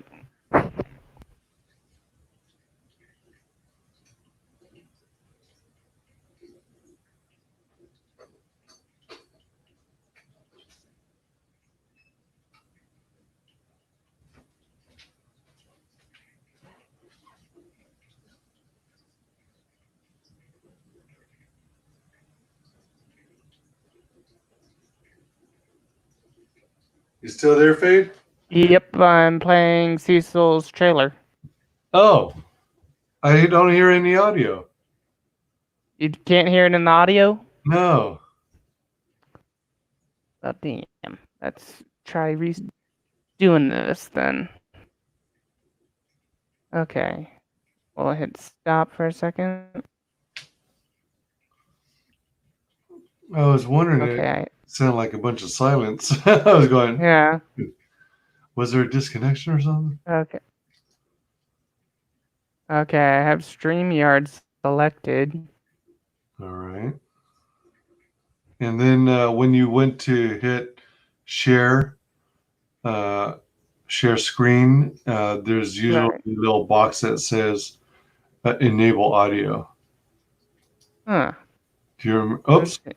Oh, you just made it. Yeah, I'm trying to.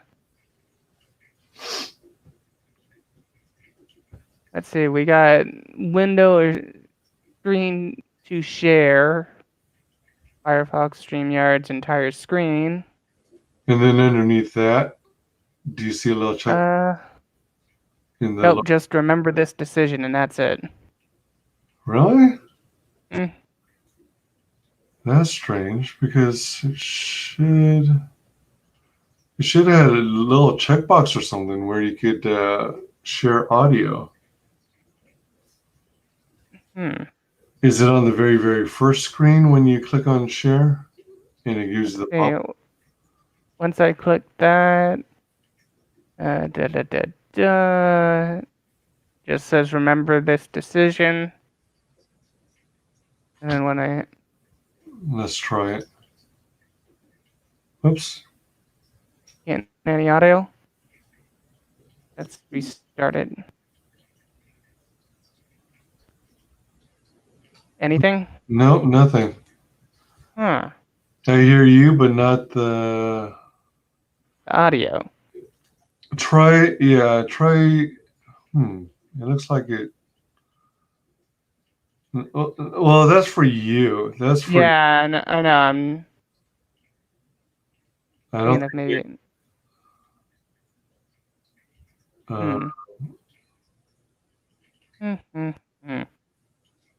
Oh, we'll stop that for a second. Well, that's pretty weird. Yeah, I thought it was always available.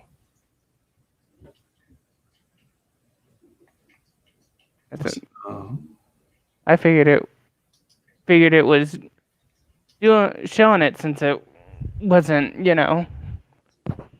didn't show that box. You know what? I don't even see the checkbox anymore. Okay, good. So I'm not the only one that's having that issue. Okay, well, when I do application window, I don't see that option. But if I do Chrome tab, it actually does have a share audio. Do you have Chrome open? I do not. Do you have Chrome on your computer? Yeah, give me a minute. Yeah. Open up YouTube. Indiegogo in Chrome, Okay. and then we can try that. Okay. We'll go do that. How'd I get a Y?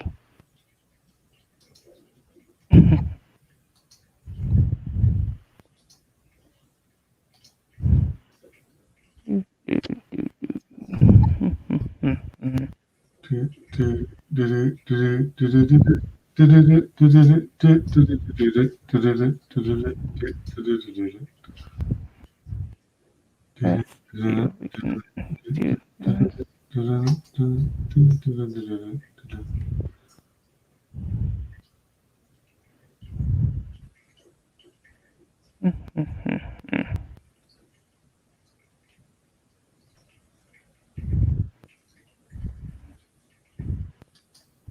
Try to get back to that.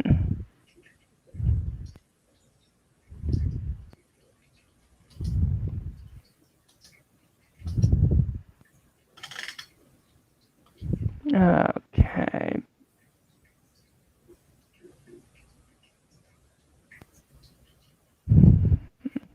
Show them to. Whoops.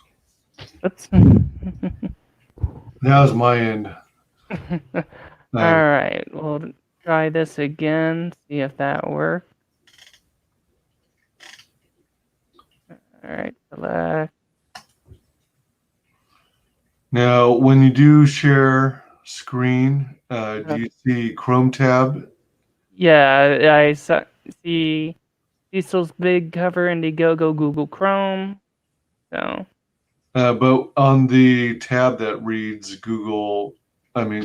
that reads Chrome tab, do you now see a checkbox at the bottom that says enable Hold audio? on. Well, see, I hit allow. And see if it plays.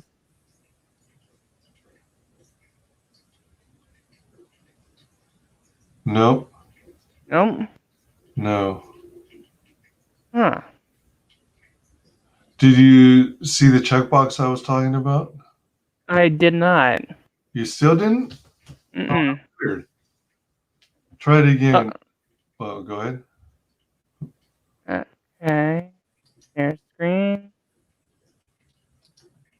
Okay, and then we got Cecil's big cover, Firefox, and StreamYards. Well, there should be a Chrome tab in the share window. You've got like 3 choices. Yeah. And I think, at least on my screen, Chrome tab was the far right or the last tab. All right, And so then, I'll hit the Google Chrome, and then all it shows is this. Remember this decision, that's it. Google Chrome. Let me stop screen sharing. All right, so I hit the share screen button, and I've got 3 options. I've got your entire screen, I've got application window, and I've got Chrome tab.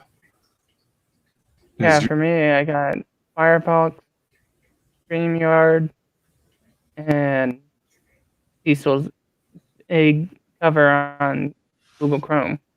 But a little higher than that, is there like big tab categories like what I was reading? So it says, for example, on my end, share your screen. StreamYard.com wants to share the contents of your screen. Choose what you'd like to share. And then it's basically got 3 tabs. You either do your entire screen, you do application window, which might have several tabs worth in various application windows. And then the last one, at least on my end, is Chrome tab. and then you've got a list of whatever Chrome tabs you have open. Mhm. And then there's a checkbox in the lower left that says share audio. Hmm.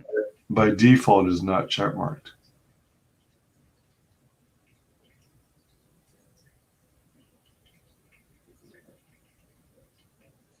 All I have is entire screen, and then Firefox. Maybe I should close this and go Just through Google and see if that works. oh, you mean go into StreamYard with Google or something. oh, all right. So, Yeah, try that. all right. That's a good idea. I'll be out for just a sec. Yep.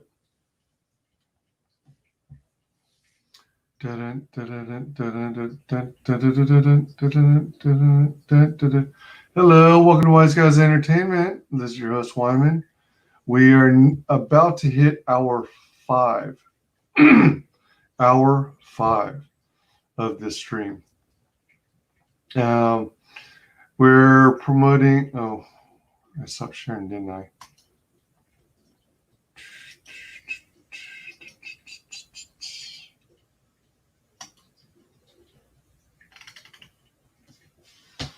Excuse me.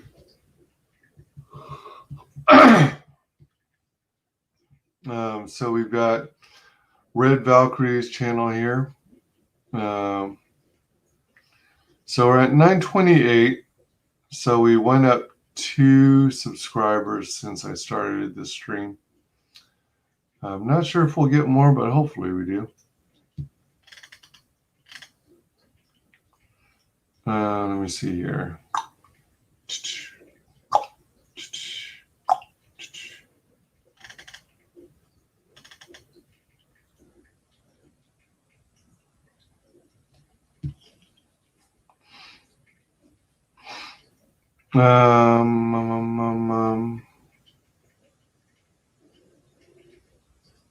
Oh wow, Raging Golden Eagle is no longer streaming. Oh, maybe he was doing live streaming earlier. Good gracious, that's kind of a bummer. I missed out there.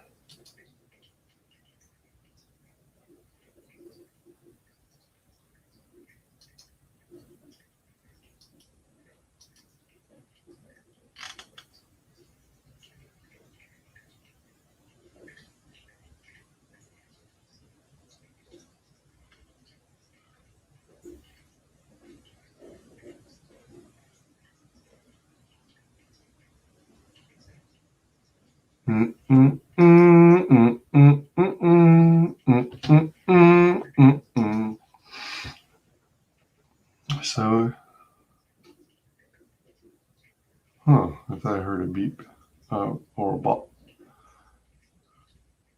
Oh, let's see here.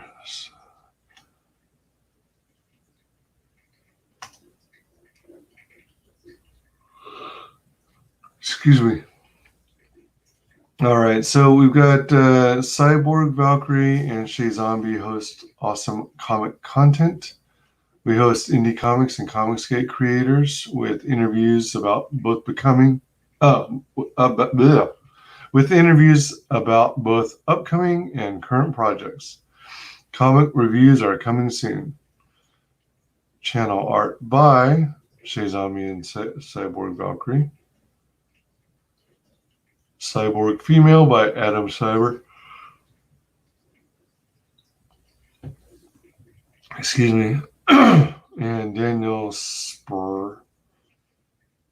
And those are their websites. So she's been around. She joined YouTube December 16th, 2018. Oh.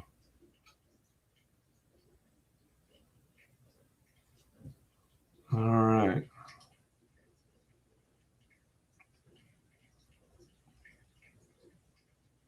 Those are channels that she's following, it looks like.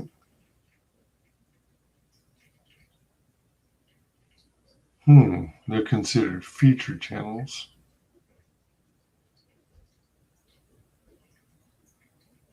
Wait a minute. So she has 56 subs on that channel. Oh, okay.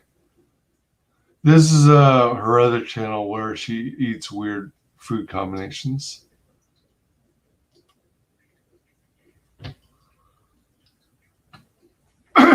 Excuse me. Excuse me a moment. I need to get something to drink.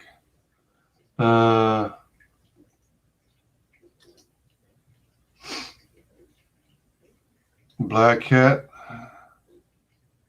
You know what? I don't even remember what Janet Jackson's Black Cat was. So I don't think I was.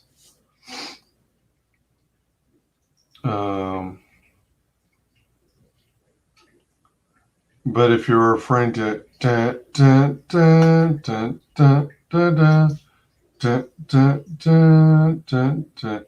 think that's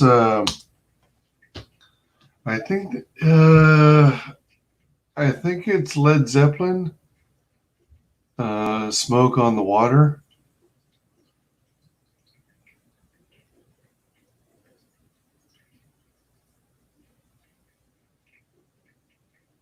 Smoke on the water.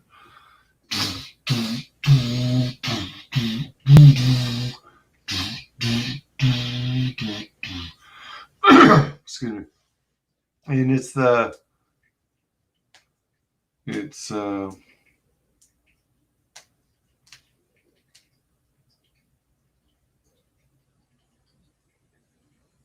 what Beavis and Butthead used to hum when they were rocking out. Let me see here. Oh, I don't know if I've heard that one. I wish I could play, There we go, I think. I wish I could play popular music without getting copyright struck. That would be so much more fun. Excuse me. All right. See if you can open another Chrome tab and to Indiegogo and see if share audio becomes an option for you when you do the share screen. Okay. Let's see. We'll put Chrome tab. While you're working on that, I'm going to try and sing a song. Okay, I'm gonna try and figure if this works or not. So, there's for anyone who doesn't know, Star Trek had a series called Enterprise, which was like supposed to be the prequel or predecessor of the OG Star Trek with Captain Kirk and Spock and Bones. So it was kind of I think it was kind of decent, but I think it also had stuff to be desired. So what was weird is the intro, but then I can't think of how it would improved it. Sounds like you're breathing hard into your microphone. Yeah, I had it too low there. Let's see here. All right, I think I figured it out this time. All right. Well, let me sing this short version here. Let me see. Let me know when you're all set. It's actually called Faith of the Heart. Oh. It's been a long road getting from there to here. It's been a long time, but my time is finally here. I will see my dream come alive at last. I will touch the sky, and they're not gonna hold me down no more. No, they're not gonna change my mind. No, they're not gonna hold me down. Oh, but then I don't know how the rest of it goes, the tune of it or whatever. Oh, you walked out? Yeah, no, I clicked on something accidentally and it logged me out. I was wondering, did another Yeah. person come to join the panel? Yeah, no, that was my bad. So, did you check to see if you could open another? Yeah, I'm already in. I see the share audio. Just clicked it. Let's see if this works now. All right, let's do the full screen. All right, let's see if this works. Hello. Yay! All right. I am the world famous creator of the eternally anticipated cash grab comic book. And I want to tell you a story of when I was a young boy. And my mother said to me, Cecil, what is your greatest dream in life? And I thought for a moment and I said, Mother, one day I'd like to be on the cover of a comic book with Red Sonja and Vampirella fighting over me. My mother's face quickly grew flushed with anger. She grabbed her wooden spoon and began to beat me senseless. And then she called me something that I'll always remember. She said, Cecil, you're nothing but a big boob. Well, Mom, who's the big boob now? Would a big boob ever make it to the cover of a Dynamite comic book? I don't think so. This was created by Donald DeLay, colors by Kyle Ritter, and it is also being offered in line art variant, the virgin cover without the dressing. You can get them autographed by me. If you are a art connoisseur, you can get one with a sketch by me on it. I recommend that at that point it will become a family heirloom. It will be something that will be passed on for generations. Family members, your children will fight over it upon your death. So that's nice to have. Oh yeah. You know what a neck gaiter is? It's like a scarf that covers your mouth. I guess it's pretty good for like pandemic stuff too, but don't quote me on that. I don't know if it's medical, but beauty of it is it looks just like my face. So if you're ugly and you want to look like me, you can just wear one of these neck gaiters and you can look like me. And I promise you the world will change. Oh, did I say t-shirts already? Yeah, you get a t-shirt of this beautiful picture. If you want to be catch the attention of ladies or even catch the attention of men, t-shirt of this beautiful image will do it. I promise you, your life will change once you purchase this. I thank you for your time, and I hope you pick up some of these great stuff and check out the campaign. Thanks. Did you see the stuff on the bottom there? No, I haven't watched. I think I seen it briefly, but no, I didn't. Hold on, let me. What were you referring to specifically? It's right in the bottom right here. Give me just a sec. Oh, did I say t-shirts already? Yeah, you get a t-shirt of this beautiful picture. If you want to be catch the attention of ladies or even catch the attention of men. Does not get Sanchez as long as you have your life and a good personality. I can't hurt if you do either. Mess maybe your t-shirt of this beautiful image. And a good personality can't hurt, but neither the mess maybe.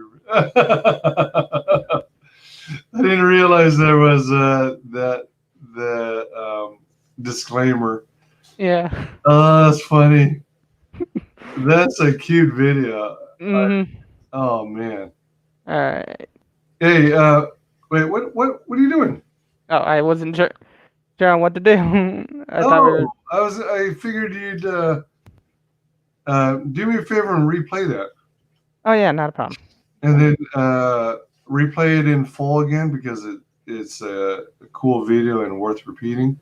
And definitely. then maybe talk a little bit about the campaign, and then go over a few more ComicsGate campaigns that you like. Okay. All right. Just all for time. All right. Well, restart the video right now.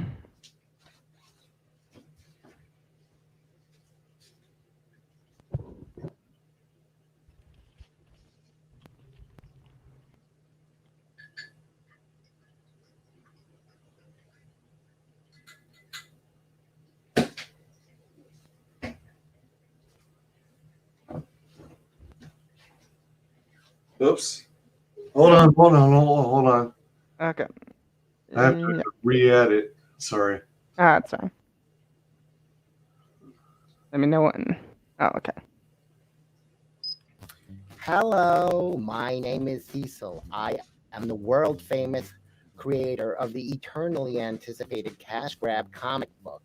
And I want to tell you a story of when I was a young boy. Hey, are you My experiencing mother said to static? me, Cecil, Are you what's your experiencing greatest dream static? in life? I am And I not. thought Are you? for a moment and I said, Yeah, I'm Mother, not sure why.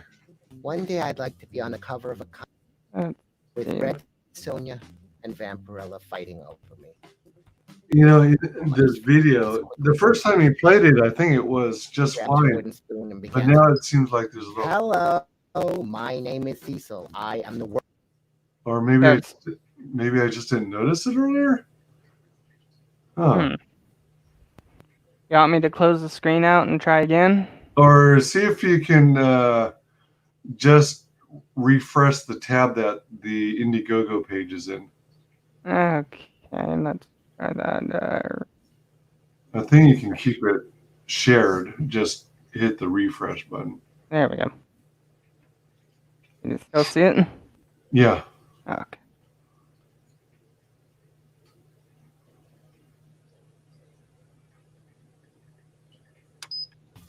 Hello, my name is Cecil. So static I am or the world famous That's good. creator of the Okay. eternally anticipated cash grab comic book. And I want to tell you a story of when I was a young boy. And my mother said to me, Cecil, what is your greatest dream in life? And I thought for a moment and I said, Mother, one day I'd like to be on the cover of a comic book with Red Sonja and Vampirella fighting over me. My mother's face quickly grew flushed with anger. She grabbed her wooden spoon and began to beat me senseless. And then she called me something that I'll always remember. She said, Cecil, you're nothing but a big boob. Well, Mom, who's the big boob now? Would a big boob ever make it to the cover of a Dynamite comic book? I don't think so. This was created by Donald DeLay, colors by Kyle Ritter, and it is also being offered in line art variant, the virgin cover without the dressing. You can get them autographed by me. If you are a art connoisseur, you can get one with a sketch by me on it. I recommend that at that point it will become a family heirloom. It will be something that will be passed on for generations. Family members, your children will fight over it upon your death. So that's nice to have. Oh yeah. You know what a neck gaiter is? It's like a scarf that covers your mouth. I guess it's pretty good for like pandemic stuff too, but don't quote me on that. I don't know if it's medical, but beauty of it is it looks just like my face. So if you're ugly and you want to look like me, you can just wear one of these neck gaiters and you can look like me. And I promise you the world will change. Oh, did I say t-shirts already? Yeah, you get a t-shirt of this beautiful picture. If you want to be catch the attention of ladies or even catch the attention of men, t-shirt of this beautiful image will do it. I promise you your life will change once you purchase this. I thank you for your time, and I hope you pick up some of these great stuff and check out the campaign. Thanks. That's a nice trailer. Let's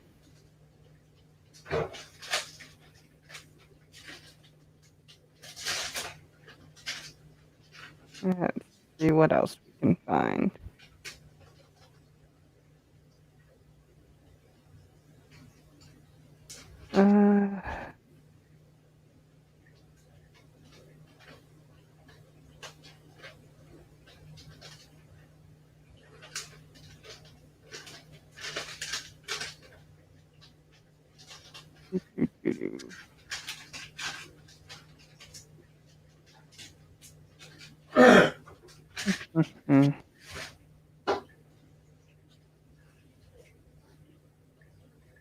Are we on ended projects?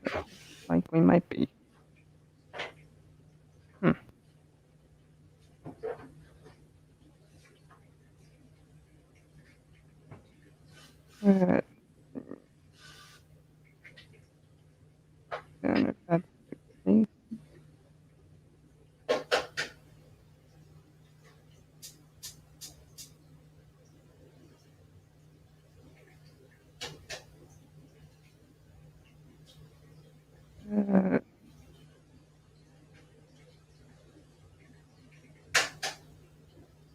we'll go to next.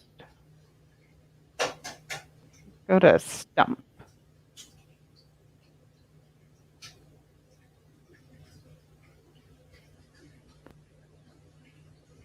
Oh, nope, I thought they had a trailer on here. I guess not.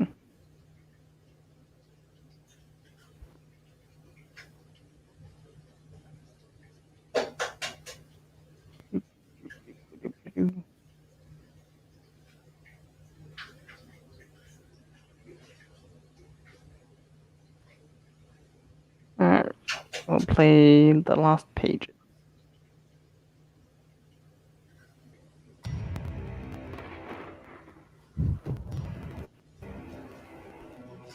The Lost Pages, in the minds and hands of Zaid Comics, comes the first book in their connected universe of heroes, with a cover by legendary illustrator Simon Bisley. The Lost Pages is a story of a magical book in the hands of a homeless man. Within it are tales lost to time of heroes from different eras and walks of life, all protecting humanity from evil.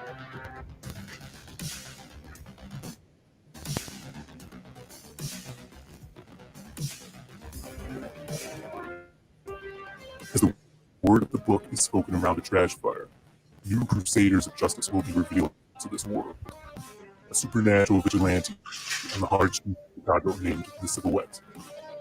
An ancient sorcerer battling horrific myth on the high seas known as Wild Card. A modern-day mental monster from the mind of a bodybuilder babe, Brimstone. Or the pulp hero from the 1930s. A master of disguise donning the mask of the masquerade. This is just the beginning, for in the future these heroes and more will come together to write the end of the world. But for now, the ink of life flows on every page. Will you be there to read it? Only on Indiegogo.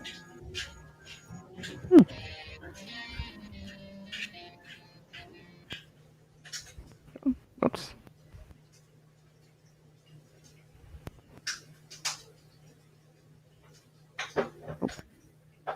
What did I do? Oh, okay. Now, there we go. So, let's check. Oh,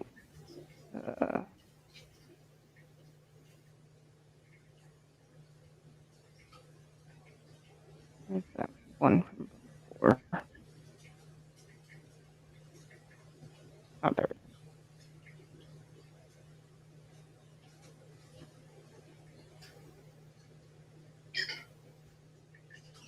Let's see.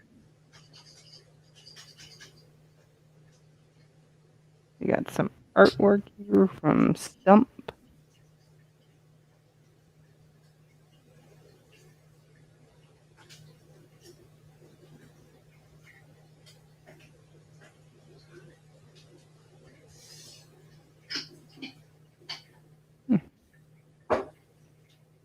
Gotta say the art looks really good on this.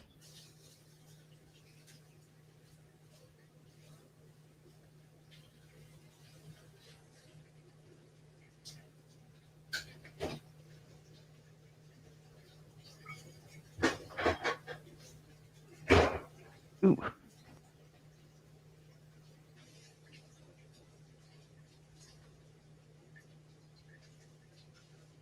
Let's see if we can find light double.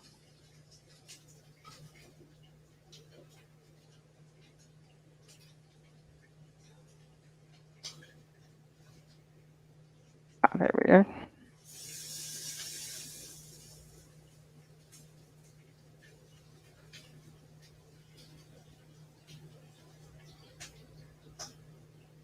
Alright. Let's see how low this is gonna be.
And there's Blade Devil.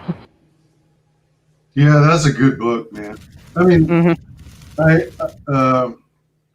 it hasn't come out yet, has it? I mean, No, not yet. fulfilled. Right now, I think it's still being worked on. It not being sent out until what was it? Somewhere towards winter. Oh, okay, all right. Later this year, then. Yeah. Yeah, that looks like a lot of fun. It's Mhm. it's a good one, for sure. Yeah. I'm definitely glad I got my copy of that. Yeah. And that's. You have anything you want to see, Wise Guy, or? I have a crazy thought. Hmm. Maybe you can be my moral compass. Oh God, no! What isn't? So let's see. Let me see if they're still streaming. I was thinking about screen sniping. Hold on. Let me see. Hold on, should I stop sharing my screen for now? You can if you like. By the way, Shay happened to be in. Oh. Hey, Shay. I dropped her the link in case she wants to come in. Oh, okay. Shoot, wrong window. Hold on. Oops. So her channel's here. I think part of why, well, I don't know. Maybe I'm giving myself too much credit, but maybe part of why there isn't much movement is because a lot of people by now are sleeping. Yeah. Let me see. That could be. I'm gonna refresh this. Are you familiar at all with Overlord DVD? Overlord DVD. Yeah. I think I am. Doomcock. Yeah, I'm familiar with him. Have you ever watched his streams? Watched a few of them. They are so freaking long, but they are so freaking awesome. He's with Fandom Menace, right? And he does a lot of stuff with Nerdrotics. And so I was thinking, what if I went screen sniped him, and at the same time, so you could see what was happening live, and then I kind of put out a blurb in the hopes that he would read it. I don't know whether it would be better to ask for him to, encourage his subscribers to subscribe to Shay's channel or not. I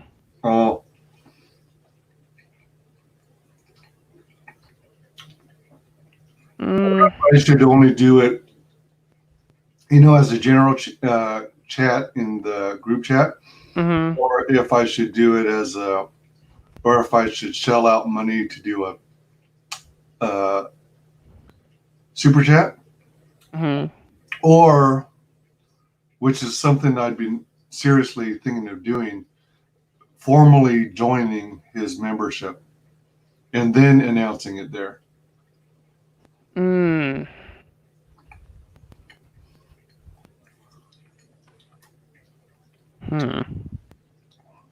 It's kind of I don't want it to come across as a cheap grab for subs. Yeah. But at the same time, people who routinely super chat, at least for ComicsGate,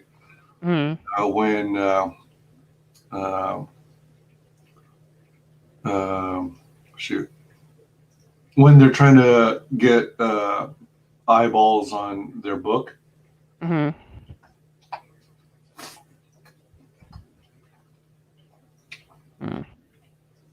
So I don't know.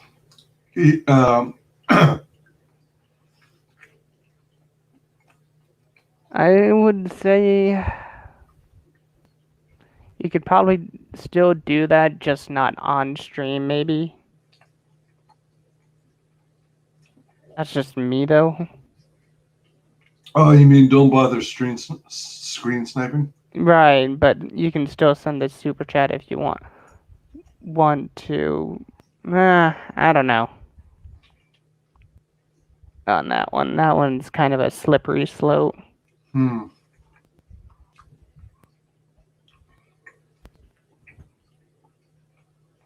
mean, I see ComicsGate books being mentioned all the time, like on EVS's show. Right. And it seems to be the norm. Mm-hmm. And, you know, also on Fregus. Mm-hmm. But this would be like a cross reference. Yeah. Because this could be someone unfamiliar with that. And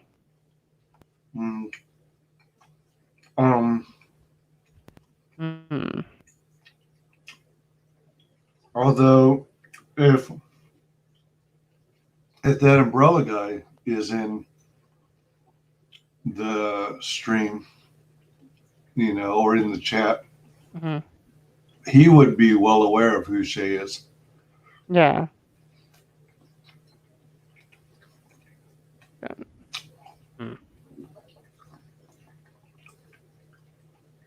Do you want to stream snipe him and see what he's talking about? Well, I'll check to see what he's talking about.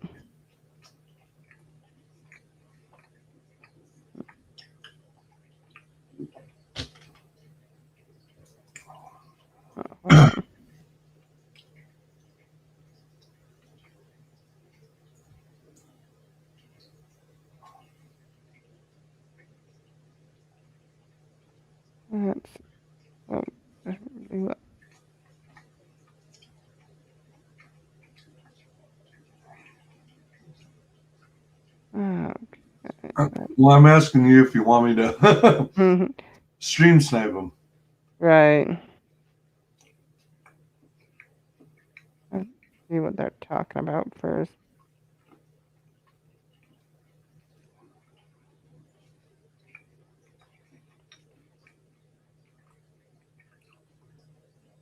You know, one of the I eventually planned on becoming one of his members anyway.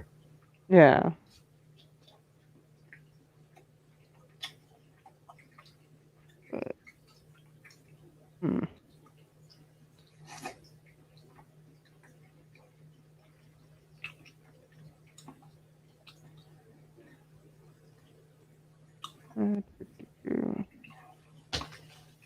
They're talking about Star Trek Lower Deck.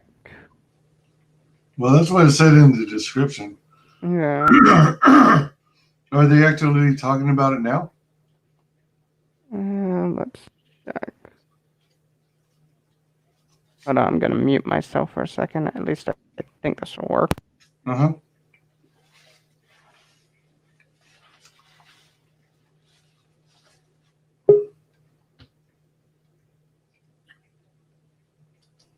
Hey! Hey! What is this? Oh, it's just a long ass stream where I'm exhausted, half asleep. I've been up since like 1:30 or 2 a.m. this morning. What the hell? Go to bed. Oh my gosh. See, I was scheduled. I'm sorry, I'm scarfing. You're fine. Okay, I'm back. I'm Hi, Fade. Hey, Shae, how's it going? Good. How are you, hon? I'm doing good. Good. Yeah, I was hanging out with Bancroft, and all of a sudden, I see Wise like posted. It's like, yeah, 5 hours in. I was like, you're still streaming? What the hell? Like, I just woke up from a nap. Yeah, I've had a rough with day. him most of that too. Holy shit, 9:35. Oh man. What? You guys are awesome. It's very, very sweet of you. Entirely unexpected, wholly unnecessary, and very, very much appreciated. Oh, no problem. Started at 7. 7. I thought it was like. Oh wait, no. For me, it's different. I heard. Yeah, it was supposed to be. Excuse me. Oh, what the heck? What? You're right. It did jump to 9:35. When did that happen? So I told Mike and them, I was like, hey guys, wise guys streaming trying to get me monetized, and I'm the dick that's not on his stream, which is totally not okay if he's over here busting his ass for me. And so I was like, so I'm gonna head because I didn't think he was still going.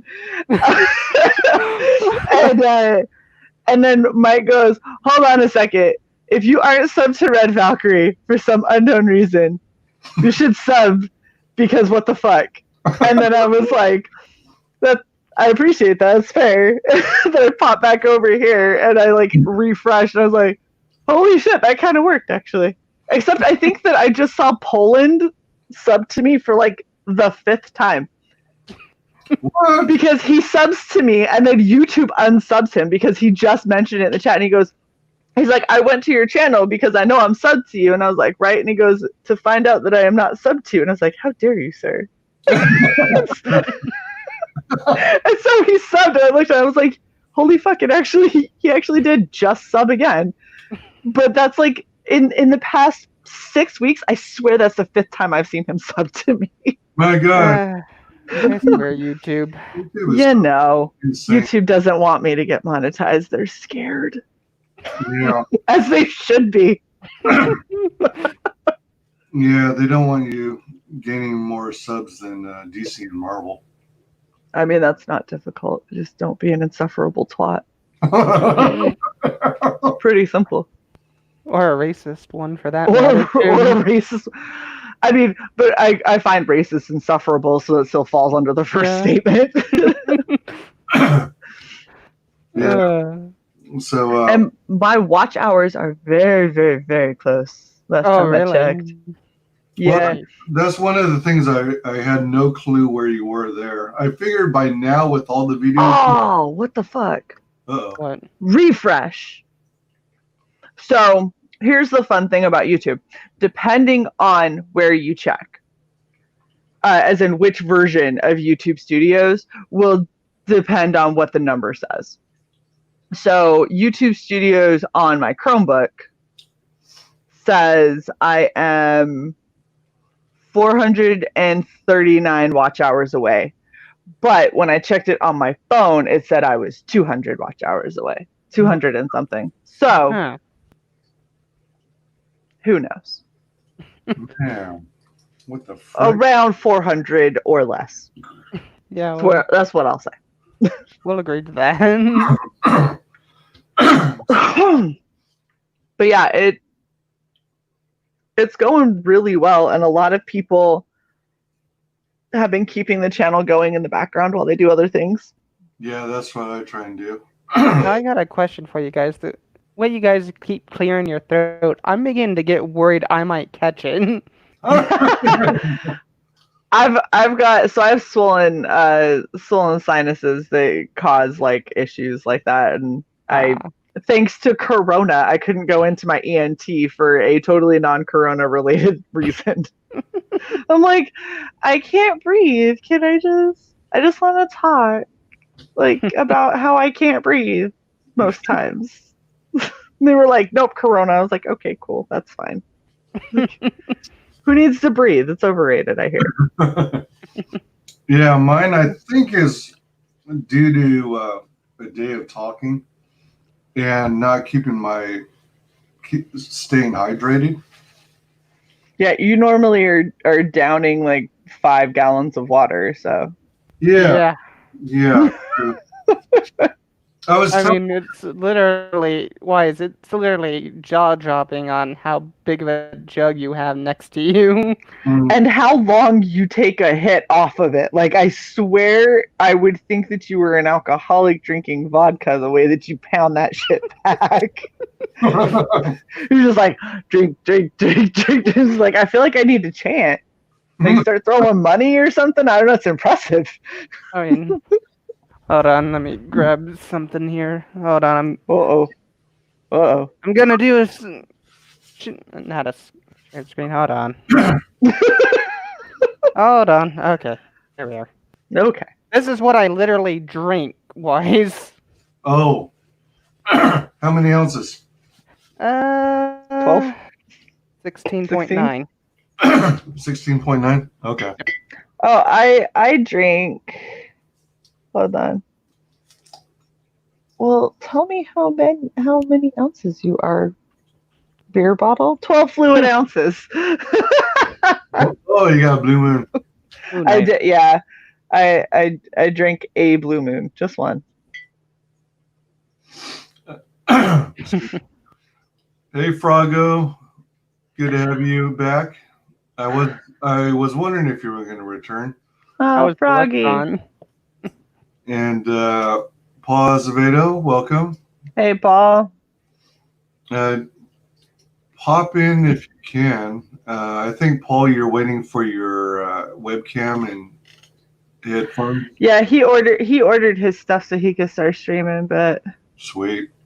Oh, Paul, are you going to start your own channel and stuff and start making content, or are you mainly just getting the gear to join other people's streams? Frogga says, I have swollen muscles. Ha! oh, poor Froggy. Wait a minute. He was fishing all day. How the heck does he have swollen muscles? Something doesn't add up. Yeah, exactly. He was doing squats while he was fishing. Yeah. He was keeping his froggy butt perky. I don't know on that one. That's exactly what it like. I'm a Froggo expert. Well, this is what I'm drinking from now. Cranberry juice. Oh, but that looks like it's still cranberry juice that has yet to turn into water, as you are apt to do. 2.83 liters, 96 fluid ounces. You're like a Kmart version of a Jesus. Like Jesus turns wine into water, you turn cranberry juice into, or water into wine, and you're turning cranberry juice into water. Oh my gosh, that's funny. It's like way worse. way worse. I would much rather my water turn into wine. You know, I'm beginning to think me and Shay should just cheer you on chugging cranberry juice out of the bottle. You know what? At least you know he won't have a UTI. Yeah, that's part of the safe urinary tracts. Yeah, that's like the last thing I need, right? I can't believe I'm hanging out over here talking urinary tracts. What the hell is happening? My world. Welcome to the Twilight Zone. Nee. It's always your channels that like the weirdest shit happens. Yeah. Like it's your channel that I ate over 32 ounces of pickles. Oh god, that was just too still funny. blame you for that. Oh my gosh. I have a giant jar of those big pickles that I love. I can't even look at it. It's still in a plastic bag. Oh, here he goes. Chug. Chug. Oh my god.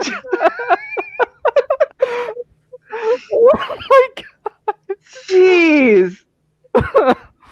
Breathe. Yes. Almost got him to shoot cranberry juice out his nose. So close. Oh my gosh. No.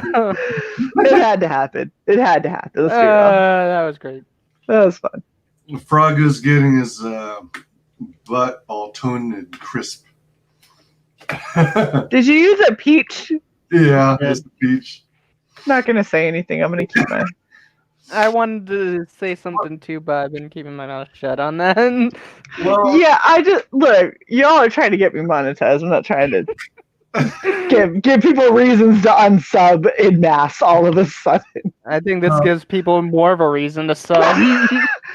What was Shay gonna say? Find out on the next Red Valkyrie. Yeah, exactly. You're only gonna know because I'm not gonna tell you when I'm streaming, mostly because it's on a schedule on my phone and I can't remember. I think tomorrow at 8. I think. Shit, who do I have on? 8 a.m. Shit, what is my cosplay?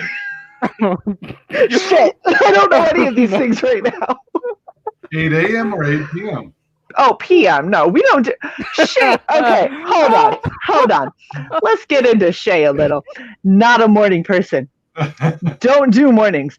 Joined the military for some unknown fucking reason where they make you do mornings. Yeah. Hate mornings with a passion. And then I hang out with y'all until fucking 4 or 5 a.m. and I'm like, well, I get 45 minutes of sleep. See, you are a morning person. No, I am not. I am. That doesn't sound like a morning person. Do you want to know why I managed to get up after 45 minutes of sleep? Because if I don't, they send military police to my house. That's why I can get up. It's called like abandoning your post. Mm-hmm. It's called AWOL. It's called a lot of treasonous things that have very serious weight behind them. That's a hell of a motivator to get the fuck out of bed. True. Not because I want to. Yeah, for sure. I once did a book report on George Washington or Eisenhower, actually. Well, I did reports on both of them, but when Eisenhower was in the military, he learned just that, and he had a way, as a lot of the military people do, of being able to do like these cat naps. Where it's like you've got one eye open, but you're still able to sleep, which is fascinating to me. Yeah, you learn to be a very light sleeper. So like when you're in basic, all right, we'll go into some fun little stories. When I was in basic, I would be asleep, and I got made my flight storm chief. Mostly because the dorm chief that we had got fired in the first 3 days, and I was the first person that they could see because I was the fourth element lead, which is the tallest person in the flight. Oh. So because I was at the very front all the way to the right as fourth element lead, when they fired our dorm chief, she looked up and she goes, "You, dorm chief." And I was like, fuck, what just happened? So for people who don't know what a dorm chief is, your job is to take the blame for everyone else on your flight fucking up. Oh, yeah. And to try and keep everyone from fucking up on your flight. So anytime somebody couldn't figure out how to line up the shoes properly, I pushed. Every time somebody couldn't space their hangers properly, I pushed. Anytime somebody stepped out of line, I pushed. Anytime somebody was late somewhere, I pushed. I was a size 6 when I left basic because I had to do so much push-ups. We had push-ups, we had planks, we had flutter kicks, which will make you vomit. We had burpees, which will really make you vomit. Oh yeah, burpees. Yeah. Yeah. It was just a constant cycle. And anytime like I would be pushing and trying to mentor the people who were continually fucking up, which is why I was still pushing, I would get screamed at saying you had your chance. And so it was super fun to be a dorm chief. Not at all. I remember being asleep, and at 2 a.m, I heard our dorm guard, because you always have to have somebody who is on as dorm guard. So we had people who had to stay up all night in case somebody decided they were going to stop by the dorm, and they'd have to report properly, and they would intentionally not report properly and see if they still got let in. And if they did, then the person who was on dorm guard and the dorm chief would push, screaming about security and protocol. So, and when you wouldn't let them in, they'd kick the door, they'd cuss, they'd scream, they'd like, "Let me the fuck in right now!" And you're like, I need you to identify. And they'd be like, fuck you, the fuck I am. And you're like, I need you to identify. So, like, you have 19-year-old girls, first time away from home, terrified, have some, like, our TI was a 6'6", completely ripped black dude with a very low voice. He would show up and be like, let me in. And we were like, like, but we know him. And I was like, did he report? And they're like, no. And I was like, don't open that door. And they were like, but he's real mad. And I was like, nope. And then he go, dorm chief. And I was like, reporting over. And he's like, let me the fuck in right now. And I was like, almost, sir, there's protocol. And he goes, I'm about to protocol your ass. And I was like, hey, I'm going to let him in. Because I don't know anymore what the right answer is. So let him in. And he's like, not going to let me in my own dorm, huh? And I was like, and he goes, you want to push? I was like, I mean, not really. And he's like, get the fuck out of my way. Okay. I'm sorry. I don't know how this works anymore. You keep changing the rules. So 2 a.m., we get this teeny little female TI, right? This woman probably weighed 100 pounds soaking wet. She's like 5'2". I am 6'1". Okay. So she comes in and she comes in almost silent. Like, I barely heard the knock on the door when the dorm guard had to go and let her in. So the dorm guard lets her in, and she's talking in whisper tones. And at this point, I hear whisper. I'm wide awake because I was like, nope. Like, I'm about to get my ass handed to me. Something is going to happen. So I'm sitting there in bed with the blankets all the way up with my eyes wide open, just like, okay, it'll be fine. I'm sure it'll be fine. I hear her go into the bathroom. I hear a whole bunch of shit get kicked over in the bathroom. Ooh. And then I hear her come out silently and go into the flight room. And then I hear a whole lot more shit get thrown around in the flight room. Whoa. And then she comes out and I hear her walking down, like doing the laps through the bay. I hear her walk past my bed, knowing full well where I am as the dorm chief, standing at the top of my bay and going, dorm chief! 2 a.m. Okay? The amount of screams you heard, because there were people that were dead asleep and had no idea. They hear a scream for dorm chief.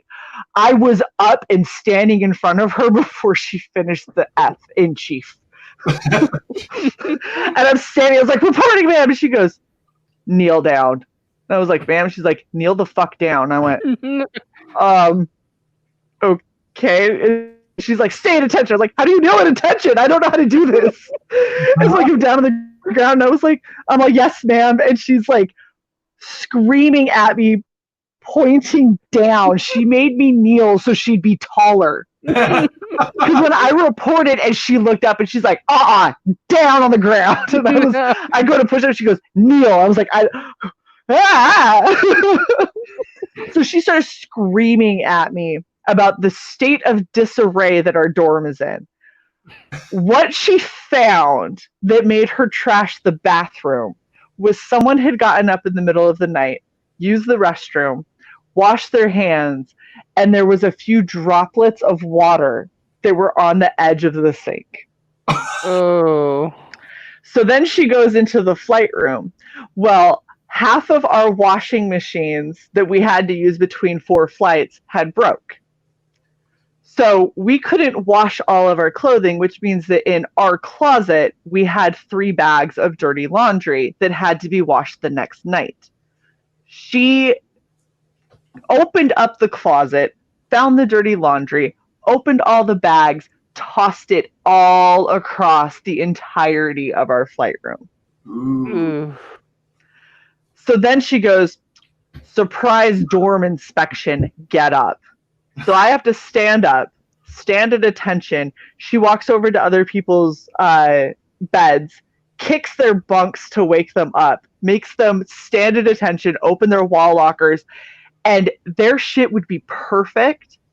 And when she opened the door, she'd smack her hand so all of the spacing would be off, and she's like, "What is this? This isn't spaced properly." We're like, but it was a second ago. And when she'd kick your bunk and intentionally kick your shoes so they wouldn't be in line.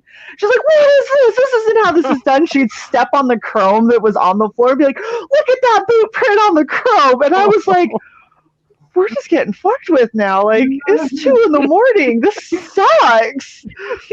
So after she does all of this, she goes and kicks all the lights on. You see everybody who somehow, we had people that still had managed to sleep through all this. Dang, like, that's don't know how. We had the vast majority of people who pretended to sleep through all of this. So she kicks on lights and they're like, "Oh, what's happening? I was asleep." I was like, "Bitch, I watched you like whisper to the person next to you, like, holy fuck, are we gonna die?" Like, I saw that happen. I know you're awake. She kicks on all the lights and she goes, "I'm gonna be back in 30 minutes. This place had better be spotless," and storms out of our dorm. And I was like, holy fuck, what just happened? And everyone's like, "Well, what do we do, dorm chief?" I was like, "Get up, get your shit, everyone go to do your chores." I was like, fucking flight room's torn to shit. Like, send 20 of you in there to go fucking clean that shit, because holy fuck, did she mess that up. So you had just girls everywhere. People were running. We had you had 2 girls that their whole job was to buff the chrome, okay? Buffing that chrome plate that was on the floor literally took an hour per side. Whoa. Because it's the shittiest chrome ever, and the TIs intentionally step and turn on it, and then they get mad at you, and you have to try and buff out all of the scratches and all of the dirt and all of the everything that they put into it. It takes an hour per block. We had to put the 2 people who normally do it and give each of them 2 people and be like, scrub like you're gonna die. Like, that is how quickly I need you guys to do this shit. Right. It was complete disarray. And she threatened me before she left. She goes, "When I get back up here, the lights had better be off and every last person had better be in their bed." And I was like, 30 minutes to do what we do in 4 hours. And I was like, holy fuck. Oh, damn. So we just blew through everything. Everyone jumps in bed. She never came back. What? No. You know what they do though is they'll hold down the intercom button and they'll listen.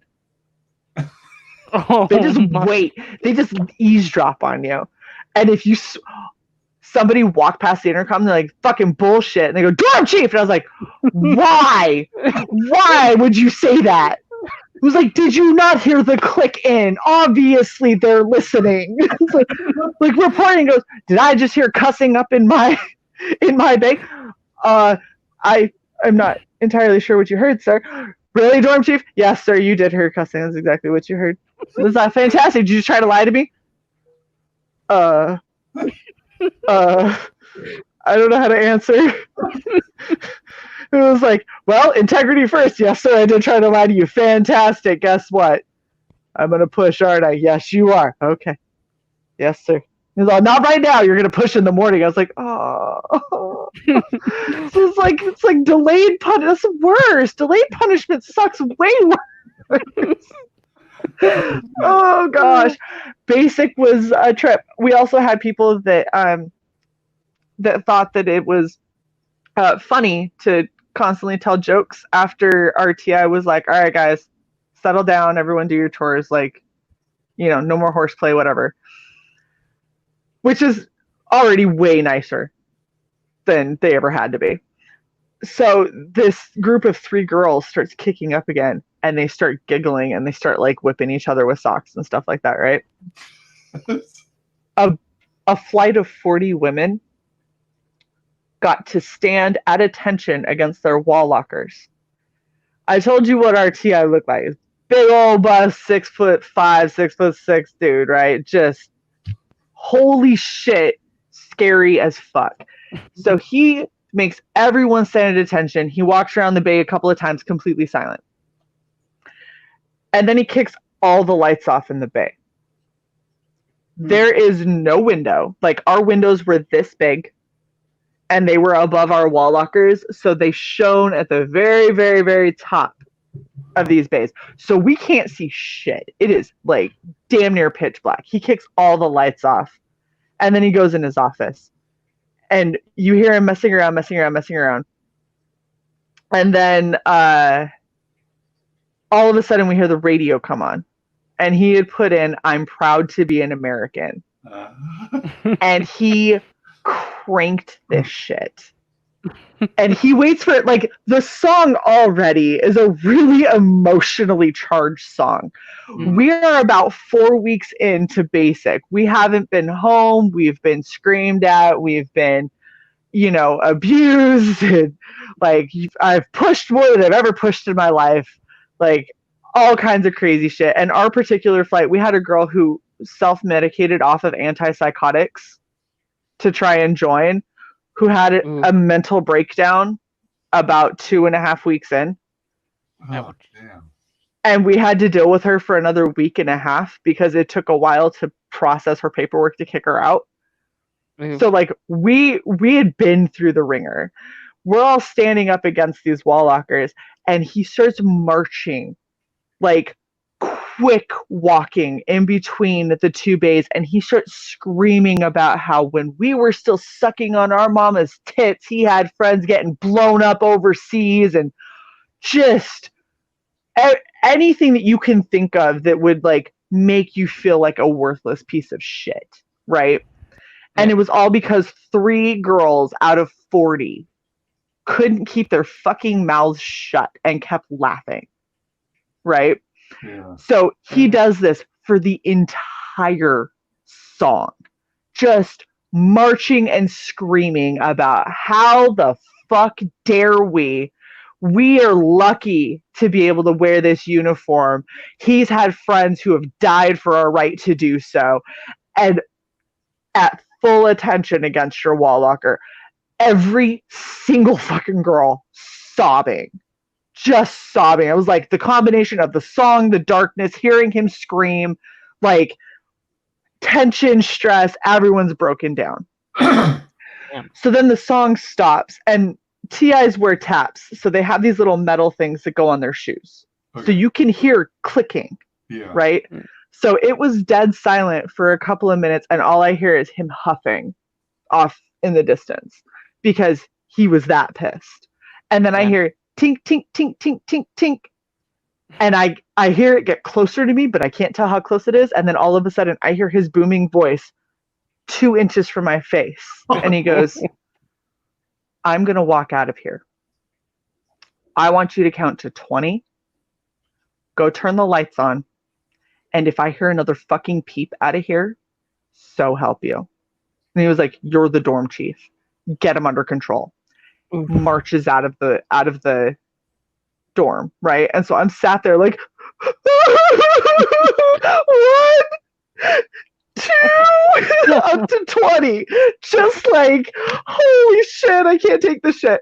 So I go and I click the lights on, and I, like, the quietest that my flight has ever heard me in my bay, I go, "Okay, everybody, you're gonna finish putting everything away, and then everyone is to do their nightly chores and go the fuck to bed. Nobody is to speak." My whole bay was like, yep, no problem. Like, don't really feel like talking to anybody. So they all, quietest I've ever heard everybody, they're like gingerly putting socks in drawers. They're like very quietly shutting full metal drawers, trying to keep them from banging and sounding loud. So I go to the other bay and I tell them the same thing. And all of my element leads are like, "Yep, totally understand." And everybody else is just like, "Okay, cool." So I'm sitting over, I'm finishing rolling socks, and I hear those same 3 girls start kicking off again. Oh, no. And I lost my ever-loving shit. My TI clicked in to listen on the intercom, and I didn't know. I hear them laughing, and I was like, "What the fuck is wrong with you?" And I was like, "Do you not understand what we all just went through because you stupid dumb bitches couldn't keep your fucking mouths shut?" Like, screaming at them. And I hadn't lost my cool with like anyone up until this point. I screamed at these three girls and I was like, shut your fucking whore mouths, get your stupid shit done and get the fuck to bed. And then all of a sudden I hear, dorm chief. And I went, motherfucker. Oh. I go running over to the intercom, right? And I was like, reporting, sir. And he goes, did I just hear you screaming? Yes, sir. Did I just hear you cussing? Yes, sir. And he goes, were you cussing out the three? And I went, yes, sir. And he goes, you're done. Everybody shut up. Go to bed. And I was like, sir, we're not done with our chores. He goes, don't care. Go to bed. And I was like, yes, sir. So I was like, all right, everybody, lights out. We're going to bed. Kicked all the lights off. The next morning, he pulled me aside and he goes, I couldn't tell you then because it sounds like favoritism, but good on you. And I was like, oh, okay, good. I thought I was so screwed. he was one of the coolest guys ever. He screamed at me a lot. I pushed a lot. I thought I was gonna vomit. I didn't think I was gonna make it. And then when I finally graduated from basic, they're not allowed to give gifts or anything because it's, it's a trainee trainer like relationship, so it's unprofessional. Right. What he did do, he had put new taps on the day that he got our flight. So he took them off of his boots when we graduated and he handed them to me and he goes, when I got those, they were brand new. And I looked at them, they were marred to shit. He goes, when I got them, they were brand spanking new. And he goes, you guys tried me. It's like, you put me through some shit. And I was like, respectfully, sir, back at you. And he goes, I've had a lot of honor flights, which is where you get certain grades. Like everybody passes to a certain amount and everybody does super, super well. The only thing that kept us from honor flight is he was training up a new TI. And she had a very hard time calling marching moves on the correct foot. So when we had to do drill, she called it every single time. She called it on the wrong foot and it fucked us up when we were trying to drill. So we got a 0 on drill because they were trying to teach her a lesson. But because we got a 0, we couldn't get honor flight. Oh, man. Oh, man. So our TI goes, I've had a lot of honor flights, but I've never had a flight that had more honor. And I was like, I still have those taps. I've had them for 14 years. Nice.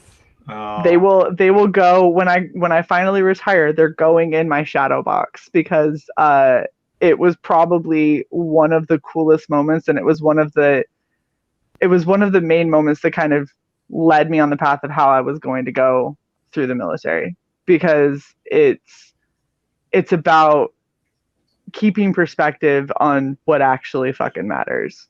Mm-hmm. And yeah, we didn't get honor flight. We didn't get, I missed marksman by 2 shots, I think it was. And the guy who was unjamming my gun when it jammed for the 3rd time unloaded 8 of my live rounds into the ground. So had he not done that, I would have made marksman. But so in basic, I didn't get marksman. We didn't get honor flight. My scores, I was just shy of getting honor grad. And so it was always like just not quite good enough. But my TI said that he had the most respect out of all of the dorm chiefs that he had in the longest time, that he had the most respect for me. Oh. Between his male and his female flights. And so it was kind of like, this is what my career is going to be like. It's going to be all of the things that make you look good, that other people are like, wow, you're doing really great. Those things I'm not going to get. And so far in 14 years, those things I don't get. Like, I always miss out on that shit. But when it comes to, if somebody wants to know who's their go-to to make sure that shit gets handled or make sure that people get taken care of, that I'm usually that. And that's more important. Like, I would like to be promoted and get more money. That would be really nice because I work really hard. But, the honor aspect is more important. Wow, that's cool. I have a lot of crazy stories. Man, that is awesome. Yeah. So, were you? Do you find yourself maybe concerned that you might not make it through basic training? Yeah. I imagine So lots of people. basic 6.5 weeks long, and for 6.5 weeks, I was like, I am not cut out for military. I always thought of. I don't know. I guess it's. I must be making stuff up in my head, but I always thought basic was like 6 months. No, so it's longer now, but 14 years ago is when I joined. So when I first joined, it was 6.5 weeks for the Air Force. It depends on the service that you're joining. It depends on a lot of people also tack on tech school. So basic and tech school are two different things, but you're still in training status. Like my basic training was 6.5 weeks long. My tech school was 1.5 years. So I wasn't really in the Air Force for, a little over 1.5 years in. Like, because you can't, when you're a trainee, like you don't have a lot of rights. Like you can't go and do whatever you want. You can't hang out wherever you want. You don't get to take as much leave. You don't get to go enroll in like college courses or anything like that because you're in training status. So your job literally is to wake up, learn how to do your job, go to sleep. That's it. Nothing else.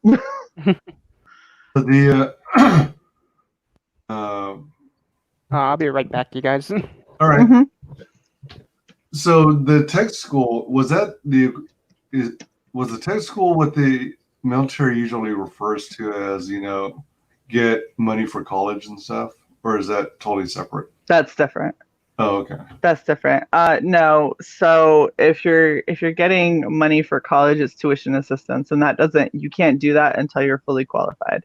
So you have to go through basic, you have to make it through tech school, and usually you have to make it through the initial training at your first duty station, so you're fully qualified to do your job, and then you can start enrolling in like online courses. But it's always at your supervisor's discretion. It's at your education office's discretion. Your commander can stop it. So if you're a dirtbag that can't keep your shit straight, they can keep you from going to school, because obviously, why would they give you another distraction if you can't handle your main job? But yeah, there's a lot of people don't realize a lot of what goes into the military, because I try to explain this to my parents and they still don't get it. It's been 14 years and they still don't get it. The laws that you're held to in the military are not the same laws as the civilian world. So what the civilian world has as a law, right? The military ups that ante. So there's like getting a DUI, right? In the civilian world, it's not great. There's a lot of fines, potentially jail time, stuff like that, right? In the military world, all of that exists, plus usually additional fines because you're military. And then mandatory ADAPT, which is the alcohol and drug abuse prevention training program. So you have to graduate from ADAPT. A lot of the times it can take a stripe or two, depending on how bad it was. It can get you kicked out of the military. It can get you NJP'd. It can get you thrown in jail, in military jail, which is different than civilian jail. It can get you a dishonorable discharge, which follows you. Ooh, yeah. So anytime someone if you get an other than honorable or like with accolades or whatever discharge, those are all fine when you're trying to find jobs afterwards. If you get a dishonorable discharge, that can prevent you from getting a lot of work in the civilian side, because basically what it's saying is you were in the military, you couldn't hold up standards to such a point that it was basically a detriment to national security. Like you were. They kind of view it, if you're going to go more archaic, as like if you were a traitor. Right. So as a result, you have a shit ton of businesses that are like, if you got a dishonorable discharge, don't even bother applying. Like, we will not entertain it. So they're trying to get people to understand, like, there's a huge difference between military law and civilian law. Military law is usually a shit ton more strict. Like adultery isn't illegal for most people. It's just a shitty thing to do. You can go to jail for that in the military. It's really insanely hard to prove, though. Like, I know people who have had babies by other men and still couldn't get pegged with an adultery charge. Oh, wow. Like, it takes a lot. It takes a whole lot for you to get hit with an adultery charge. It's not impossible. And if you have a commander who is willing to put the resources into the investigation, it absolutely can happen. And I know people it's happened to. But like things like that, it's not illegal for you to have an affair. It's just shitty, right? It's illegal in the military. Oh, wow. Yeah. Well, and like if you fall in love with somebody and if you're enlisted and they're an officer, you can get legal ramifications for that because it's considered fraternization. Even if you're in two different chains of command, it's still, if somebody decides that they want to go after you for it, they can. So there's a lot. There's a lot that people don't realize. Wow, yeah. Holy cow. I know this is probably my years of watching military movies. Did you have a lot of experiences like what they depict on in movies? No. They may be inaccurate, but things like as part of basic, I don't know if it's specific to Marines and the Army, but having to crawl on your chest and underneath the barbed wire. Oh yeah. But for the Air Force, it was 1 week. And during that 1 week, I had to low crawl under barbed wire 3 times. And do you have to like jog with 80 pounds of gear? We don't because we're Air Force. The Army does that. The Marines do that. It's called rucking. So those are rucksacks. And the Army and the Marines for sure, and I think sometimes the Navy, but I don't think all that often. But the Army and the Marines for sure will have ruck marches where you have your rucksack and it has to weigh a specific amount of weight, and then you go as a unit out marching or jogging, and you have to maintain pace for however many miles they go. Usually they go like 5 or 6 with like 60 pounds. I joined the Air Force. We don't do that. Do you have to, as a form of punishment, have to clean the latrines with a toothbrush? No. So the military has changed quite a bit. Having that kind of punishment stuff, that used to be something that they did. In today's more woke society, there's been arguments made that it's cruel and unusual, which it isn't. It's cleaning, but because people have made arguments like that, the last that I heard is they can't even yell at you in basic. Like, I got screamed at and called a fucking asshole and a son of a bitch. And we actually had one TA who got in trouble because she called us a bunch of lesbians. That she said we were dumb cunts that all lesed out. And one of the dorm guards heard. And when we were having so you have a confession night. So you have one day where it's right before you graduate and you're all in your flight room. You have your TI standing up there and he goes, all right, no retribution whatsoever. Nothing is actionable. What did you get away with?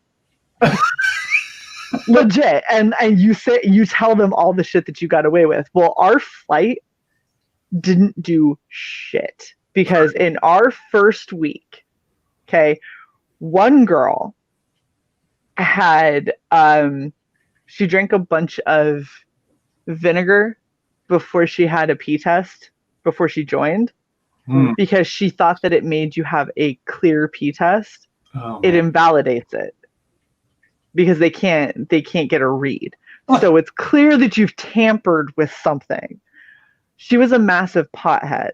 So she did that, got in, smuggled in an edible, ate it while she was on dorm guard, got popped for a pee test, and popped so hot they called her down, kicked her out, had her go back upstairs with a black hefty trash bag and empty all of her personal shit into it, and then made her leave. All within 24 hours. Now, keep in mind, we had a girl who took herself off of antipsychotic medication to join, who had a mental break, and we couldn't get rid of her for a week and a half after. Like, I had to take her to Warrior Week with me, which was the dumbest idea in the face of the planet. You don't take a mentally unstable person to a place where they scream at you more and they put you through more hell. That isn't where you put a mentally unstable person. Like, she flipped out when we were just back home in our dorms with working showers, and she chucked like you had to do it in bays, right? So one thing that is true, there's only like 8 shower heads. Okay? Each bay has 20 people. You get 40 minutes total to shower.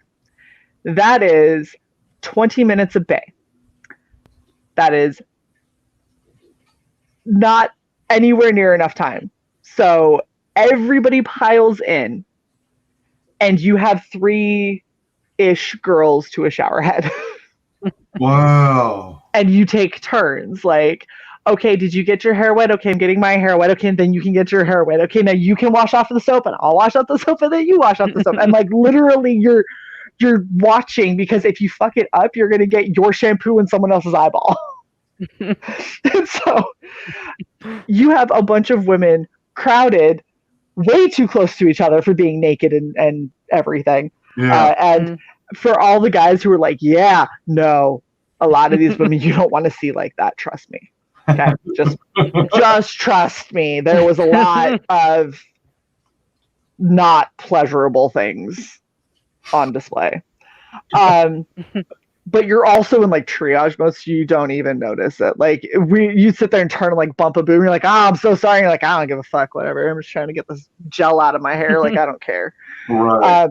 So she flipped out. I don't know what about. She just flipped out. And then she ended up grabbing all of the shampoo, conditioner, body soap, and everything of the bay that was waiting to go in. She just started grabbing them off the bench and chucking them as hard as she could at the gaggle of naked women that were trying to get their shower in. She, like, plastic broke and had sliced a couple of legs. People were covered in bruises. People are, like, still trying to wash their hair. Like, fucking stop it, you psycho bitch!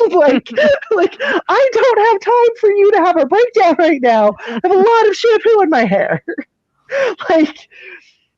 So, in our first week, she was fine and stayed with us. The girl that had an edible got booted out. And at the end of our first week, a girl who was a week away from graduation as a single mom who was away from her child, and her mother was sick, and her mother was elderly, her son was sick. And she hadn't seen him in like almost 6 weeks. She accidentally brought back a peanut butter packet from Chow. It had fallen off of her tray, and you get yelled at if you hold up the line. You also get yelled at if you try to kick something that you drop down the line, because now you're just kicking shit along the floor. So she swooped down really quick and grabbed it, and when they came up to her, she wasn't thinking, and she slipped it into her pocket because she was trying to move, right? So she slips it into her pocket. gets to the table, scarfs her food, puts her tray away, goes outside, realizes that she still has a peanut butter packet, and is like, fuck, because you're not allowed to bring food back to the dorm. Right. So there's no real opportunity to ditch anything because they're always watching you. So when she gets back up to her dorm, we have a personal drawer where you keep like your stationery and your pens and pencils and stuff to write home and like feminine products and all that kind of stuff. So she was like, it's the only thing I can think of. So she stashed it in her personal drawer. And then they had a room inspection and they found it. So when they found it, she was a week away from graduation. They rolled her all the way back to week 1 with us. With her having a sick kid at home and an elderly mother and all that shit, they rolled her all the way back to our week. So our flight didn't do fucking shit. Because we looked at this and we went, oh, they don't play here. And everyone on our flight was like, nope, not doing it. Damn. Like, Yeah. we had the girl who had the edible was also passing love letters to some boy in one of the male flights through the ceiling tiles in the hallway. We were like, well, you're an idiot. Like, why would you? First off, it's 6.5 weeks. You can't go 6.5 weeks? Really? It was like 6.5 weeks. You got to find yourself a man. Like, you got bigger things you're doing right now. Like, maybe just keep it in your pants for 6.5 weeks. It's not that long. But yeah, it was. So when we had our confession week, we didn't have anything to confess. So we started confessing about other, like, things that our brother flight did. Oh. Because we didn't have anything to say. And like our TI was super pissed. He was like, the fuck do you mean? And we're like, do you not realize the situation that we came into here in? Like, why would we have done anything? None of us wanted to have that shit happen. He's like, why do I have to have a smart flight? You guys didn't do anything fun. He's like, I want to hear about the shit you did so I can make it harder for the next people. And we're like, we didn't do anything. Our brother flight used to stroke each other's faces when you guys weren't around. And he was like, I'm sorry, what? So we tell him the story, right? And he goes, one moment. Disappears. Comes back 2 minutes later with our brother flight's TI. Brings him into our room and he goes, tell him what you told me. Go on, just tell him. And he's like, no, you're gonna love this. No, tell him. And he goes like this. And he just waits. A 6'5" black dude, ripped to shit, is like, and just waits, right? And so we all see him, and we all look to the girl who told the story, and she goes, uh-oh. And I was like, Amma, you know you have to tell it now. And she goes, I don't want to. And RTA goes, tell her y'all pushed. And we're like, okay, so what they did. I was like, no, we're not pushing. And so we're like, yeah, anytime you guys left and like had brother flight and sister flight, mixed and told us to read our airman's manuals, everyone in the sister flight had their airman's manuals out and reading. And then all of a sudden you'd look up and you'd look over and there would be 2 guys who were sitting next to each other, and one would rest his head on the other's shoulder. And then he would just lightly caress the side of his face. For no reason. For minutes at a time. Because they were being stupid and goofy. So the TI goes, well, who was it? And we went, I mean, your whole flight. And he was like, how many times did this happen? And we all kind of looked at each other and we're like, for most of the 6.5 weeks? And he goes, motherfucker. And he goes, you know what? And he storms out, right? My TI is damn near pissing himself laughing. He thinks this is the funniest shit he has ever heard, right?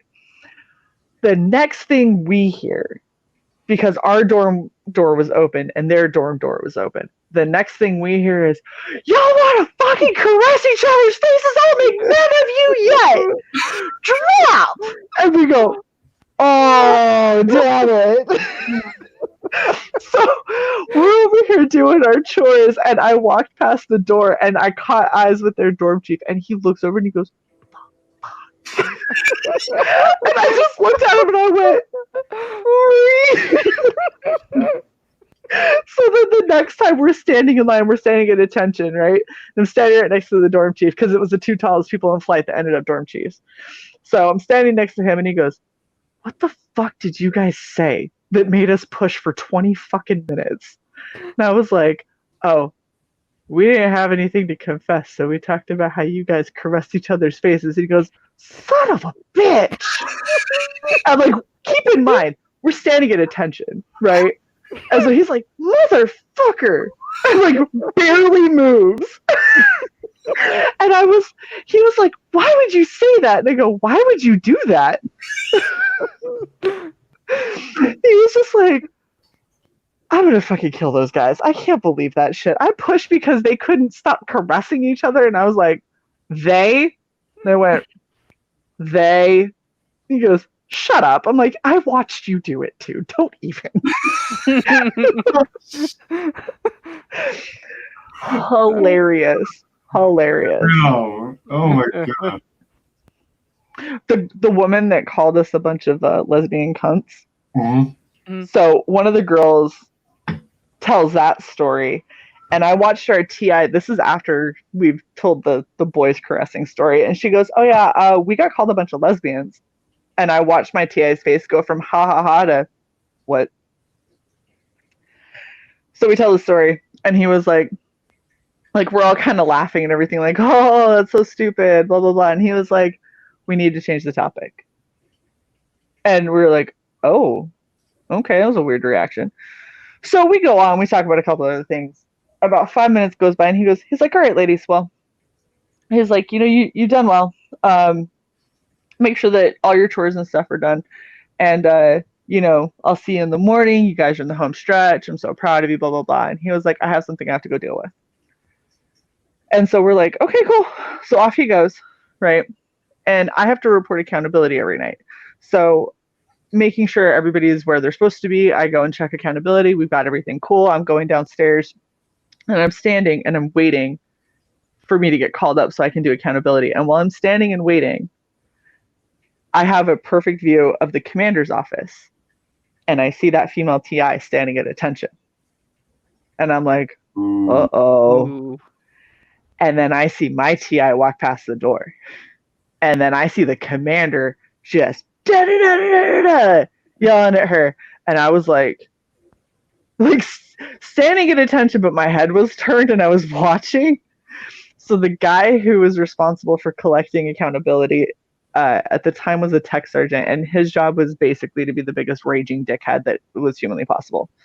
So I'm standing there and he sees me watching, and he was like, trainee!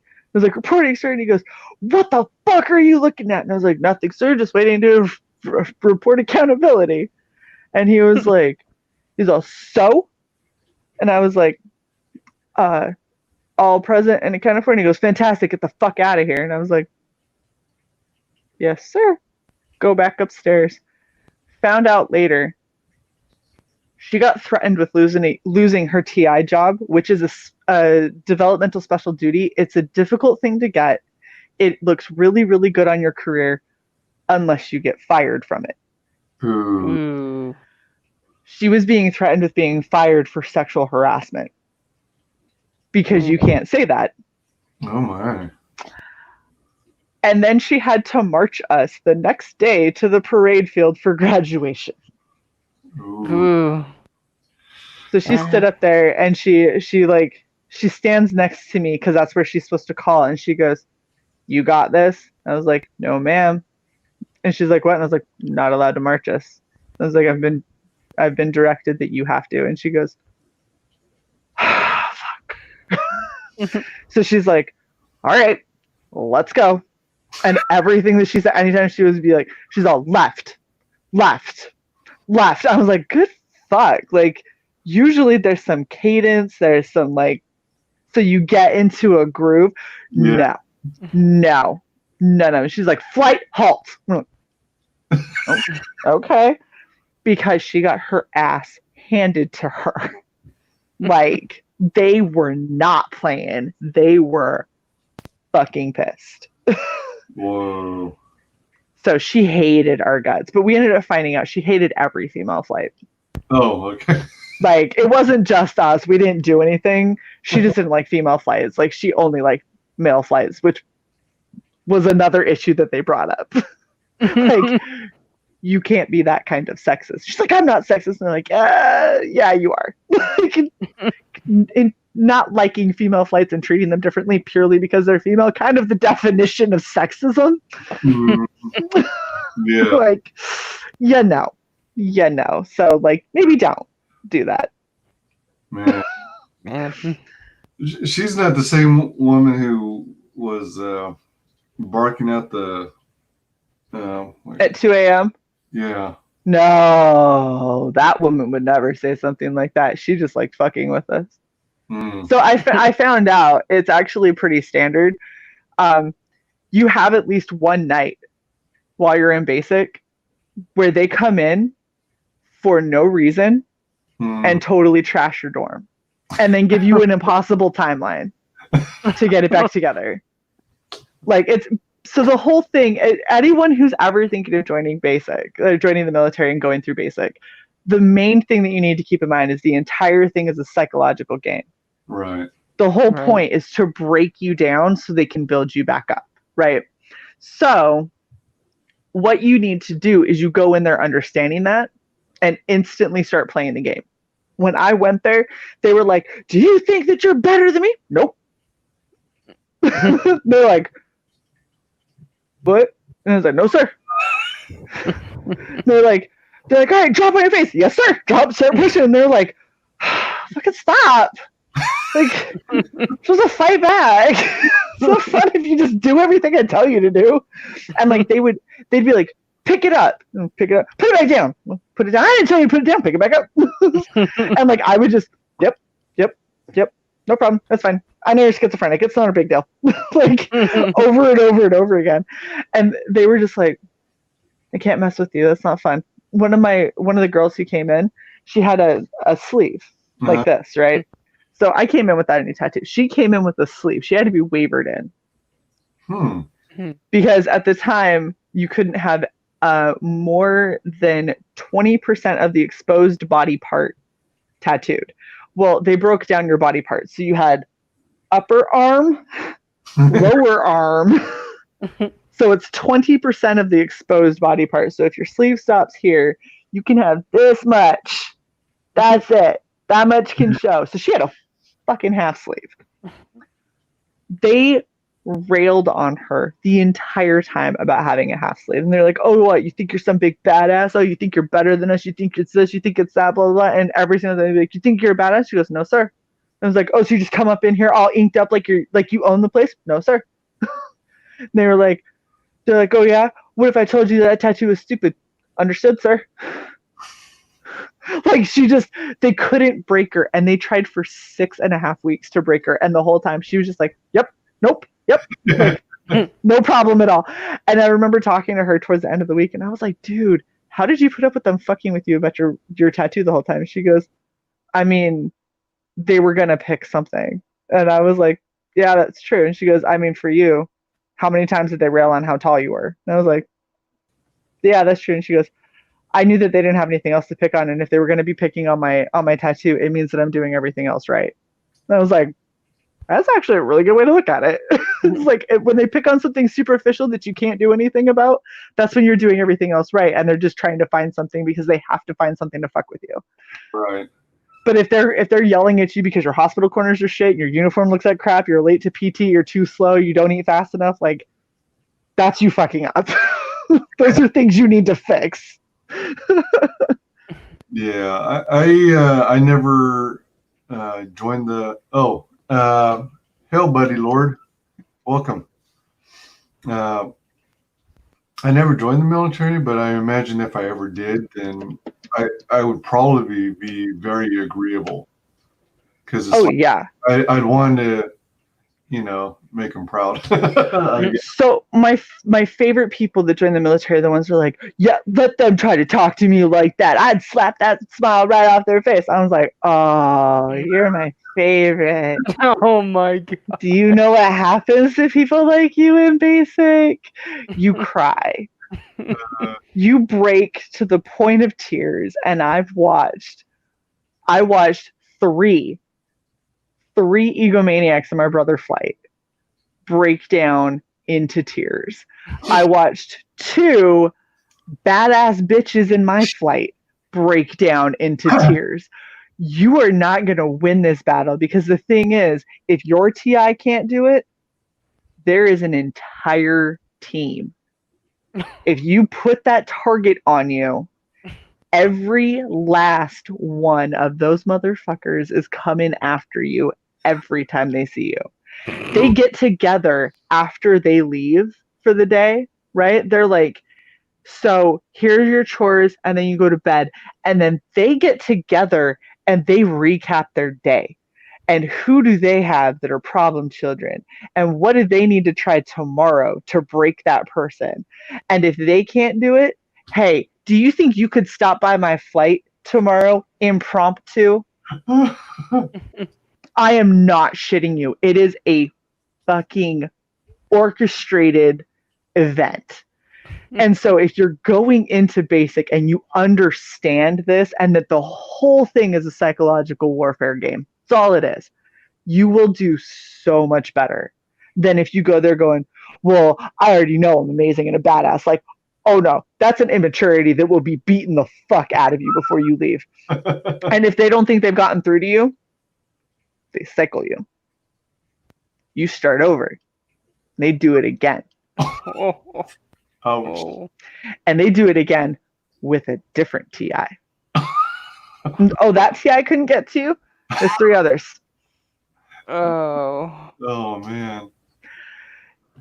Whew, boy. It's not the place for egos. It's not the place for you to show how big of a cock you got, okay?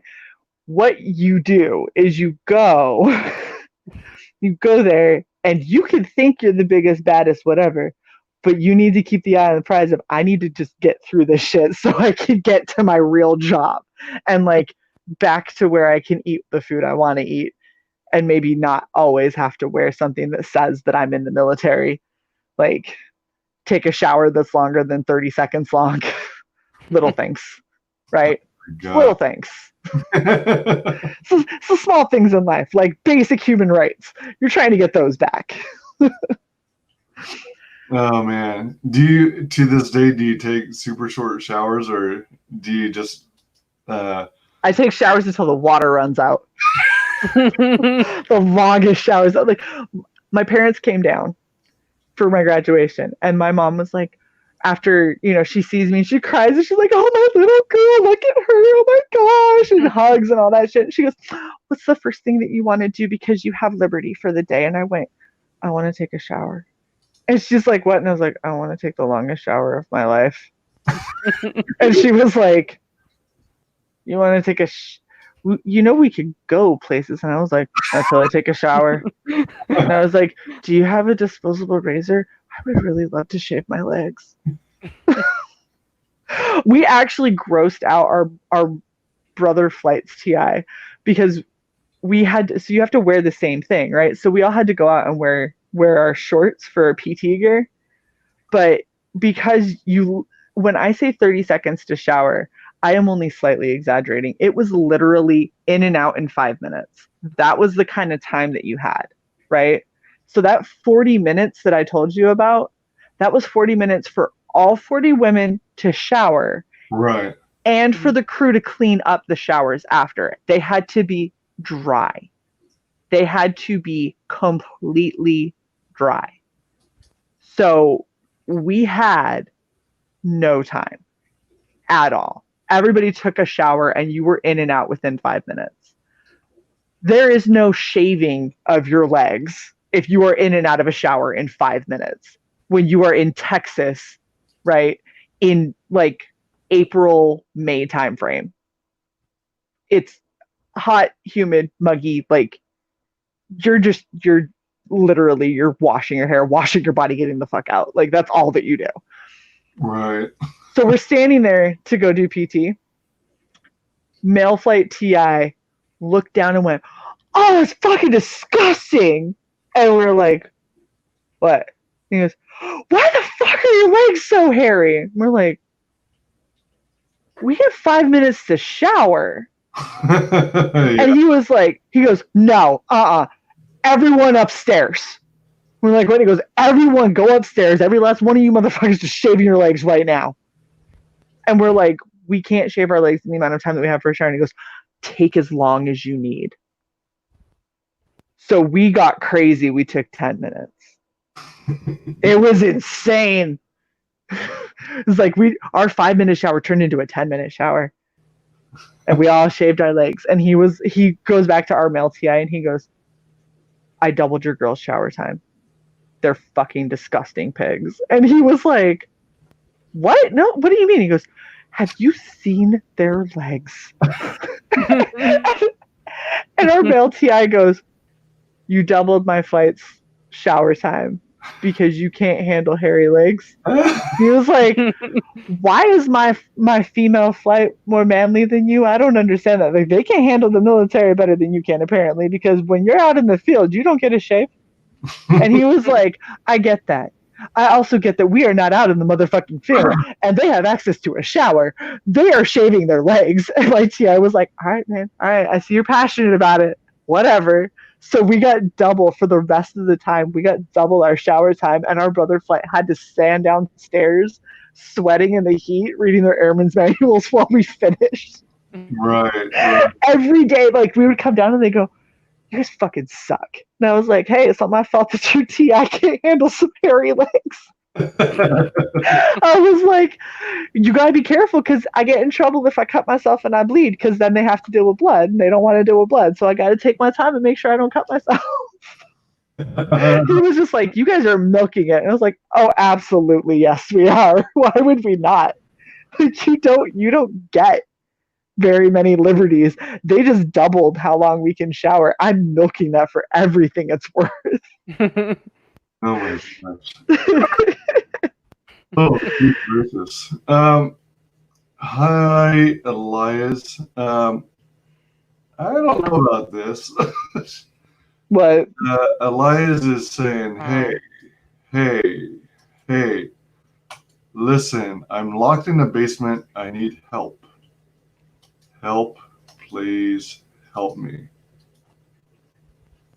If that's true, I hope you're joking, but if that's true, you really need to be in. If you have access to Facebook and you're locked in a basement, why aren't you finding a way to contact the police? Yeah. Just saying. They're joking. They have to be. Yeah, what's that avatar? A ninja? Mm-hmm. ENTS? I can't tell. Yeah. Yeah, good gracious. When you guys did the what is it? The where you had free reign to reveal anything you got away with. Mm-hmm.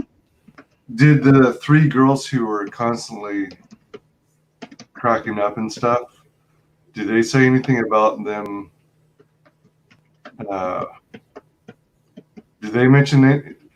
That event when they cracked up a couple times? Well, it's not. I guess it's not really getting away with it because they. Yeah, they didn't get away with shit. Yeah. No, so that was a lot earlier on. They kind of stopped being assholes when we all had to go through Warrior Week together. Because so before we got on the bus to go to Warrior Week, my TI pulls me aside and he goes, "I get 1 negative review on anybody on our flight, and he's like, your ass is mine." And I went, "Yep, that sounds about right."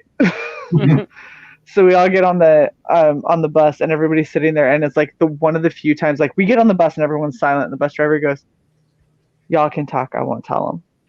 We're like, okay, we're just fuck it. Like, we're about to go someplace we're going to get screamed at nonstop for 7 days. So whatever. So everybody's sitting here joking around, whatever, blah, blah, blah. And one of my element leads leans over and she's like, "You okay?" And I was like, "I basically just got threatened."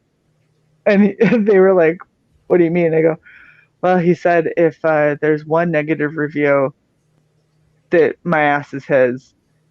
And they went, "Uh-oh." And I was like, "Yeah, I'm just thinking of some of the people that we came here with." And I was like, "And I'm not feeling confident at all." And they were like, "Well, maybe just say something to the flight, like maybe they'll understand."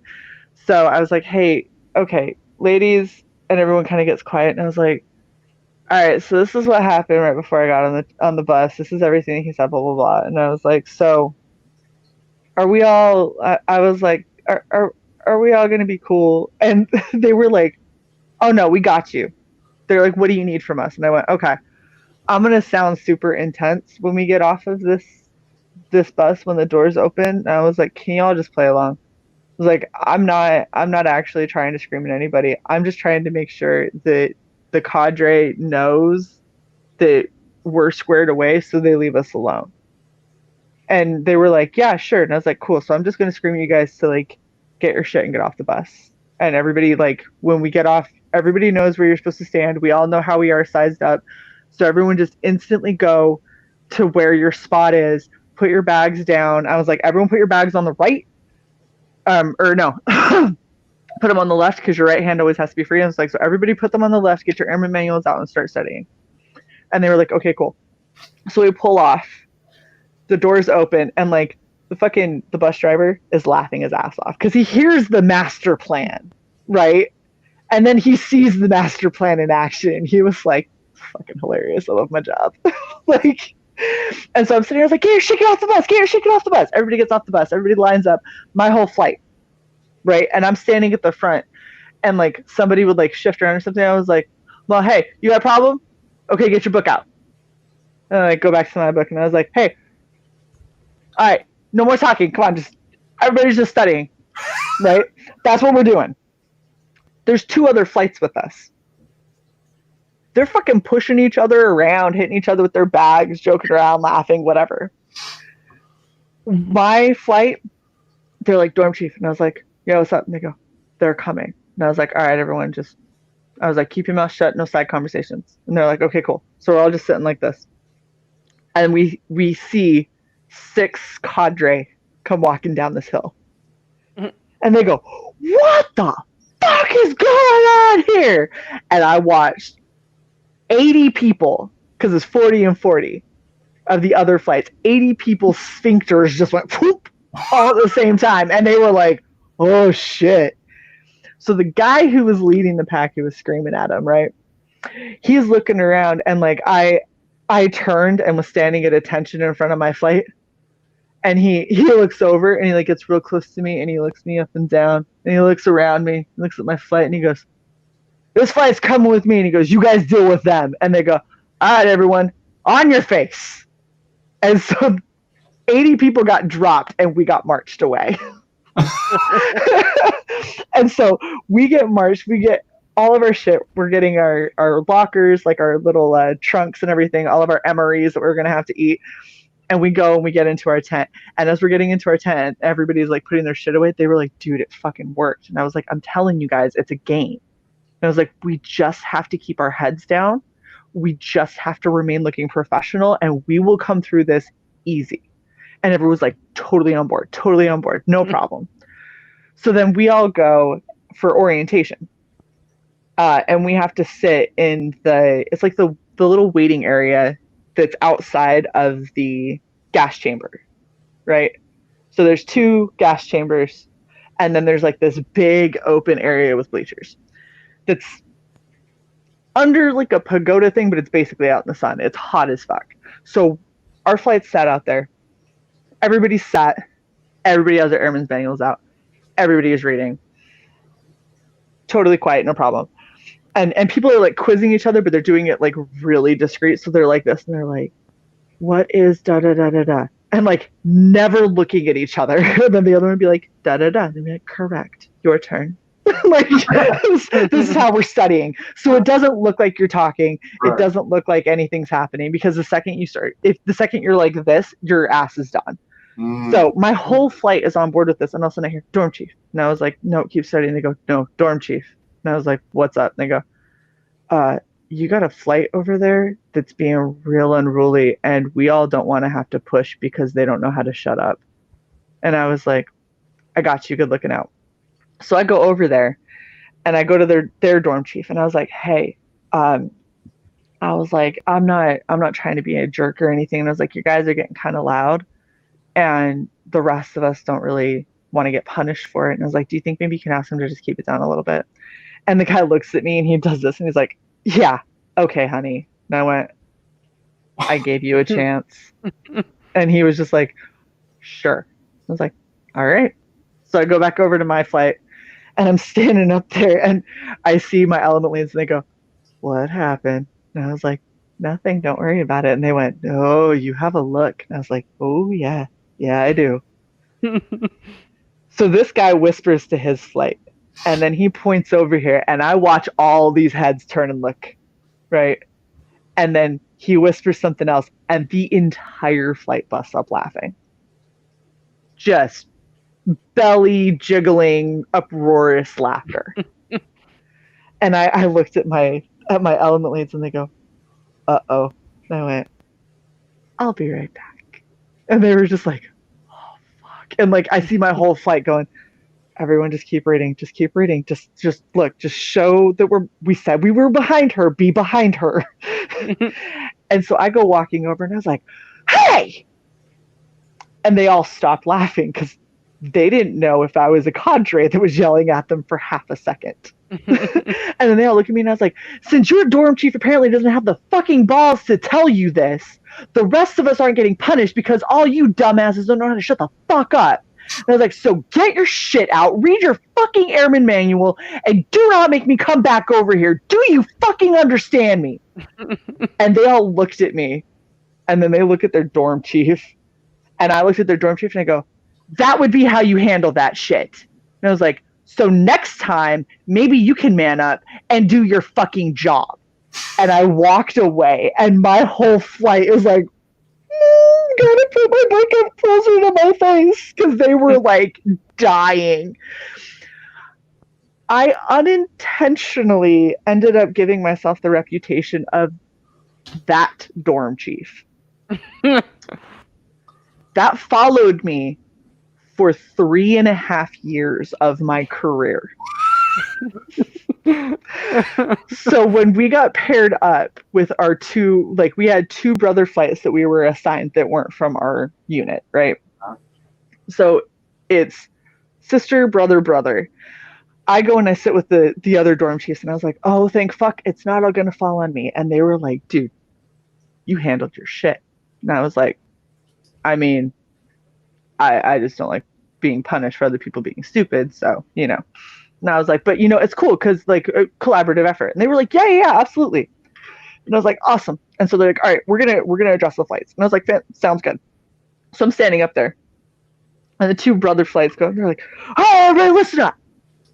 And I was like, good. Yeah, people that have a backbone. This is nice.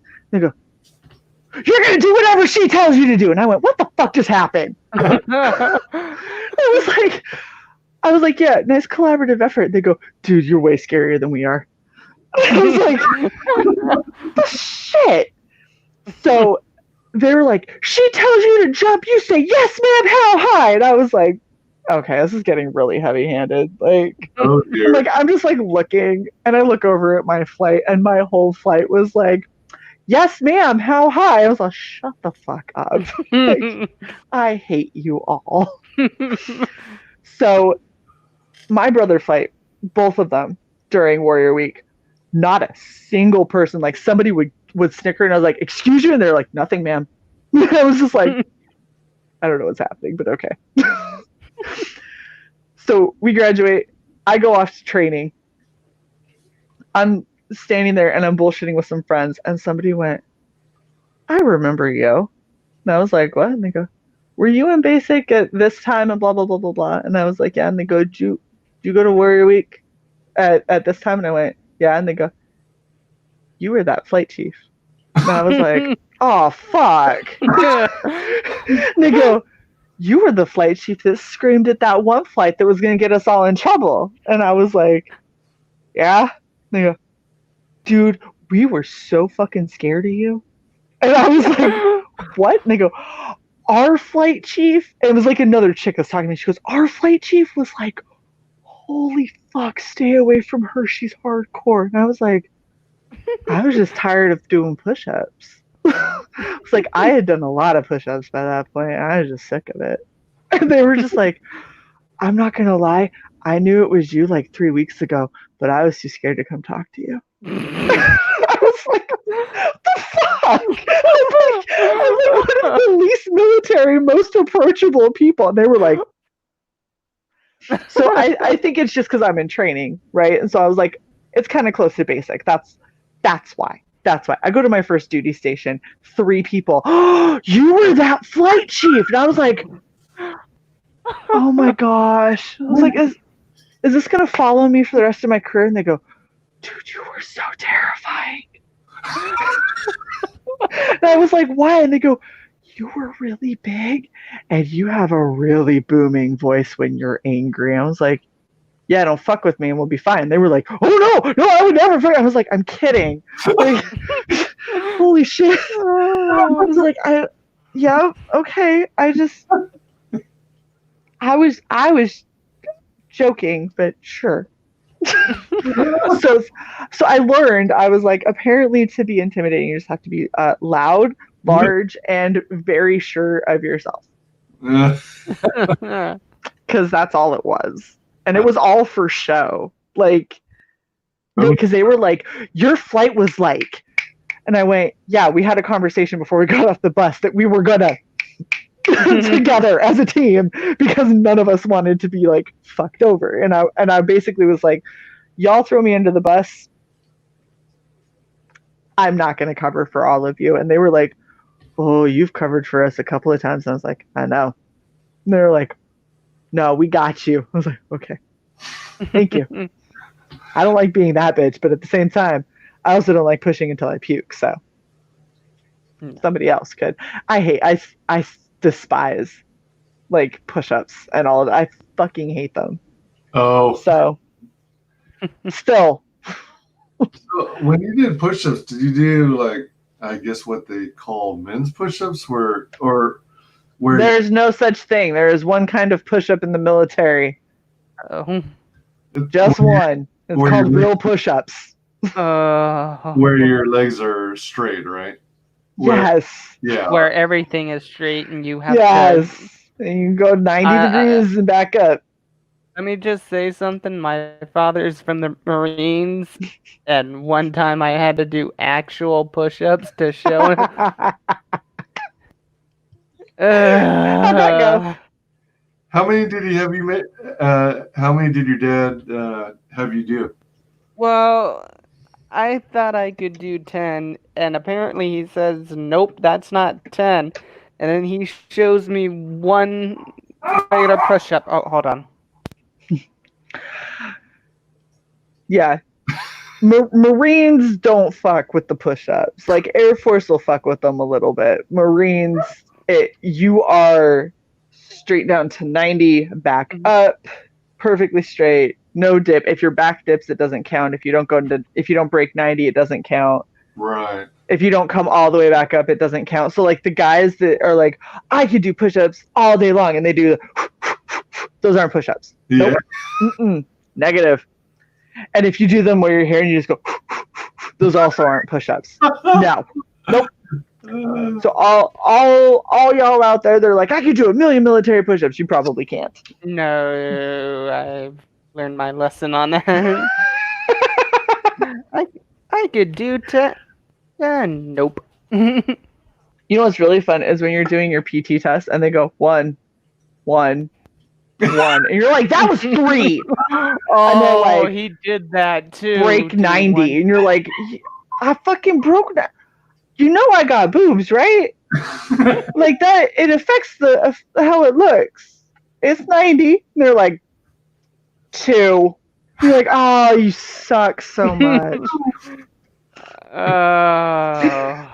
Although we all help each other out because we have to count for each other, and so people are like, 1, 2, 3. You really got to go down farther. 6, 7, 8. Seriously, keep going down. 12, 13, 14. You're just like, because they're looking lower. 13. 13, go lower. 14, good job. 15, and then okay, they stop looking. 16, 17, 18, 19.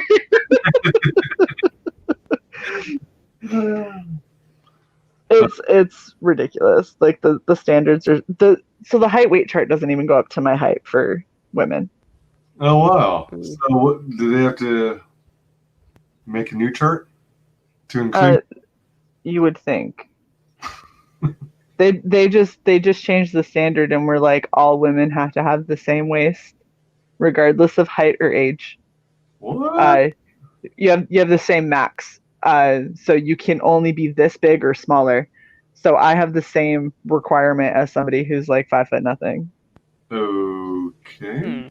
It does not work well. And then they go, well, don't do crazy diets because that's unhealthy. And I was like, well, it's that or get kicked out of the military. So take your pick. Damn. Like my waist has to be 35.5 inches or smaller, but my rib cage is 38 and my hips are 40. So if my rib cage is 38, my hips are 40, the top of my iliac crest and the bottom of my rib cage is an inch apart. That means in that 1 inch, I have to lose 3 to 5 inches in 1 inch space all the way around. Ouch. It's fun. So fun. Ouch. That And don't sounds ever be mentally bloated. Exhausting. It is. It's terrible. Not recommended. Man, and Nui says I still can't do push-ups. I'd rather just admit I can't than act like I can. I can maybe do 1 and that's it. I don't do them to the extent that like there's no Marine that would count anything that I do as push-ups. At all. I usually start getting pooped around 15 or 20. And so I'll try and do proper push-ups. And then, when I was taking martial arts, I would sometimes just for the fun of it and to see if I could do it. We would occasionally switch to, part of what made it easier is that we were working out on these workout pads. So you weren't on like solid concrete or anything. Mm-hmm. You were on this like 2 or 3 inch thick pad. Yeah. And so we would make a good fist, and then you would do push-ups on your the front of your fist. No veto. Like you can in the military, but it fucking hurts. Yeah, it does. A lot. It's you're less stable because when you can spread your fingers out, you have more surface area, so you can be more stable. Right. When you do it like that, you have no stability. It puts more of a strain on your wrist. Yeah, it's kind of like this. I think we were mainly doing it to get the proper form of doing a punch. Yeah, of having a fist where everything is flat down and. Yeah, when you get the front 2 fingers, it goes in line with the bones of your forearm. Yeah. And you want them all in line when you're doing a proper punch. Yeah. We would do push-ups that way too. Quite interesting. Dislike. Dislike, unfriend. What? Not unfriend you, unfriend push-ups. Push-ups and I have never been friends, just like running. Oh man, I got into the right profession. I'm not good at running. I don't have the endurance. I used to be. When I was super pissed, I was really good at running. Oh. The only reason why. Go ahead. Oh, I was gonna say because when you're upset, you run and you don't pay attention to the pain as much, and then you'll usually end up being able to run long enough to get the endorphin rush, and then it's running isn't so bad because you have chemicals that have flooded your body, so you can't feel the pain anymore. So at first you go from being super pissed off, so you don't care about the pain, to can't feel the pain thanks to endorphins. Oh. But For me, it was just against another person who was the fastest one in the class. Eventually, I became the second fastest, so... Oh. Well, that's pretty impressive, though. Second fastest in the class? Dang. Yeah, in my senior year, so... I don't think I would have ever gotten near that level. I was almost dead last on the beginning of the class. Became second after that. That's insane. I hate running so much. It was mainly just for fun, though. It's not fun though. That's why I like volleyball, because volleyball I get a shit ton of cardio, but I don't feel like I'm getting cardio because I'm just playing a game. So it's like sneaky cardio. So when I'm running, it's just like, I'm like, my knees hurt, my back hurts, my lungs hurt. Why am I doing this? I don't like this. It's hard to breathe. Like, it's just constant for the entire time that I'm running. I hate it. Oh man, I love volleyball. Indoor, beach, either one. Yeah. Beach is really hard. Beach makes me feel like the fattest person in the face of the planet because it's so hard to jump. Yeah. So you just feel like you weigh 500 pounds. Like you try to jump and you're like, oh, I'm just so fat and out of shape. Although right now I am fat and out of shape. Thanks, COVID. You are not. Oh, I had lost all this weight and then COVID and I gained it all back. I'm like, oh, I was doing so good. And then Hostess cupcakes and no volleyball. So now speaking of, I think I still have a Hostess cupcake. Oh, great. Hey, just think of them as pickles. Aww. I'm out. Oh, the original? Yeah. You ever tried the orange ones? I don't like them. Oh, okay. I'm real picky with my shitty garbage food. Well, here's the trick, Shay. Just think of them in like pickles, and that should work out for you. Thanks for ruining it. Now we're gonna have a Hostess cupcake again. I'm gonna go to eat it, and then I'm gonna hear Fade go, "Oh, just think of them like pickles." I'm gonna be like, "Oh, never mind." I would still eat them. Oh, I jokingly say that now. Put a Hostess cupcake in front of me right now, I will eat that shit. Put a Hostess cupcake with a pickle on top of it, and I'll just be like, I can work through it for the cupcake. Eat around. I'll eat around it. That reminds me of my food story. Basically, my birthday was a few weeks ago, and happy belated birthday. Thank you. We ordered seafood, but it didn't arrive on that day, so we ended up ordering carne asada, beans and rice from another spot. Mm-hmm. Let's just say barely the beans were touched and half the rice was left.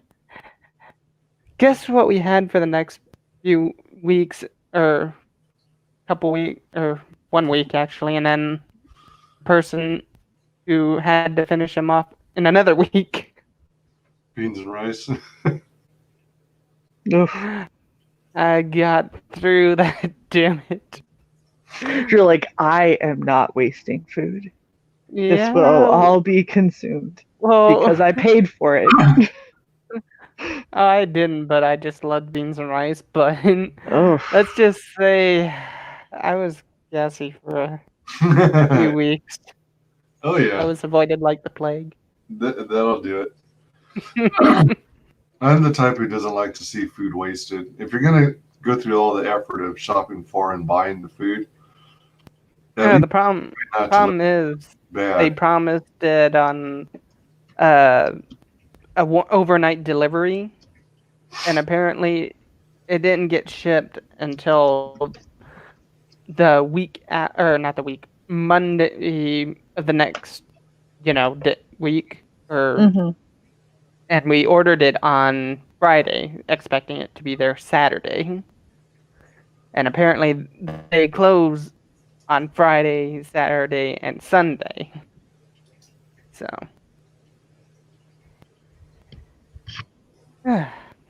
Hmm. but it was So, a good birthday. well, good. I'm glad you had a good birthday. Going to acknowledge or Sorry. Wise, what was that? Oh, I was I clicked on another stream real quick. Are you stream cheating on your own stream? I know, he's bored. Jeez. I came here from Bancroft because I felt guilty. I was like, they're still going. Oh, I'm sorry, Mike. I gotta go. Were you guys promoting his book, or was he like hosting? He was just doing a chill stream. Oh, okay. Yeah, he was just hanging out, Oh, sweet. hanging out, having fun. I don't know if they're still going. Actually, I don't think they're. Did they feel bad that you had to leave, or that you left? They jokingly they were like, everyone who's watching, if you haven't subbed, go sub, and then she can get monetized and she doesn't have to leave. And I was like, I mean, if Wise and Fade are going to stream to be like, let's get Shae monetized, and Shae's like, yo, I'm hanging out with Bancroft, like that feels really fucked up. that feels not cool. How much longer are you going, by the way? It's like we're at 7:14 right now. I know. I was thinking of going till 3 or 4. God hell, dude. Say what? Well, I was exploring. You know what? I was talking to Fade earlier, and remember how I bought 9 jars of pickles? Yeah. And yes. how I ate just over 4.5 jars. Yeah, and then you finished like another 2 or something. Yeah, I finished the rest of the jars afterwards. Oh my gosh. Well, I took a 2-day break, I think, maybe 3 at most, and then I have pickle PTSD. Pickles show up and I'm like, the eggs. And then I had, I think, like I don't know if it was a craving for it, but I just was in the mood for them again. So I popped open a jar and started eating more, and now they're all gone. Yeah. how's your cholesterol and your hypertension? All that is this going good? Still okay? As far as I know, it's good. Oh gosh. Go take your heart rate. The last time I had it checked was Pre-pickle? Yeah, pre-pickle. Should probably get a check post-pickle. It's like Make he's sure. still normal. It was like, fine. Holy fuck, what happened? I had a pickle face. My bad. Pickle face. I said a little pickle face. Don't worry about it. Yeah. Did you see? Oh, I don't have it in here. Did you see my chibi pickle? Your what? I did a chibi pickle for one of my arts. I'm a fully admit I stopped doing my daily art. But I got notified that a friend had committed suicide, and then I got notified after that another friend has cancer for the 3rd time. So it's been a bad week. Ouch. And then I was working 2 jobs, and I got a new job for the Air Force. So I applied and I got a new job, which means that now I have to do a really quick handover for the current job I'm in, and on my off weeks I have to learn my new job. So I basically got bombarded with being super, super busy, and I would come home, eat, and then get about 4 hours of sleep. Holy crap. So I didn't I haven't done art. Oh, yeah. I feel like it's slightly justified. Like, Yeah. yes, this is not art every day, but I'm just saying, like, the suicide sucked, but I didn't know the person super well, so it's really more that it's somebody that I used to work with who is no longer with us, which is terrible and really, really sucks. But the cancer, it's skin cancer, and they're catching it really early. But this is the third time. The third skin cancer, specifically.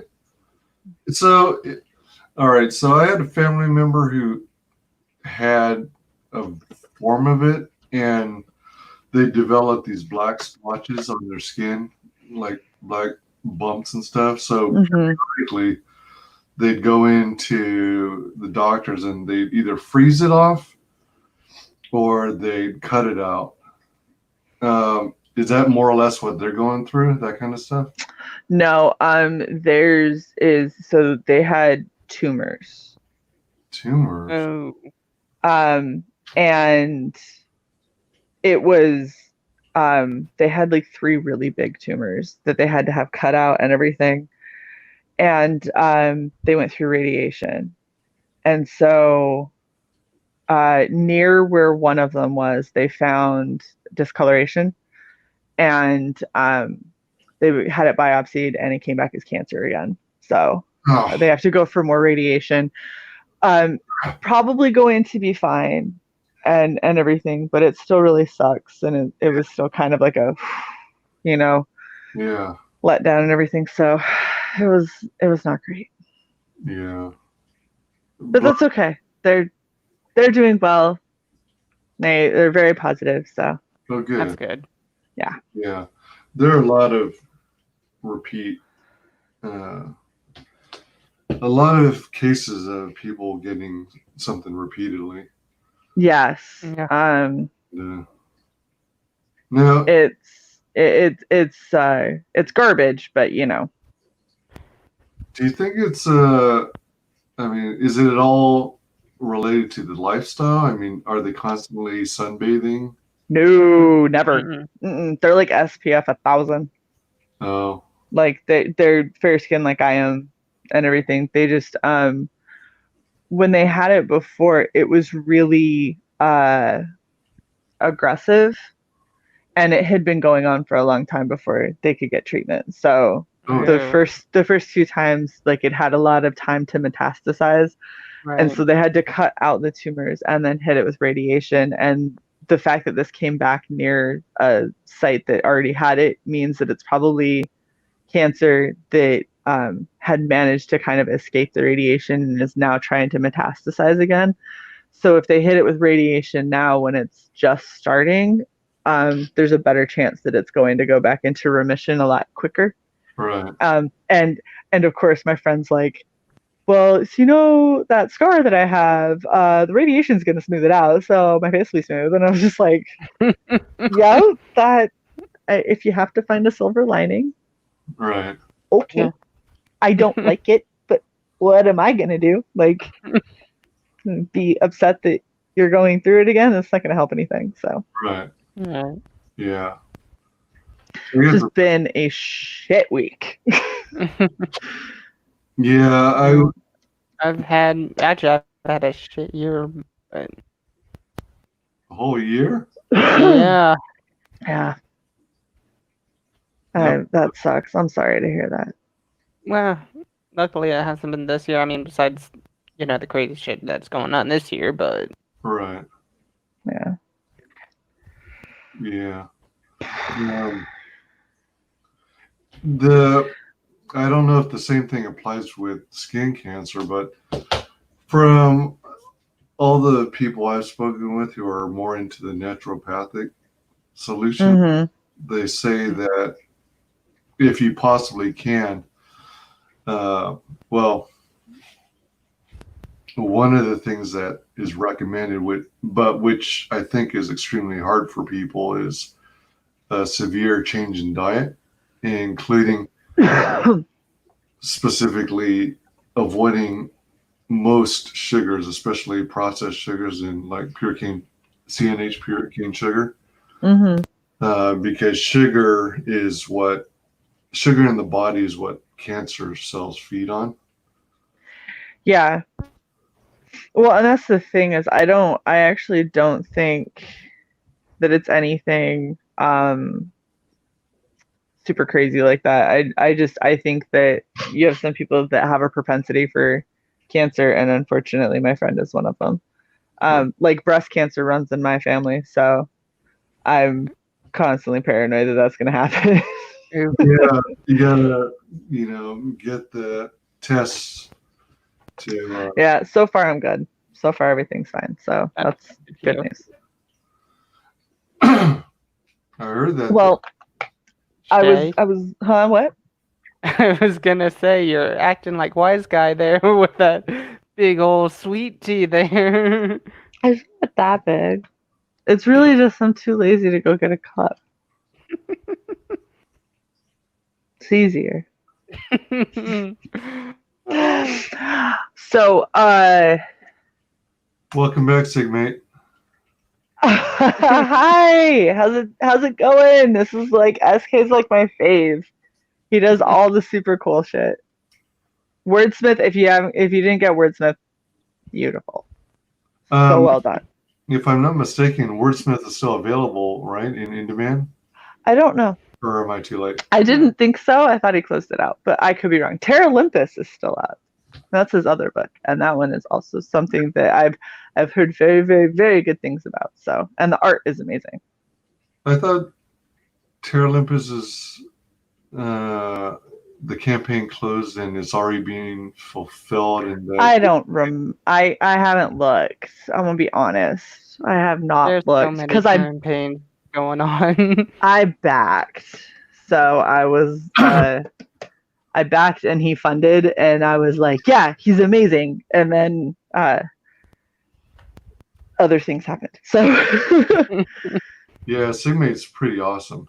I'm loving these projects that they put together. Yeah, Steven's amazing. He's good peeps. Oh yeah. Oh, Sigmate, if you wanted to, you could hop in. Did you? I was actually going to hop out. Yes, Terra Olympus has ended on both of them. Sad face.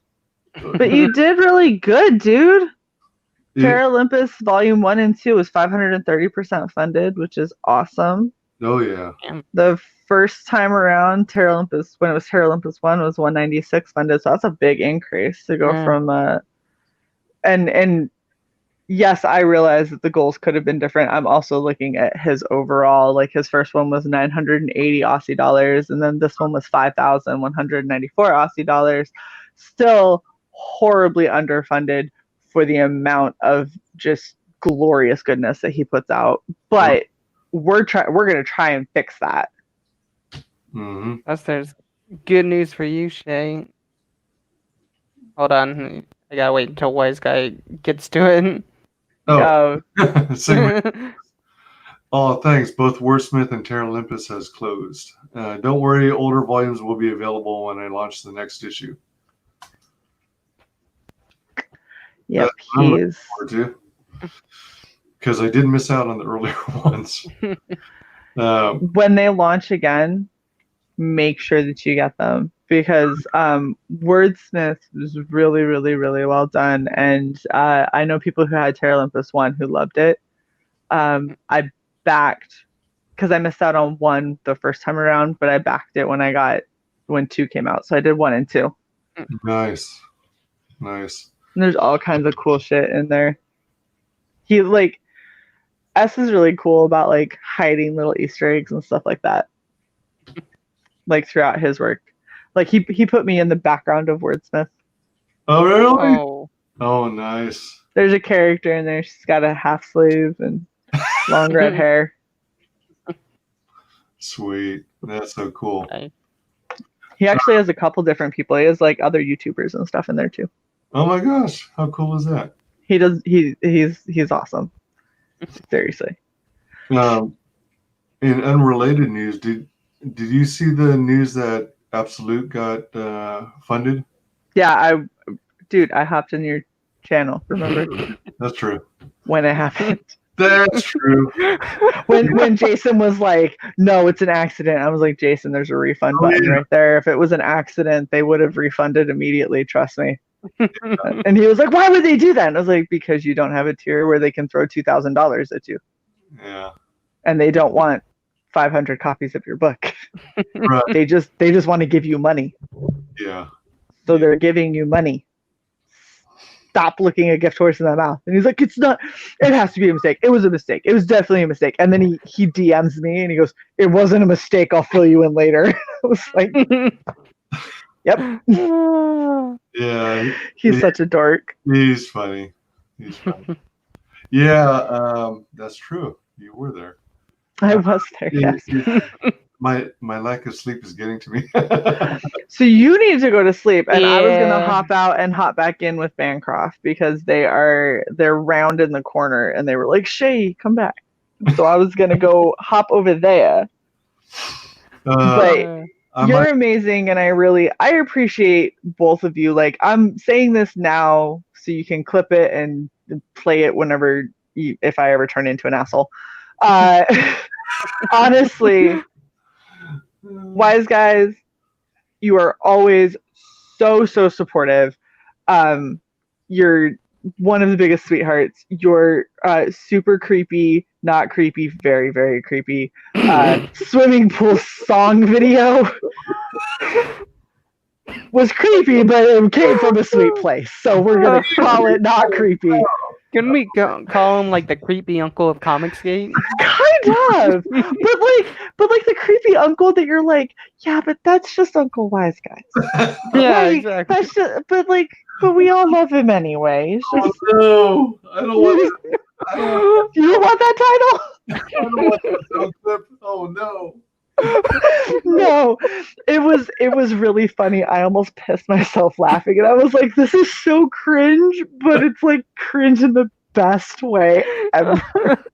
What I've been doing recently is like that's probably my third or fourth video, but it wasn't specific to you.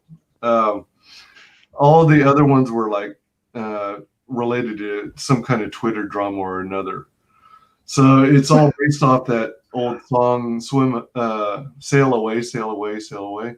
Oh, okay. Was that the tune? Because that wasn't coming through super clear. Yeah. Great. Now I got "Come Sail Away" stuck in my head. Yeah. I don't know the lyrics to it, so I started thinking, I think I'll just make up my own. I'll come up with some kind of topical thing that relates to Twitter drama. And then end it with swim away, swim away, swim away, since I'm in the pool. Nice. Well, I did want to say thank you very much for being so supportive. And Fade, seriously, dude, like you're super awesome. You're always retweeting, you're always pushing, and both of you are phenomenal supporters. And Red Valkyrie, and I'm not talking like me in the third person.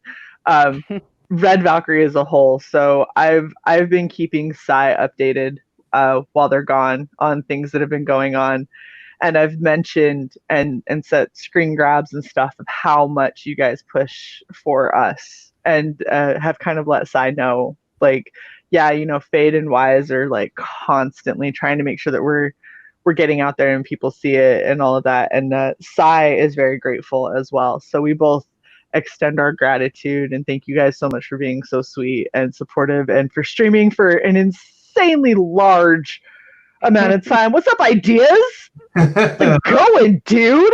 Like, gosh, there's so many great people. You guys are awesome. But I'm gonna hop before we get on another tangent, because I know you, Wise. I have learned. I know what you do.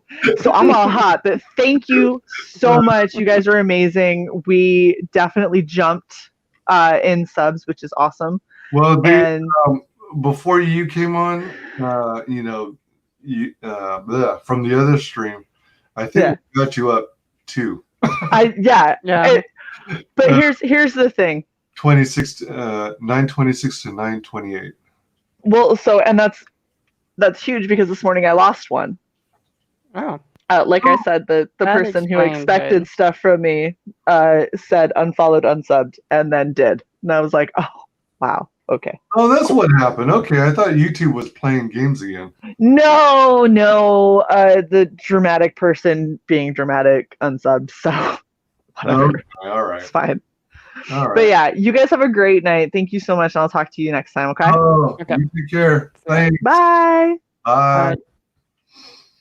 Uh, Good gracious.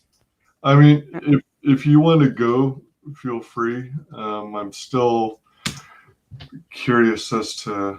I'm still contemplating that idea about seeing what Doomcock's talking about, and maybe still doing. Let's see. All puppy dog. well, when I jumped in or saw whatever, he was doing a George Bush impersonation. Was he? Yeah. He's so great. He's so entertaining, man. He does all kinds of different voices. He does Columbo. He does well, of course he does Harvey. He does William Shatner, as Captain Kirk. I think he's done Spock, and he does King of the Hill characters. He's just so awesome and very entertaining. Yeah, he is.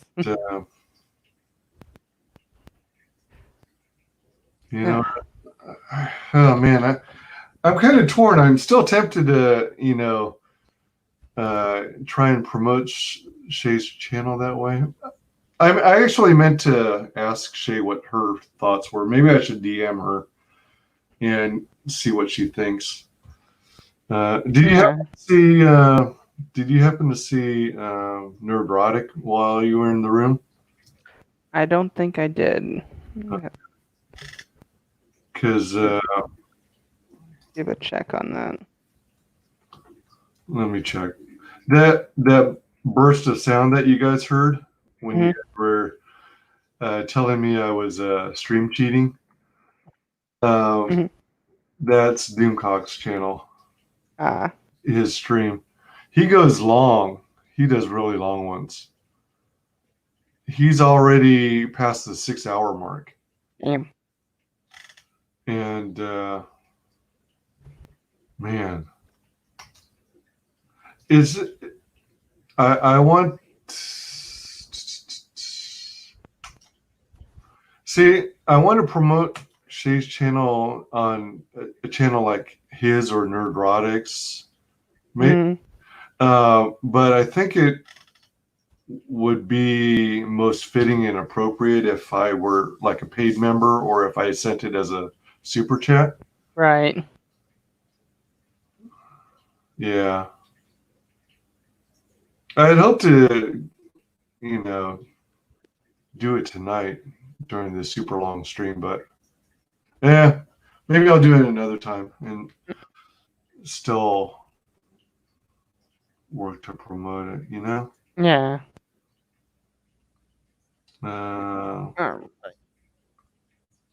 Are you exhausted and ready to go to bed? I'm getting there, yeah. Yeah. How about you? I'm about there. I mean, blah, blah, blah, I feel, the thing about being a member of Doomcock's channel, I think you get, if I'm not mistaken, I think you get a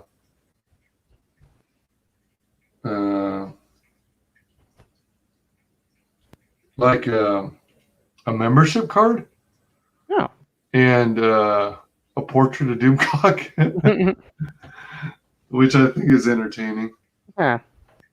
Like when you sign up for a fan club. Right. They mail you some stuff. So, oh man, I keep going back and forth, and I guess one of the things about if you can't come to a decision, it might be best to sleep on it. Yeah. So I'll probably do that. Let me see. Was there anything else you wanted to talk about?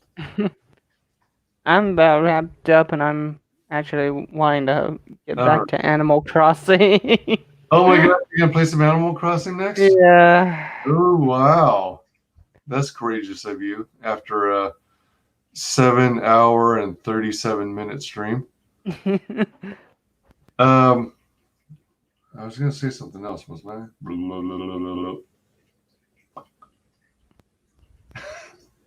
Oh man. Oh man, oh man, that was crazy when when she told me that my little video creeped her out. It was like, uh-oh. It's like, wait, what? It went the wrong way. That's not what I meant. Now they're gonna call me creepy Uncle Wise Guys. Yeah, most likely. I don't want to be. Don't encourage everyone. Don't encourage everyone, Fade. I don't want to be lumped into the group with creepy Joe Biden. Well, at least you're the good kind of creepy. He's the creepy you want to stay away from kind. Oh my goodness gracious me, oh my. All right. So yeah, that was Doomcox. So Red Valkyrie's channel. We're ending the night at 9:35, and great deal because the people on the channel she was with, a bunch of them subbed. But I think it's fair to say, Fade, that and probably Frago too, and all these awesome people here help contribute to at least 2 more ticks. And like she said, she lost a sub today, so at least we gained her back a new one. Yeah, and I'd say that's a victory. Heck yeah. It looks like she's at 936 now. Wait. Oh. Was she at 935 earlier? I thought. Did it go up one? Oh. Maybe. I think it did. So let's see. 64 more? Yeah. Yeah. So yeah. All right. Right on. So go to Red Valkyrie's page. I share. Well, let me share once more. Beep, beep, beep, beep, beep. Yeah, because I last had it listed at 9:35, so she's 9:36. Oops. Okay.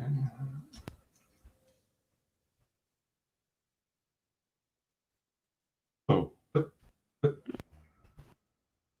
What? Oh.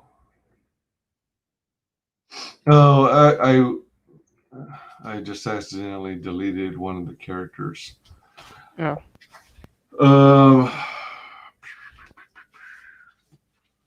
All right, yeah, there we go. Yeah. And then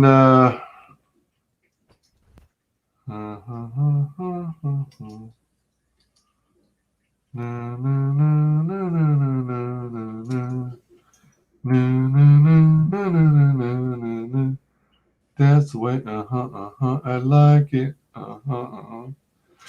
So let's see. So that's her page. Check out all this awesome stuff, all this awesome content. You got this tab of videos, all these books she promotes. She cosplays as the characters in the books she promotes. So freaking cool. She uplifts and inspires. Has she's got where's that other one? Oh, it's called Writing Prose, right? Yep. Yeah, Writing Prose is whenever Every Sunday. every Sunday. All Yep. right, where they have a group of writers discussing telling stories and writing good stories for your books. And then we've got Character Crux, first edition.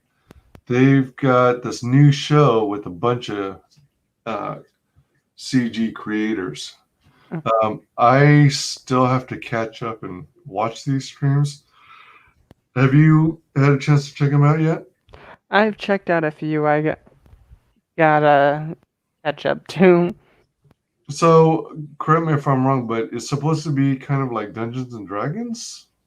Oh, on the character creation, that one I'm new on. I have to watch that one. Character Crux? Okay. Yeah. All right. But the other ones are like tips on helping you to write, either books or comic books or something, character development, characters, the story, stuff like that.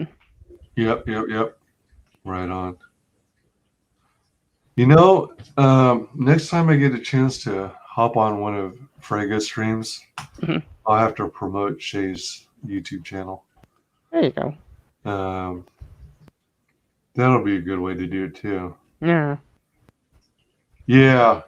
And I still want to do the Doomcock and Nerdrotics one. Either they're separate individual channels or the one that they do together. Yeah. Yeah, I think I'll do that. But not tonight. Yeah. We've been going crazy. Almost hit the 8-hour mark too. Yeah, so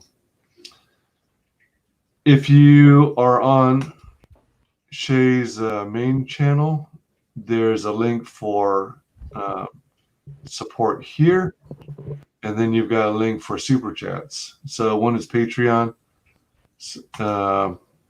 Here's the super chat one again.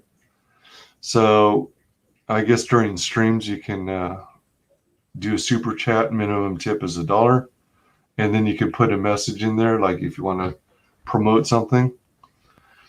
Wouldn't that be a kick, doing a super chat, and then the tip message would be, subscribe to Red Valkyrie on her own channel.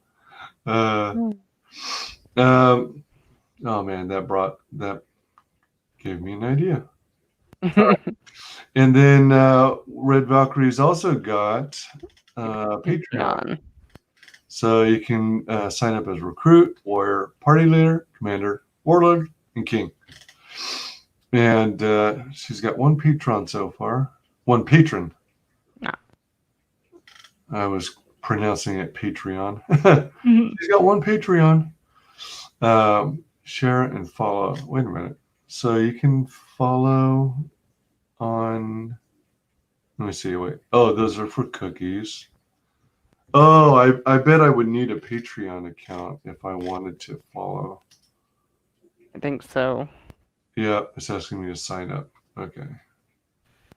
For the time being, forget about that. Forget about it. All right, so we are ending the night at 936 subs. I wanted to thank everyone, all of you, for joining us today.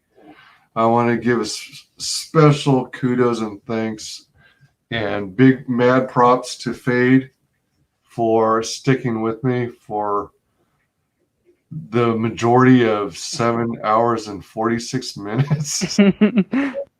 Ah, shucks. That was crazy. Thank you to everyone else who hopped in. And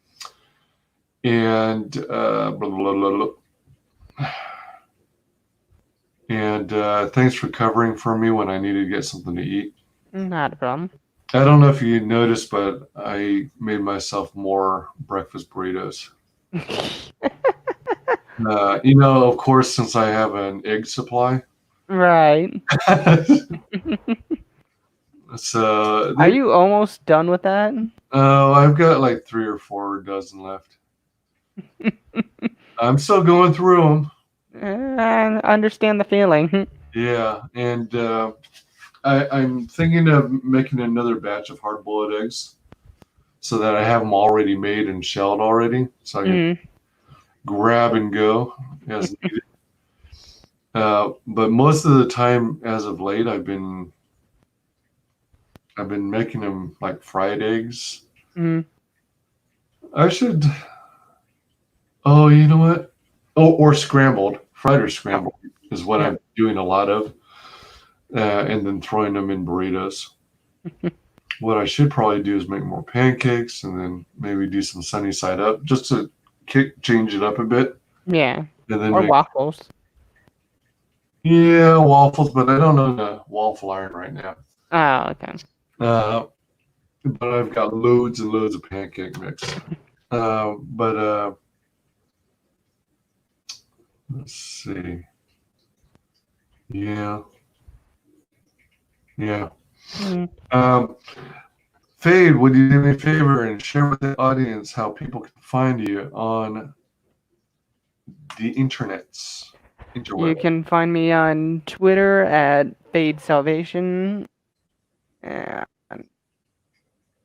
that's really the only spot where you can find me right now. Otherwise, you can find them on Animal Farm. Animal Crossing. Animal Crossing, yeah. Oh, yeah. Animal Farm is that one book that they have everyone read in school. Yeah. Right on. You can find me at Twitter, Wise Guys Tweets. We've got Push under Wise Guys Twitches, YouTube under Wise Guys Entertainment. Thank you all for hanging with us. I appreciate all your support for hanging in with me for this crazy ass live stream. This is among my longest. It's still not my very longest. I have had longer. How long have you had? 11 hours. Oh, man. So this is like close to your second, most likely. Yeah, I'd say so. It was Christmas night, carrying over to the day after Christmas. And I screwed up because I thought I was searching for and finding royalty-free music, Christmas music. But it turns out it's considered copyrighted. So my 11-hour stream got truncated to like 4 hours. Oh, man. That sucks. And I can't remember if people can see the 4 hours that are still there or if it's blocked to everyone. I can't remember now. Yeah. I guess I could test by logging out of YouTube and pretending like I'm like a anonymous. Yeah, like I haven't created an account for YouTube yet. Right. And then see if I can find it on my channel. Or I can ask someone to check. I can check for you right now. Oh, all right, if you don't mind. All right, let's see. What's it called? The Merry Streamus. Merry Streamus? Yeah, combining stream with Christmas or Xmas. Right. And it's going to be like it's going to be one of the earliest videos from it's going to be on the live tab if you have the choice. Oh wait. Merry Streamus? Yeah. Did you find it? Trying to see if I can find it. think there's a picture of a rather dark picture of a Christmas tree.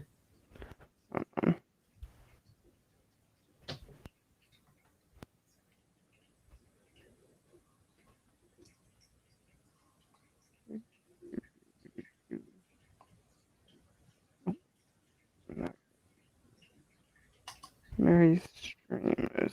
And that's like how long ago?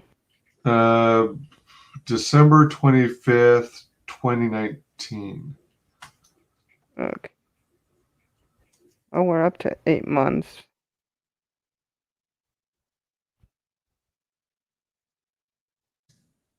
Hold on. I'm gonna do it another way.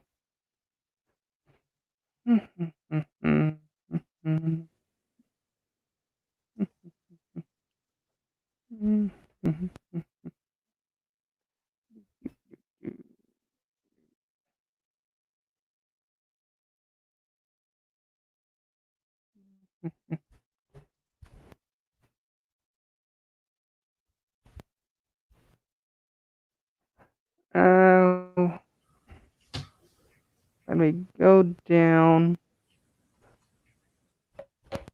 and on your test stuff. Where's the lead? Birthday. Copa. You do a custom search? Well, I'm all the way on the bottom. Oh, are you? Yeah, where it's 8 months ago. 8 months ago. That's all I can load up to. Oh, really? Yeah, it says the first video I see on the bottom is technology, very first video, OBS for Mac test. Oh. Excuse me. Videos. Let me see what happens here.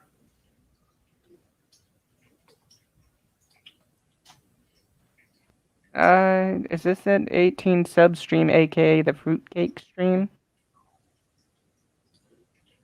I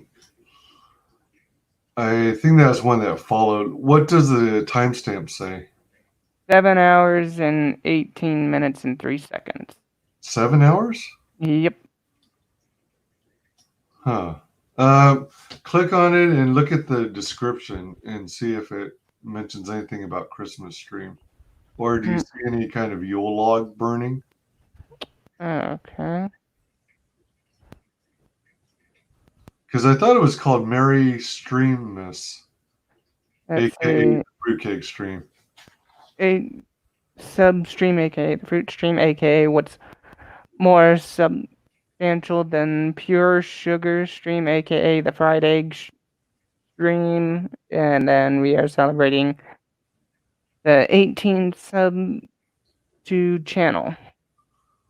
18 subs? Yep. Okay, because I did like 2 or 3 that I referred to as the fruitcake stream because I was still eating it. Because I did one at 41 subs as well. Yeah. 18 subs. All right, there's the one that you just read off. Yep. Criminy, where did it go? I bet it was one of those where... Yeah, I bet it's hidden. And then I see the 41. Then I see Kumquat Challenge. Right. Yeah, you were there for me then too. Yeah. That's pretty sweet.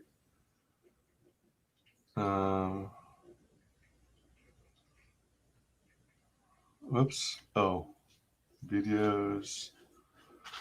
Let me see what it says on my back end. Yeah.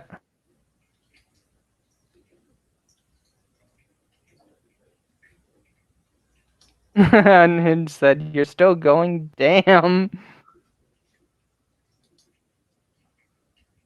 Oh, is Unhinged in here? Oh, yeah.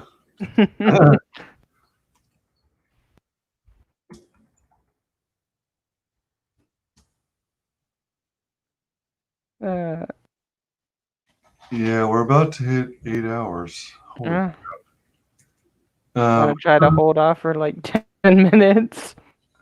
Yeah. I thought where the heck is it? Let me see. I'm on the live section. Oh, there's more navigation because I've done over 80 live streams, or maybe less than that. Hold on. Let me jump down here. There's a 41 subs, 18 subs. Oh, yeah, Mary Stream Miss. I got hit with the copyright claim. And is blocked worldwide. Hold on a minute. That's what happened. Let me see this here. Video link. Copy link address. And then you're over here. Oh, there it is.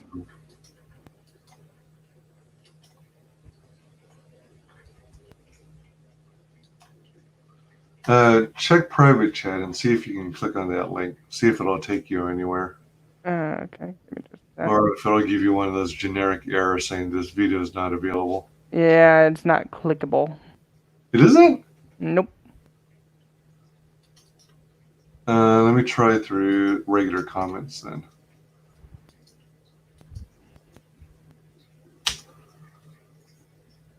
So everyone in chat can try and access it. Yep, video unavailable. Yeah. So it truly is blocked globally. Yep. How dare they? How dare they indeed? Oh, man. And now I think we've hit the 3 a.m. mark for you. Oh, man. Well, that was pretty cool. We didn't get her to 1,000, but we gave it an effort. Yep. And that's all I can ask for. So again, thank you for all your help. And that was fun. I had fun. I don't know about you, but I had fun. I had fun. Oh, cool. Good to hear. Good to hear. All right. So thank you, everyone in chat, for joining us. Oh, what's this say? All right. And thank you again, Fade. Thank you for all your continuing to support, everyone. Please like, comment, and subscribe. When you mark the bell for notifications, please be sure and select all notifications so you make sure you don't miss a video. And yeah, I wonder why Facebook is griping. What's this say? We're having trouble streaming to Facebook. This may be an issue on Facebook's end. Is it possible the stream was ended or deleted on Facebook? We'll keep trying to let you know if it's resolved. Please check Facebook to ensure the stream looks okay. If it continues for a while, try creating a new broadcast or just remove this destination from the broadcast and then re-add it. Fascinating. No, oh well. Hold on. Let me hit view on Facebook. Facebook.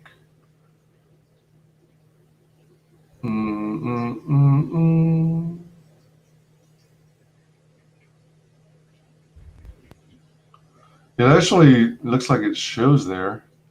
That's interesting. But it looks like it's acting like it's a completed stream. You know? It started at the beginning of the stream as though it's already been saved. That's odd. Okay, anyway, I'm happy. And yeah. Unhinged Entertainment says it's really cool of you to do. Oh, thanks, man. Yeah, I like Shae a lot. She's freaking awesome. Yep. She's so very inspiring, and maybe I can pull her out of the doldrums and help get her back into drawing her skulls, and then I'll get back into the swing of things and get less rusty than I already am. Have a good night. Have a good rest of your night, y'all. All right, you too. All right. And See you, Unhinged. let's go ahead and call it. We're looking at 8 hours, 3 minutes, 3 seconds. Woo! Woohoo! All right. Congrats, everyone. So we are ending the broadcast in